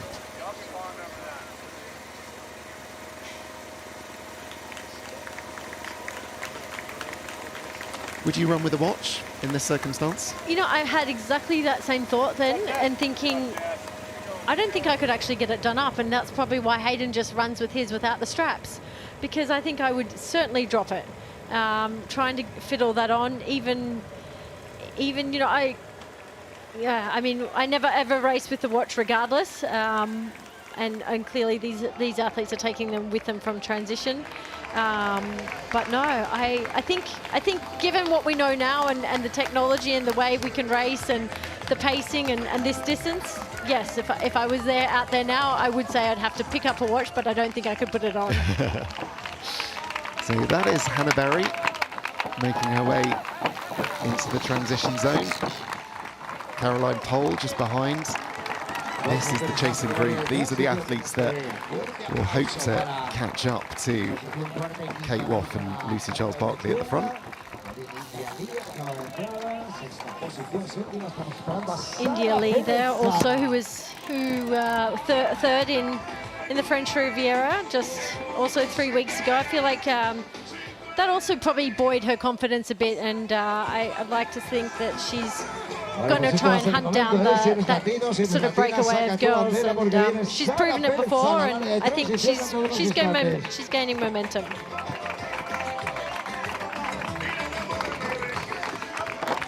Yeah, India Lee has spoken about how she was very much deliberately at the start of the season trying to peak at this time of year, because obviously this is when, you know, the prizes get handed out. This is when there's a bulk of racing. She's nailed it if that was her intention. Yeah, I mean, timing in a series, in a year-long events like this, and it's not always you know, by decision or by default that you want to have, you know, maybe not so great races earlier on, but it could be. I mean, we've seen her take away a win in 2024, and we've seen that she's capable of winning over these distances. Her and Ash have had some, you know, we're kind of at the forefront of this for some time. So it's great to see her back and clawing her way back into these podium spots. So that is Sarah Perez-Salat coming into transition. Excellent swim from her. A decent bike as well. Being cheered on, of course, by the Spanish fans here in Oropesa del Mar. How much of this transition is about cooling down, about adapting to the conditions? Because obviously they look very tired coming in, but there must be an element of just like take a few seconds, gather your thoughts to help you in the next phase.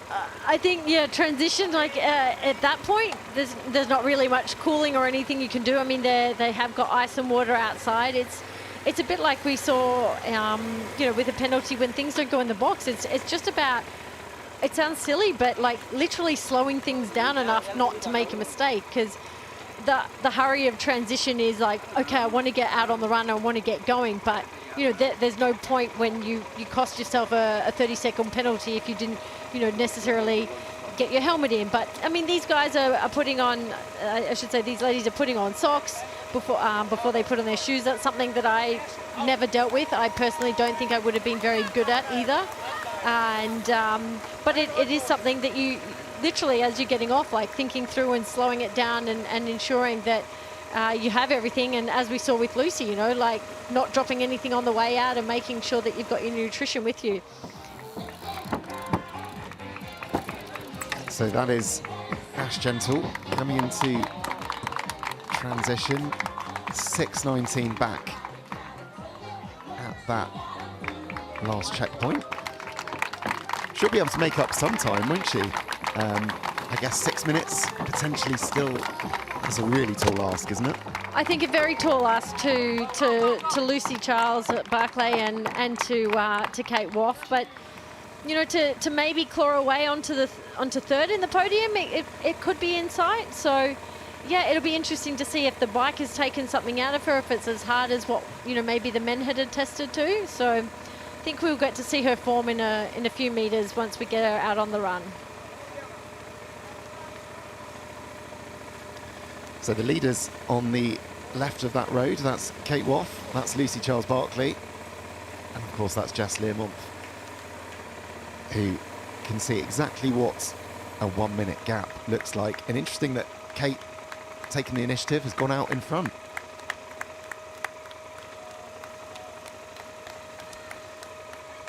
So just looking further back, Hannah Berry, Hannah Devitt, India Lee, Caroline Pohl. Of those athletes, Emma, who do you fancy with the run prowess? I would still say India Lee. You know, I think she showed her form in Fréjus just 3 weeks ago, where the same thing, she just kept ticking away, you know, plugging at the kilometres and just clawing back athletes. And I also believe, you know, once you sort of had that momentum again going forward and you know you've done it in a race, it again, you know, it gives you that confidence of, all right, like, we're here again, I can pull back every athlete, and it's just like almost like pegging them off and just one by one. So I still believe that, you know, probably India would be my pick at this point in the game. And this is the beauty of this course. You do get to see where all of your fellow competitors are. And remind yourself that everyone's suffering, no matter where you are, no matter where you are at the front of the race or you're battling for fourth. Yeah, I think you know, these sorts of courses are always great for that sort of thing, and seeing other athletes out around, you know, like a sort of, yeah, as sick as it is, you know you're in a world of pain, but it's also somewhat nice knowing everyone else is in it with you too, and you know, surviving the conditions, because you know, these girls are certainly, yeah, they're certainly getting more heat than what the men were enduring, starting that little bit later. But Lucy's moved right onto the shoulder of Kate again. I'll be curious to see how long she's going to sit there for. Yeah, she has, hasn't she? Just thinking back to Kate's season and obviously that win in Singapore. Make no mistake, she can race really, really well in the heat. I mean, Singapore probably the most difficult challenge of the whole season when it comes to heat. And, you know, she had the largest winning margin in T100 history. Yes, agree. But where also Lucy has excelled, I mean, Kona conditions, they are second to none in terms of heat and humidity. I mean, Singapore is incredible, but I think you just can't discount Lucy's experience in a race that long and her ability to withstand those conditions. So I think, yeah, given Kate has excelled in Singapore the way she did, Lucy would certainly back herself, and knowing that heat is not a factor for her. And in actual fact, she loves it. She thrives on it. She goes to Lanzarote very often to do training blocks and training camps, particularly in the lead up to going to Kona. So I think that's not playing a factor. I don't see it playing a factor for Lucy or Kate, if I'm honest. And I think that's what makes this this two-woman race at the front all the more exciting. Yeah, we're still on the first lap, but cannot wait to see how this one unfolds. As we said, in London, we were treated to an incredible battle between both of these athletes, and it looks like exactly the same is happening again here in Spain. So Kate obviously leading them out in front. What are the tactics at this stage in the race, Emma? What are you looking to do? She'll be fully aware, won't she, of obviously Lucy behind her. Will she think this is very much a two-horse race now and to concentrate on the immediate? If I was Kate right now, I would be thinking that Lucy's got in the back of her mind, a 42K marathon she's going to be doing in 3 weeks' time. This is just purely speculation, purely if this was me and I had Lucy Charles, if I felt privy to having Lucy Charles Barclay on my shoulder. And I would just be wanting to wind up the pace as best as I can on Lucy sooner than later, because Lucy clearly has the endurance to go longer. Like, that is her forte. So if I was Kate and I felt capable, it's just being able to put that accelerator on and try to just keep stretching her and try to make that elastic break sooner than later, because the longer the race goes on, I do think that Lucy, that is her strength. But we saw how well she's running as well. Like, that is not to be underestimated. And Lucy looks great. Like, she's, we've seen that she looks happy. She says she's healthy. We know she's healthy now from her results. And she also has like this, really nice lightness about her running too, that makes me think that, she's also not going to just let Kate run away with it either. She's going to go in with the fight. And what about Kate's technique as a runner? What are the differences between Lucy and Kate here? They both look so calm and controlled. Like, I think there's just something about, whether you want to say it's the British system of running and the way they're taught to run. They're not as maybe as forefront as some of the British women who race short course and really sort of, higher up on their toes. But they just are such beautiful runners. Like, they just have a style about them that, is very energy efficient. And when it comes to running off the bike in these longer distances, I mean, that's incredibly key. It's not maybe like the likes of, the longer limbs, and they've got a beautiful turnover. Their shoulder carriage is really, really calm and low. And I think, that for them is all that's needed at this point in time, and just conserving that energy.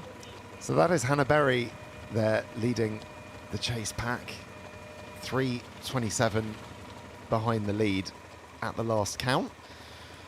And Jess Learmont still going very well in third. We mentioned, of course, that she's been doing a bit more running, that she's been able to deal with the injury that's kind of plagued her whole season. She's been so impressive on the swim, as you would expect with Jess. She's been an incredible biker as well. But the run, what's the saying? Bike for show, run for dough. Just goes to show, doesn't it? You need to have a good run to back up the rest of your race. Oh, it can be so infuriating when you just can't get in that consistency in your running. And Ash has mentioned the same, through the season with a bit of Achilles tendinopathy, and it just hampering you and hindering you from just able to get out the amount of training, particularly in one discipline. It can just play such mind games with yourself as well. And it's so good to see her, because we've seen her so often at the front of the race and not able to run to where she's been before, and able to run. So getting that consistency in now and turning it around, I think is just key to just being able to chip away at the season. Now, you might have noticed someone missing from the start list today is Lucy Byram. And tragically, since Lucy came fourth at the T100 French Riviera 3 weeks ago, her partner Sam O'Shea was killed while out on a training ride. And Sam was by Lucy's side for every T100 race that she did. She became integrated in the T100. He became integrated in the T100 community, often found down in Foy's bike workshop or helping people around him, and of course supporting Lucy in the race. At the athlete briefing this week, there was a minute's silence held in Sam's memory. Triathlon is certainly a community that has come together and supports each other, and Sam's impact will long be remembered, and he'll be deeply missed. Finally, to Lucy and to Sam's family, we are all thinking of you.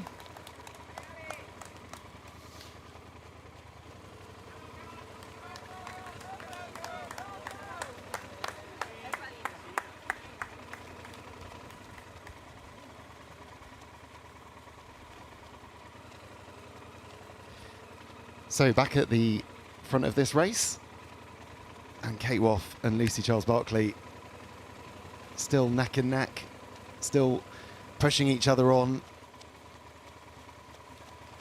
And I think, I mean, we're early on in this run course, but it looks very much like these guys at the front are going to be giving us a race right to the finish between them.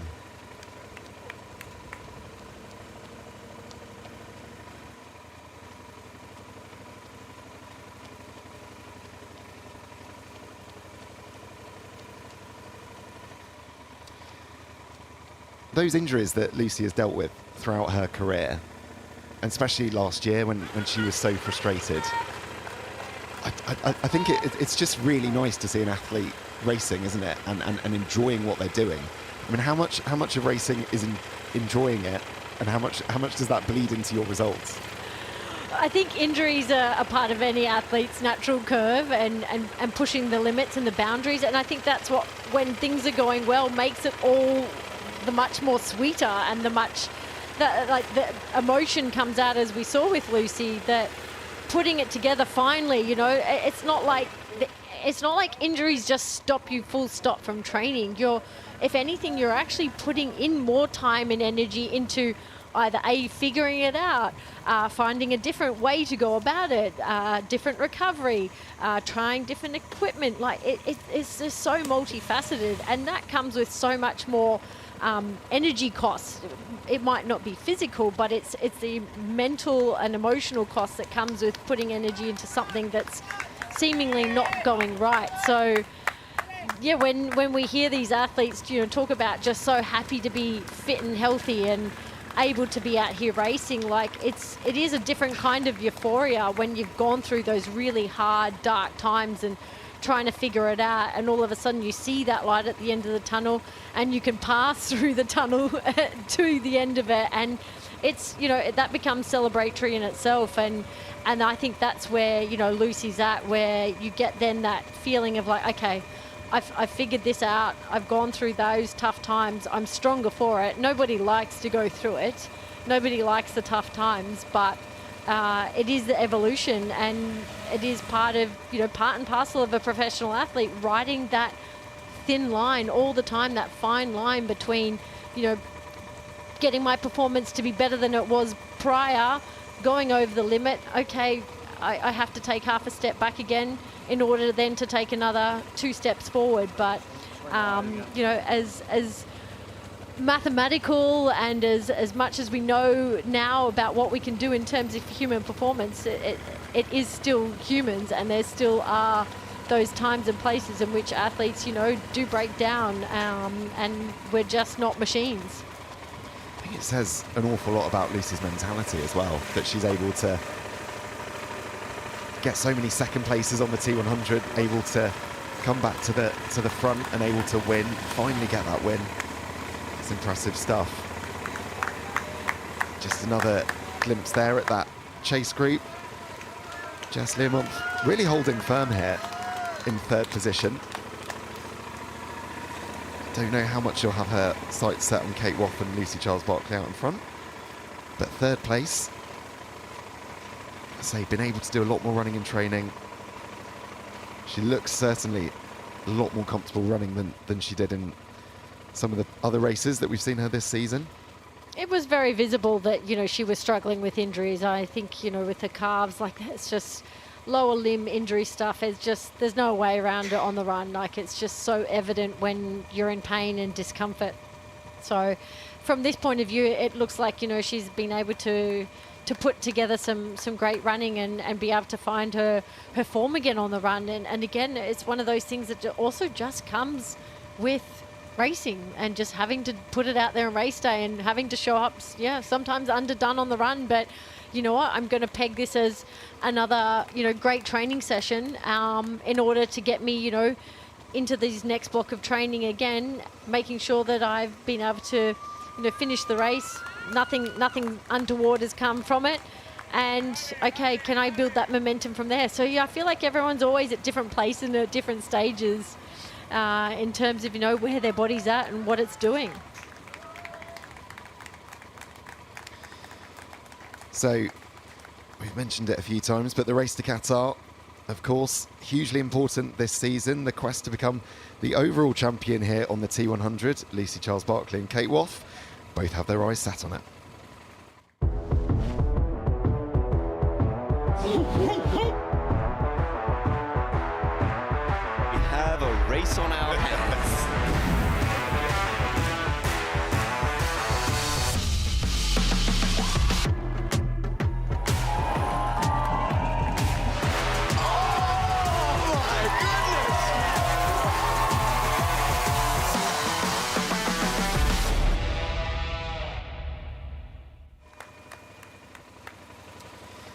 Yeah, that is the beauty of the T100. We've got not only our individual races, but all of our athletes competing across the year to become our overall Race to Qatar champion. Just back on to Jess Learmonth. I mean, she DNF'd in France, and we found out that was because she was kept up all night, basically, by her son, Fred. It's really challenging, isn't it, as an elite athlete? When you're traveling around the world, she's obviously trying to bring her family with her, but there's also costs that come with that, especially with a 2-year-old. I mean, Jess is very unique, and in the sense, you know, being a mother and bringing a small baby on tour is, I find incredible and able to do. But in the same breath, like this, you know, she's so fortunate to have such an incredible job and, you know, have that two-way of bringing her family around as support staff, but have them with her. And I think we see that with, you know, all these athletes, not just, you know, the ones that have children, but so often it's more than, it's, you know, it's a small team. It takes, you know, at least one of them coming around to all these events. And Jess, I mean, I take my hat off to her. I really do. Like, there is just there's not the opportunity to rest in between sessions. It's, you know, typically an athlete, you know, they go and do their training and all the other things in terms of recovery. But, you know, naps were a part of my protocol in order to keep me healthy. And having a toddler, there's just no time for that. So you really have to take your hat off to someone like Jess, who's, yeah, traveling around the world, training, racing, and having a supportive husband that's able to bring, you know, their son along with them. But I mean, what an incredible experience to say that you're racing at the world's best, and for her son to have these memories of seeing, you know, what a rock star of a mum he has, that's, you know, out racing these girls and also seeing the world in which she gets to compete in. I wonder if he'll remember it.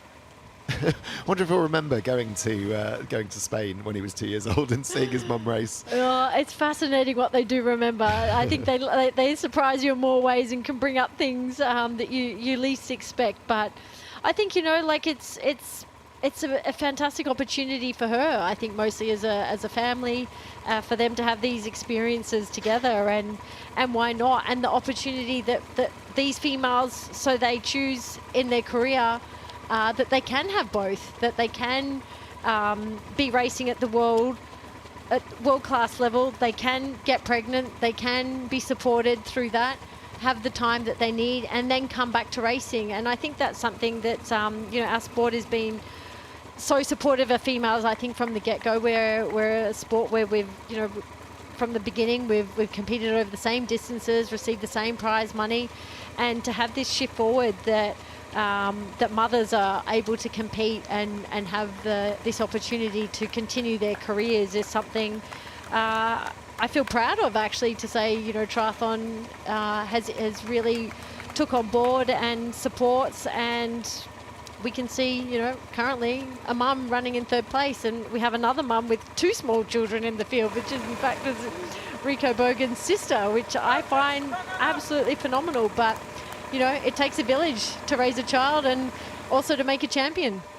I guess as athletes, to be successful, you do have to be selfish to a point. Is that fair? You have to look after number one, because you're the only person who can make you better when it comes to sort of your training and all of those parts that are so important to you. So it must be quite an adjustment for these athletes, also having to share that time with young children. I'm not sure why you added selfish to a point. You know, I was trying to be polite. You know, I maintain, like, an athlete, they truly have to be selfish in order to do what they're doing. And selfish is not necessarily a negative thing in this setting. I you know, from personal experience, I knew that's what I needed to do when I was racing. Being a supporter of someone that needed also to be selfish to do what he did. I was always the first person to say to Jan that he needed to do what he needed to do to be the best, because I also, you know, wanted to see that he could get the most out of himself, and there's no doubt that each one who is here supporting these athletes feel the same way.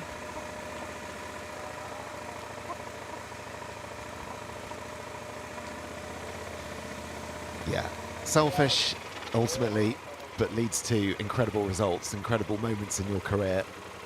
And the career of an athlete isn't a hugely long one, is it? And I guess you do have to seize those moments and seize those opportunities when they come along.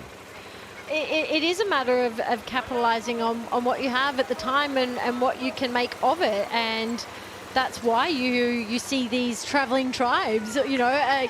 Even for me coming back to races, I get a great deal of, you know, I have to say, like, I love being around this community still and seeing these athletes and seeing the evolution of athletes that have continued to come through with their own support. And bring the people that they bring to these races, but that goes beyond, you know, to the people that put on the races and the technical officials and everybody that here is part of this greater community. So, you know, it is very much, yes, a selfish sport, but it is hugely a team effort.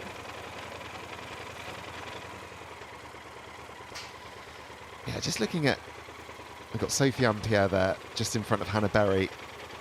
Hannah Berry is a lap ahead of Sophie.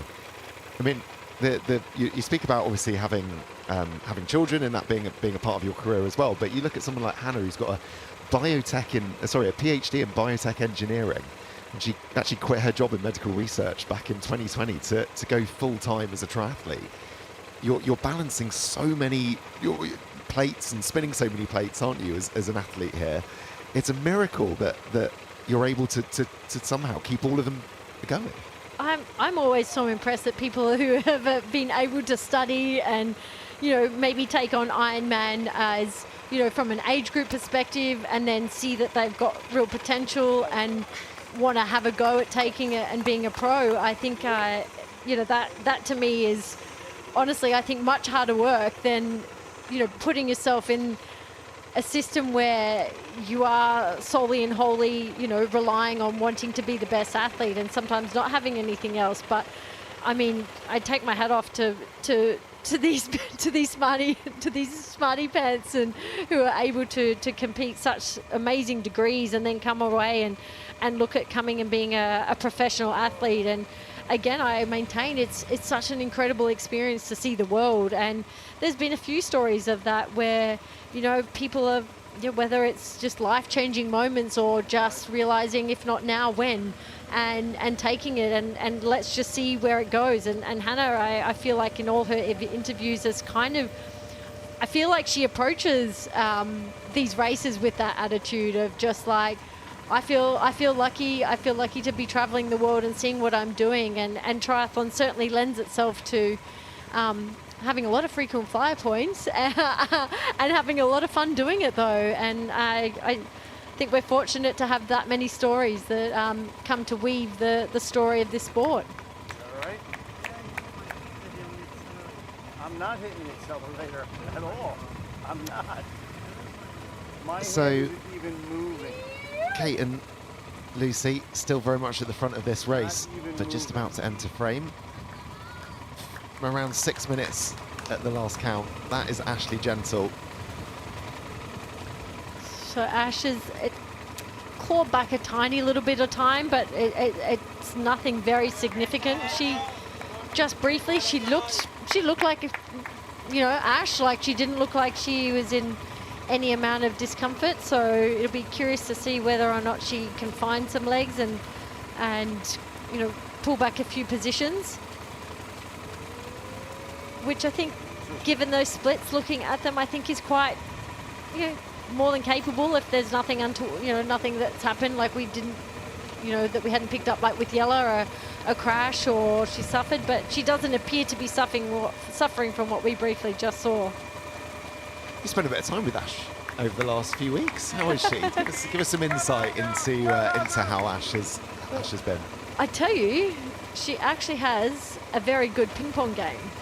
So after Fréjus, we were back in Andorra and had a great run and chat with her. But I have to say, I think my kids got the most enjoyment out of her, and probably even more enjoyment out of telling their dad that Ash Gentle was by far a better ping pong player than him, and was continually asking me when she could come back around and play again. So, unhidden talents. I was saying before that, triathletes didn't have really great hand-eye coordination or maybe ball skills, but I have to say, after seeing Ash, she was up for it. So, but Ash is, she's we've known her over this distance, and I think, we've talked about Lucy so much and going through these, I don't even want to say bad patches, but these patches of, tough experiences and tough learnings, and Ash really took it upon herself to, do things differently, saw the athletes coming through.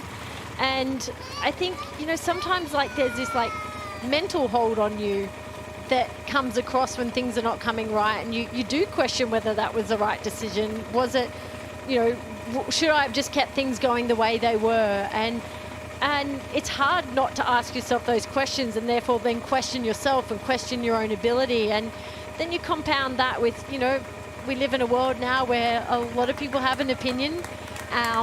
Everyone's human, and you can't not, hear it, and you can't not think about it. And it's challenging, I think, for athletes for us to look at them and see them as superhuman in what they are and the way they race and compete. But there's so many more complexities that go on to them, as a person, which, ultimately affects what happens in training and racing. So she was definitely, very positive and very happy this week with her Achilles, and it didn't seem to be a problem. However, they did note that, whether or not the beach start could have been a bit of an issue, or could have, maybe have made things a little bit worse. But, I think Ash is committed, she's maintained all along. She's committed to this season. She's committed to this racing. She's going to see it through. She wants to be there in Qatar, and she wants to be up there, and she still wants to fight for the win. And I think that's the best attitude you need to have. Well, it was a win last time out in France. Let's hear from her on how she on what she made of it. It was really nice to take the win in Fréjus. I think, it had been a while since I'd won a T100 race, but, I wasn't totally expecting it, because this year hasn't really gone the way that I would like for it to have gone. But yeah, you take those wins and you take those good times when they come. So I definitely enjoyed it. But to be honest, this race has rolled around super quickly. These European races being only 3 weeks apart, there's not much time to absorb too much, and you've kind of got to get back on track for the next one. Yeah, I think that this year I've been asked a lot, like, what's wrong with you? Why aren't you winning? You've won before. Why aren't you on the podium? But it's like I've mentioned before, it's really tough. These races are extremely competitive, and I have to absorb all of those questions all of those times. But I guess that's kind of what you get when you have won before and you have been on those podiums. So I'm grateful that I have had success in the T100 and the PTO Tour, but yeah, it comes with added, I guess, expectation and pressure. Yeah, she said on Jelle Geens and Aaron Royal's All In Triathlon podcast, she did an interview a couple of weeks ago, she was saying that it's felt like a grind this season, nothing's really come easy. I guess all the more rewarding when it does happen and when you do win, but still mighty frustrating to be in that lull period across the year. When you feel like you're doing everything right, and yes, okay, given she has had a bit of the Achilles, but it does start wearing on you, it really does, and you just feel like you just can't shake this monkey off your back. And as expectations are high from her, and she has those of herself too, it just becomes this sort of almost this cloud that sits with you, and yeah, the relief of a win, reminding yourself that I am capable of doing it is is something that, you know, I really think she really needed. She knows she needed, and yeah, it's just how to get that clarity to race. And yeah, like we've seen with a lot of these athletes, you know, happy athletes are by far the best athletes on race day, and I think we'll continue to see Ash, you know, racing well throughout the season. I have no doubt about that. You mentioned that you played you played ping pong with Ash back at home. Well, I was watching on the T100 YouTube channel that a couple of the athletes have been playing paddle this week, and it's quite fun watching really good athletes not be very good at something. And paddle, I don't think, is something that a lot of them are very good at. Oh, I think, you know, as much as triathlon is jack of all trades, master of none, I'm not sure outside of that many of us have, you know, many other sports skills to offer. But I guess that's the beauty of, you know, being at the beginning and starting something and being really bad. You realise, you know, and sometimes maybe it's a good reminder to show yourself, you know, in the sport that you're trying to harness, how good you've become. You know, there's nothing better than starting something and realising, you know, oh my gosh, I've got so much improvement to make. Because at least every time you pick up the paddle and you're hitting a ball, you feel like, well, I'm making improvement, not like these guys with little 1%ers, you know, very often they're trying to make.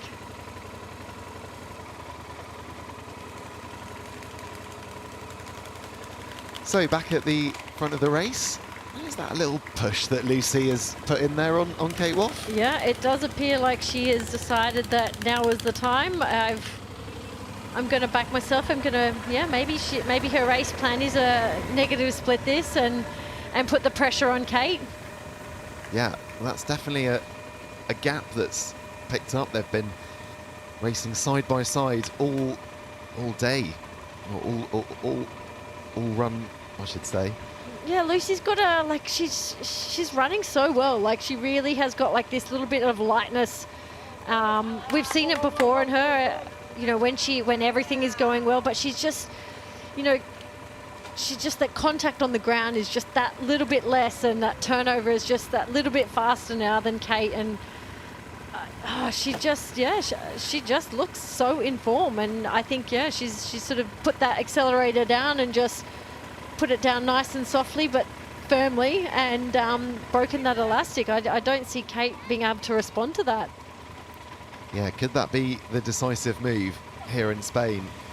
As Lucy Charles-Barclay, well, looks 30 metres or so further up the road than Kate Woff. Time will tell. And if you're Kate, what are you thinking in this moment? How do you respond to this? Are you hoping that Lucy perhaps has gone too early, that maybe she's misjudged this?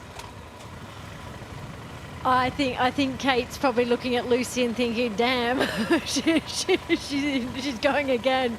I mean, yeah, she's certainly like checking her pace, but I also think Lucy's backing herself, and Kate probably also knows she's the sort of athlete that does. You know, she commits to a move, and she's calculated, and there's no need for her to take a risk. So, Kate, in my opinion, if you were to compare them both side by side, yes, does look like she's struggling a little bit less than Lucy. But again, it's like Yellow, like you just can't let that self-talk come in. You can't let that negativity of like, oh my God, like there they go down the road. Oh my, what am I, you know, you've got to remain within yourself. You've got to find the words or your mantra or the chant in which you need to remind yourself to stay in the moment, because ultimately, what can you do? You can only control what's in control right now, and that's you. You know, she can't control Lucy's gone up the road, but if the mind runs away with her, you're ultimately also giving a lot of wasted energy to someone else, which you vitally need for you.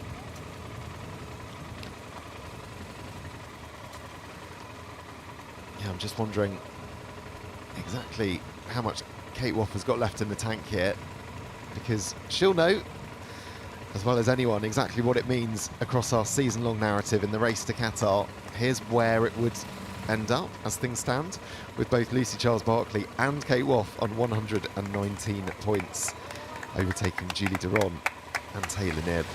That's gentle there. So it's tight at the top and it's tight in that third, fourth and fifth spot. Don't forget that the best 4 results count across the season. So, you know, that's how it is right now, but plenty of chance to improve on your score and go for the perfect 140, just like Hayden Wild.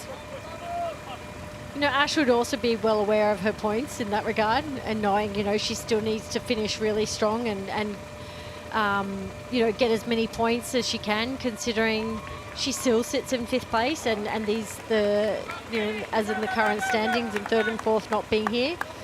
Though these two, and I think that's where, you know, Lucy's really made her remarks, in the sense of that, you know, she's feeling that good and she's feeling that great at this point in the season. Like, you know, maybe at this point I can have it all. Maybe I can go for world titles and T100 championships. So I think, you know, hedge your bets and, yeah, try and run away with it. And she looks great to me.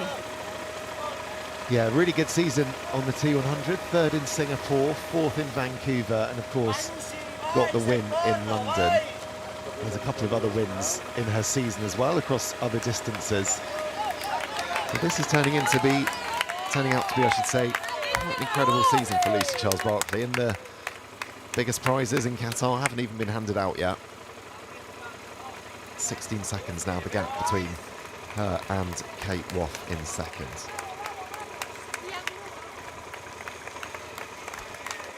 And that is Bianca Bogan. You can just see Lucy Charles-Barclay overtake. Mentioned it a few times. Sister of Rico, and I'm sure Rico will be down on the finish line to cheer her home later on.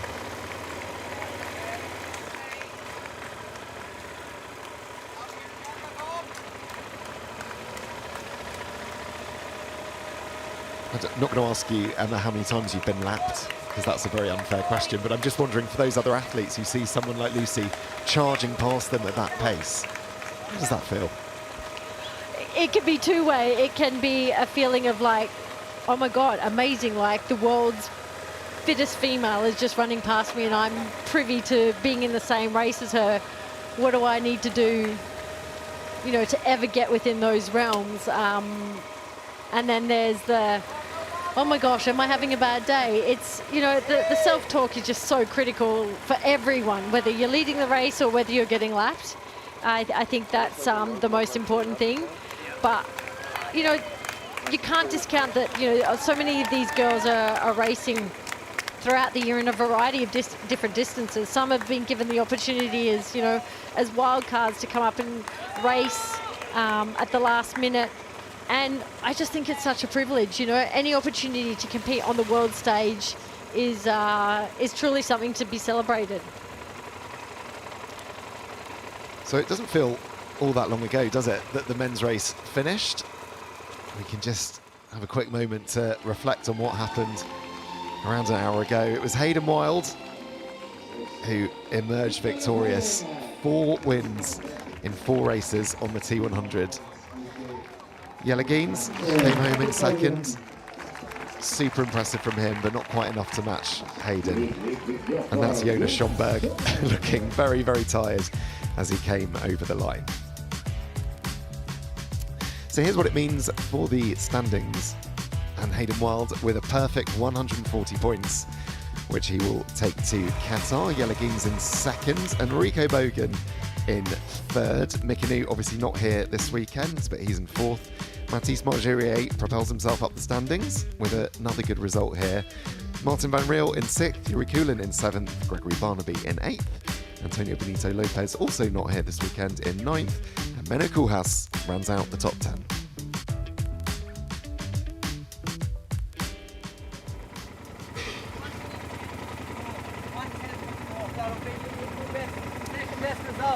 So that was the men's race a short while ago. But we're nearing the closing stages here of the women's race. And Ash Gentle with her sights on Hannah Devitt just out in front. I'm sure Hannah will have been told that her partner Hayden Wild has won. She'll, I'm sure, also be cheered home at the finish line by Hayden as well. Ash is moving really well. I would like to think that, you know, considering she's now got Hannah making the pass. I would think that, you know, she would see Indy Lee in her sights, and I think she's just thinking about points right now. I really think she's just got to, you know, it's not about places, it's about like, what are the points I need for this series. You know, she's been at all the races, she's shown up, she's committed, and yeah, it's hard to tell, like, you know, maybe why she's lost so much time on the bike, but she does look like she's running really, really, really nicely. Are you all right? Yeah, so that is the move over Hannah de Wit. Takes her into 7th place. And incidentally, while we were talking about the talents of Hannah Berry, having a PhD in biotech engineering, Hannah de Wit also becoming a qualified physio this summer. So not only is she fast, she was actually integral, wasn't she, to Hayden's recovery and being able to support him at home was an amazing story. I would love to know more on that, and whether or not that's something, you know, Hannah has been able to help with Hayden in his recovery. And it was only just a few weeks ago that she was completing her last final exam. So incredible to be balancing, you know, the study that she has and to still come back and race. But yeah, like you mentioned, more importantly to, you know, how much of a role and I guess student did she have in someone like Hayden, you know, going through his recovery, and what was she able to contribute to that. And, you know, unique team if ever there was one under the circumstances. So this is Lucy Charles-Barclay right at the very front, and that gap up to 30 seconds as Kate Woff there, just in the white hat, passes Lucy Charles-Barclay. And Lucy, Emma, able to put in that gap, but she's not looking like slowing down, is she? No, she looks great. Like it's the Lucy that we've seen in I think top form. You know, swimming incredibly beautifully. Looking like she was doing it easy. A couple of backstroke turns around those first few cans we saw in the water earlier this morning. So controlled on the bike, and just looks so light and so efficient on the run. I think she's right. You know, when she says it's the fittest she feels, I think it's the fittest we're seeing, Lucy Charles-Barclay. Just looks confident as well, doesn't she? I mean, that win in London, can't imagine what that would have done for her confidence in this series, and also trusting the process that she's been going through this year in order to remain fit and healthy. That must just give you such a boost as you enter this part of the season. And there's just such an energy, but also a pressure of competing on home soil. I think that's something that, you know, considering her disappointment last year of having to pull out, I mean, you just can't think really of anything worse, because as soon as you step off course, there's everyone there asking you all the questions. And to turn it around this year and to celebrate with all those people, I honestly think I can see why she feels so relieved and so elated with how things are going.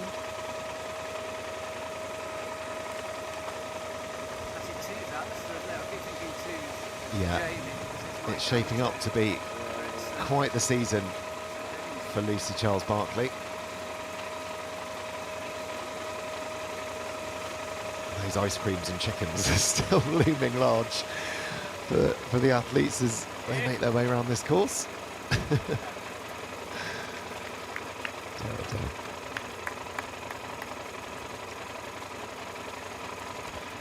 Just in terms of Lucy's technique there, what could people at home, perhaps someone who did a park run this morning, it's a Saturday of course, what could someone learn from someone like Lucy, or even now we've got Kate on screen, perhaps Kate? Look, I think I was going to be cheeky and say talk to Dan Lorang, her coach. He's certainly got an incredible track record coaching men and women.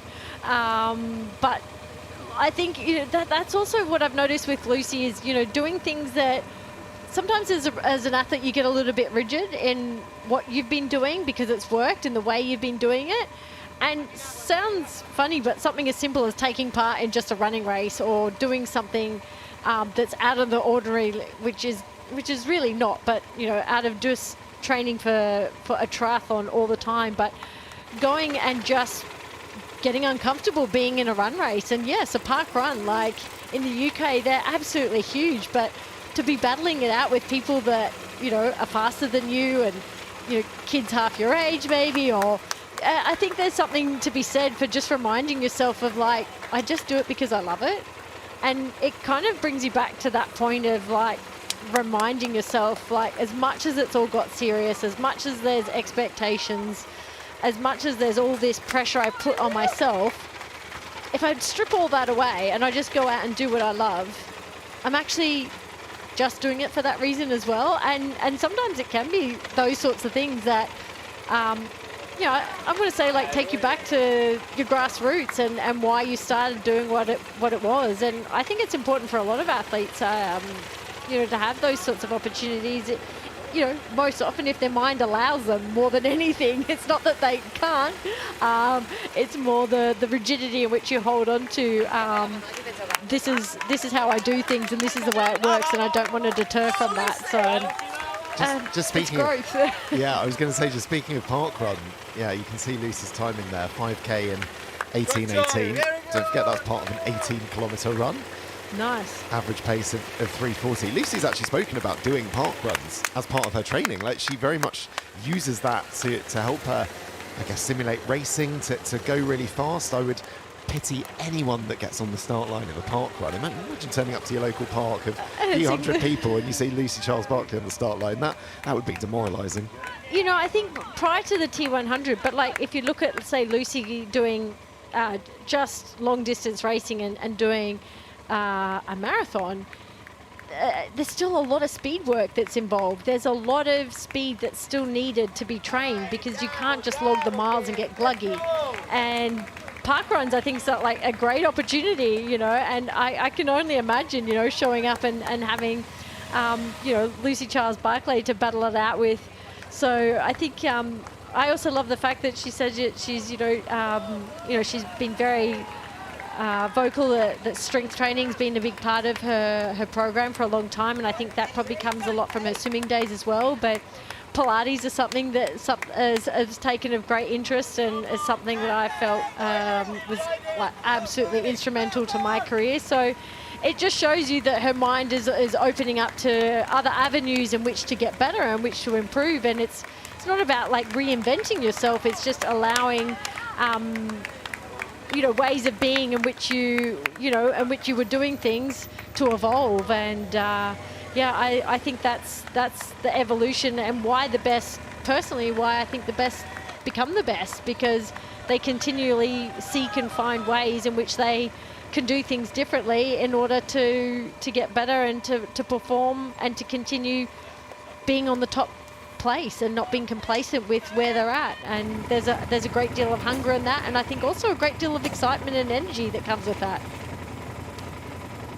And that looks like Ash Gentle just behind India Lee, and she's catching India at quite a rate here. So I think that's Ash Gentle. Just confirm which place that's into, but Ash Gentle overtaking India Lee into 6th position. Looks like she's got her sights set on a couple more, if I'm not mistaken. Yeah, so that's Hannah Berry and Caroline Pole just ahead. So she's clawed back some time there. Clawing definitely back places, maybe not time on Lucy Charles, who I think is, pretty much they've kept at the same pace. And you just heard Josh, her husband, there giving her a time check and what the gap is to Caroline Pole. So she's certainly got it within her sights, and we can have a look just now. I think that's something Ash can see is certainly within reach to maybe not make it onto the podium, but I'd love to think that a 4th place might be within reach. Yeah, and as we say, in this race to Qatar, all of those points could become really, really critical at the end of the season. You can see there on that graphic, Ash Gentle gaining 5 places on the run, Caroline Pole 3, and Lizzie Rayner of Great Britain with 2 places. But it's 5 at the moment, and yeah, you would think that might be a couple more as she sets her sights on Hannah Berry out in front.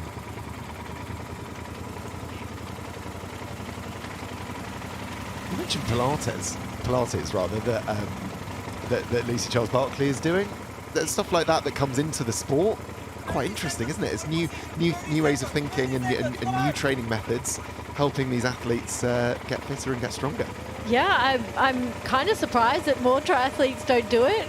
It's I think back in the early 2000s, it was something that I found was very beneficial to me as an athlete, and through the height of my career was something that I absolutely maintained rather than maybe gym work, just the type of athlete that I felt like I was. So I find it fascinating that, you know, these sorts of modalities are coming into, I think, more into athletes' minds about, you know, what else they can do.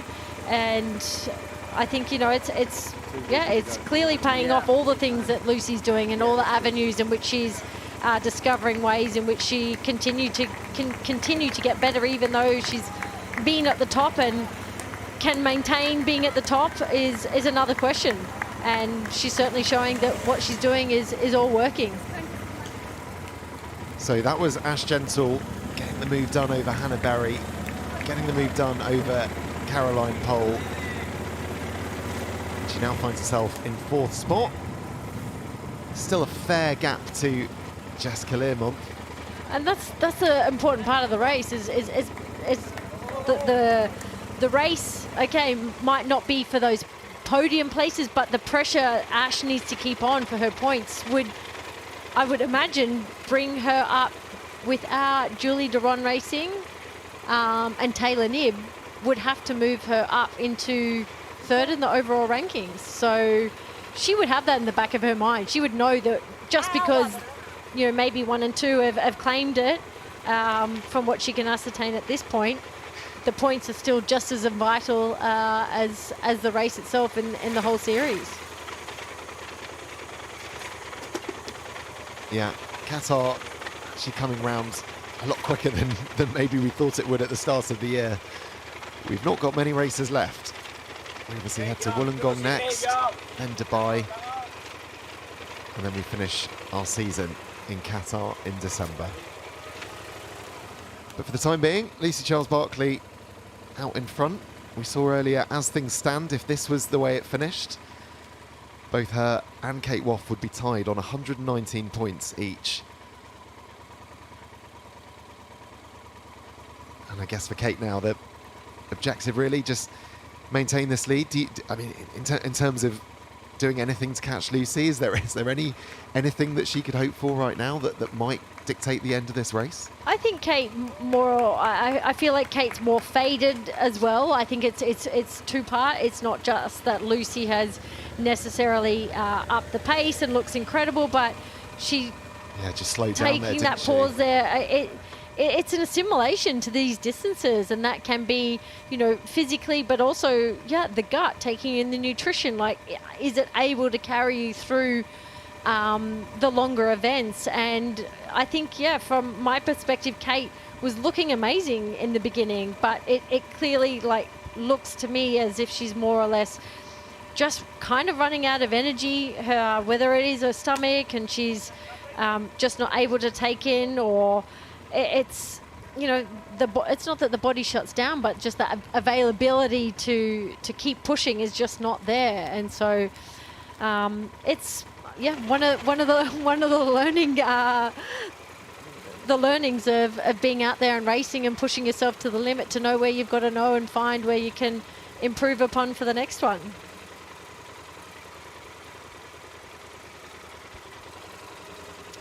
So Lucy Charles-Barclay seemingly having no such issues on this run. She was with Kate Woff for the first 3-4 kilometres, but made a decisive move and really hasn't looked back since. No, she looks incredibly strong. She looks very calm and contained. No doubt it's hot, but she just looks composed and in control. That's exactly how you want to feel at the end of a T100 race, isn't it? Making maybe a slight grimace there. I don't know if we saw that maybe being the first sign that she is hurting. But a 1:42 gap to Kate Woff means she can afford to take this at a slightly slower pace if she chooses. We will see. But yeah, for the time being, Lucy Charles-Barclay looking super, super composed in these final stages. And just a bit further back, Jessica Learmont. She's got a nice gap either side of her, you'd have to say, between Ash Gentle just behind. I mean, as good a runner as Ash is, making up 2 minutes with just over a kilometre to go, I think that's going to be quite a challenge. So I would have to think so. I think unless something happens to Jess's calves, I don't see that being a possibility. But so impressed and so happy to see Jess able to put together a race which we know she's capable of, but just hasn't had the capacity to execute. So for Jess, I would have to say I'd have to be so proud and so happy of herself to be out here in third place and fighting it out with these girls, and even despite that penalty that she received.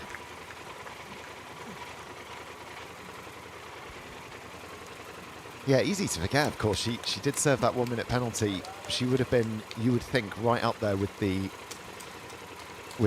lead pack in Kate Woff and Lucy Charles-Barclay. As it was, she was just over a minute behind them as she entered the second transition zone. So Lucy Charles-Barclay does not have long to go here, and this is pretty much the only bit of shade on the entire course. Could not come early enough. But this has been a remarkable performance, hasn't it, Emma? She has just shown her strength. I think this is Lucy's time to shine. She has really looked at the second half of this season, given all that she's gone through the last couple of years. She's got that monkey off her back. She has found her composure again. She's found her rhythm, her consistency. And that brings about a love for racing, and that love for racing just shines through. And when everything's going well and injury and illness free, this is the time to take home wins and podiums, and she looks pretty happy with herself. Yeah, she certainly does. She got her first win in London on the T100 in August. And you start to think she's unlocked the potential of what she can do on this series. It's been a smooth race for Lucy Charles-Barclay in the company of Kate Woff for a short while. But she made a move and she wins here in Spain. 2 wins in 2 races for Lucy. And that kicks off potentially a career-defining period of time in 2025.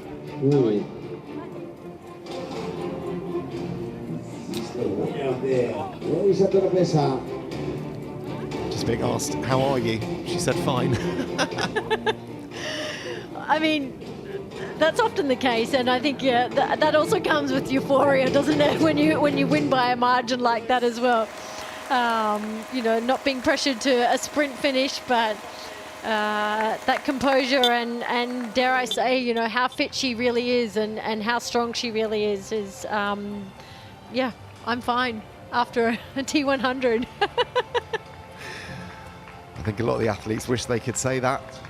But Lucy, our champion here in Spain. So coming home in second place, she gave it a really good go, particularly at the start of the run leg, but couldn't stick with Lucy Charles-Barclay. But still, a second place here in Spain, a very good result for Kate Woff. She should be really proud of coming to this distance and putting herself up against these athletes, and really, really ascertaining, you know, her place, I think, over the T100, seeing what the other champions have been doing and realizing that she's got the capability and able to emulate what they can do. And yeah, so Kate Woff rounds the final corner. Sunglasses off. It's been a hugely impressive performance from the Brit. She's had a first, she's had a second, she's had a third so far on the T100. Make that another second. Kate Woff comes home here in Spain.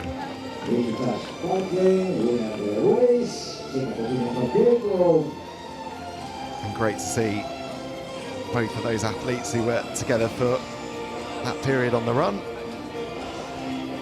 Just sharing a word there at the end. So I think we could be on for an all British 1, 2, 3. you're absolutely right. I hadn't thought about that. Yeah. We had the 1, 2 in London. Yeah. Same order. But Jessica Learmonth, not long to go. And this will match her result in Vancouver, where she also finished third. Superb result for Jess. And really good to see her, especially after the disappointment of France. As we mentioned, she didn't get a moment of sleep the night before that race, so unfortunately had to DNF. But here in Spain, she's looked on much, much better form.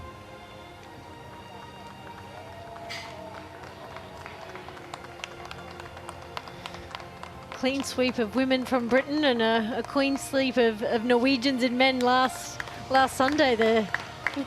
It's certainly impressive time to be in the sport and witness the nations in which they, you know, continue to just breed these incredible athletes. And well, you need to pick either Norway or Britain as your two places to train. 100%. That's so true. So Jess Learmonth makes her way onto the blue carpet. She had a drafting penalty, which perhaps makes this all the more remarkable. Not long to go. She comes home, finishes here in Spain in third, and a little come on there to the sky.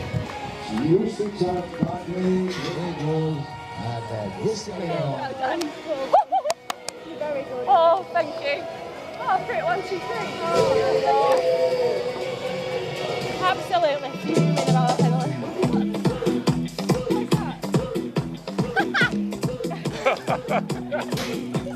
Give it a yes. Well done for putting There's your boy right here. Wow, what an elated Jess Learmonth. And there, her son right by her side. That is absolutely gorgeous. I mean, you'd have to be so proud. And I think we could only be a few moments away from seeing Ash Gentle. She came from a 6-minute deficit off the bike, but has clawed her way back into 4th place and some extremely valuable points in the T100 series rankings. So happy to see her back to where I think gives her a lot of confidence and in a great position for the rest of this season.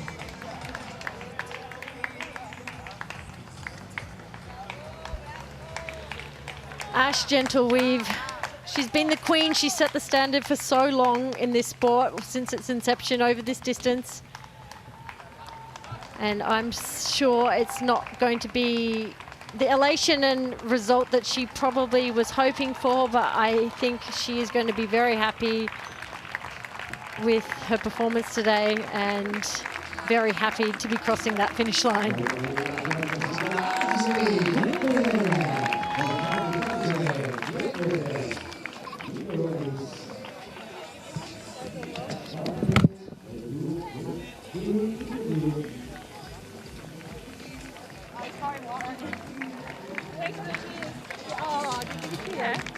Not prepared to share his water, it seems.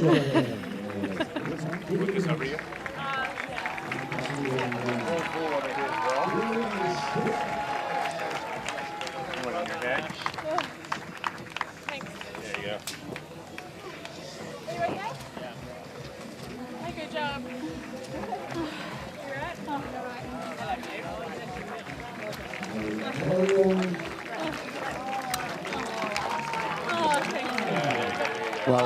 made my way down here to the finish line, and Lucy Charles-Barclay just getting a well-earned drink, I would say, after that race. Lucy, congratulations, well done.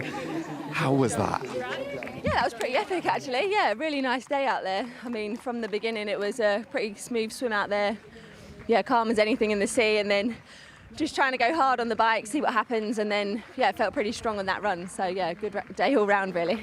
You had Kate Woff with you, of course, for a significant amount of the bike and, of course, a bit of the run. How much did that spur you on, and how conscious were you of what she could also do on the day? Yeah, I mean, as you can see, the Brits were pretty strong today with a 1-2-3. So, yeah, it was pretty good. I knew I was just riding strong. The other girls were right there as well. So, yeah, it was just about kind of holding my game plan together the whole way and knowing that I had a little bit left in that run to make a dig at the end. So I saw on your Instagram you've called this, you had a training camp for your championship season. This really kicks off, doesn't it? Quite a big few months for you. Tell me about what the next few weeks and months look like.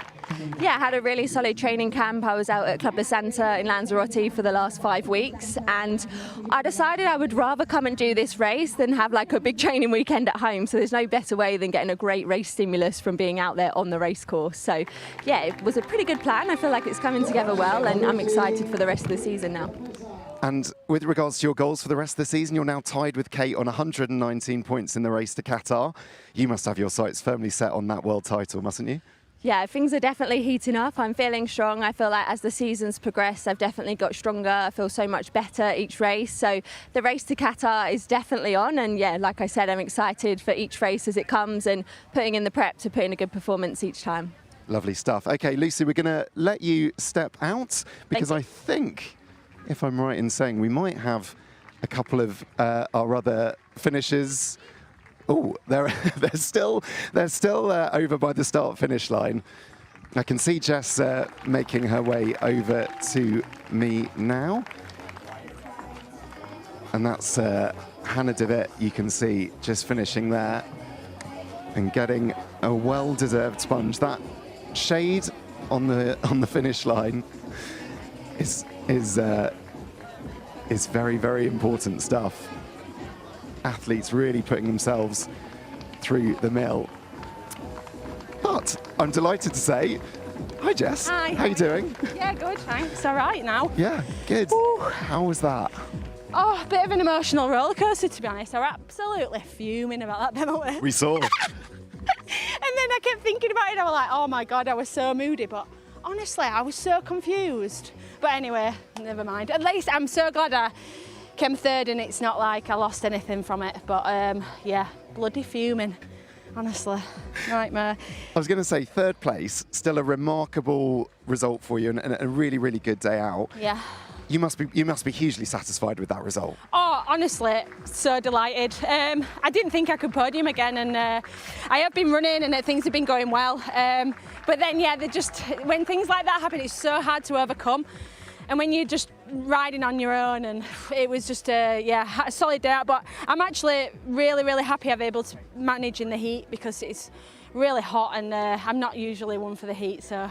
I was listening on your podcast, you were talking about heat training and you were saying at this stage of your career, you just can't be bothered. Yeah, well, it's brutal. Honestly, some of my athletes do it and I just think, oh God, I'm glad I'm not doing that. But it just shows you if you're good with the aid stations and your nutrition's good, then yeah, you can get away with it sometimes. You certainly can. We've been joined by Kate Woff. Kate, congratulations, a second place for you. How you can stay if you want. Sorry, okay. Yeah, stay if you want. Why not? How was that for you? I suffered first today. I felt good on the swim. It felt like pretty comfortable, to be honest. And then the bike, I just struggled, and then we lost Jess at one point, an unfortunate penalty. I'm not sure I agreed with that, but anyway. Yeah, and then going on to the run, I actually felt really comfortable for the first 9K, and then as soon as Lucy pushed the pace, I just didn't have it in me, and just struggled my way along for the rest of the race, to be honest.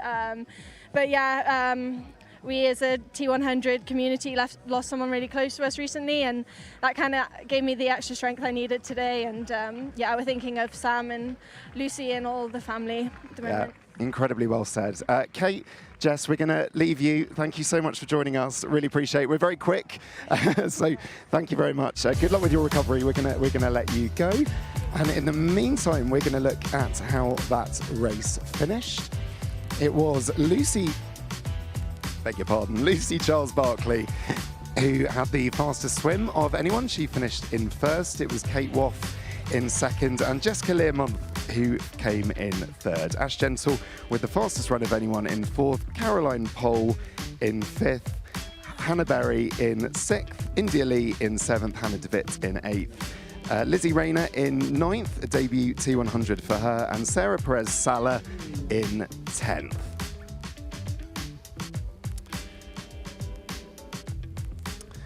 So we've got about a month off before we're down under in Wollongong, Australia on the 18th of October. But from all of us here in Spain, have a lovely rest of your weekend. Bye for now.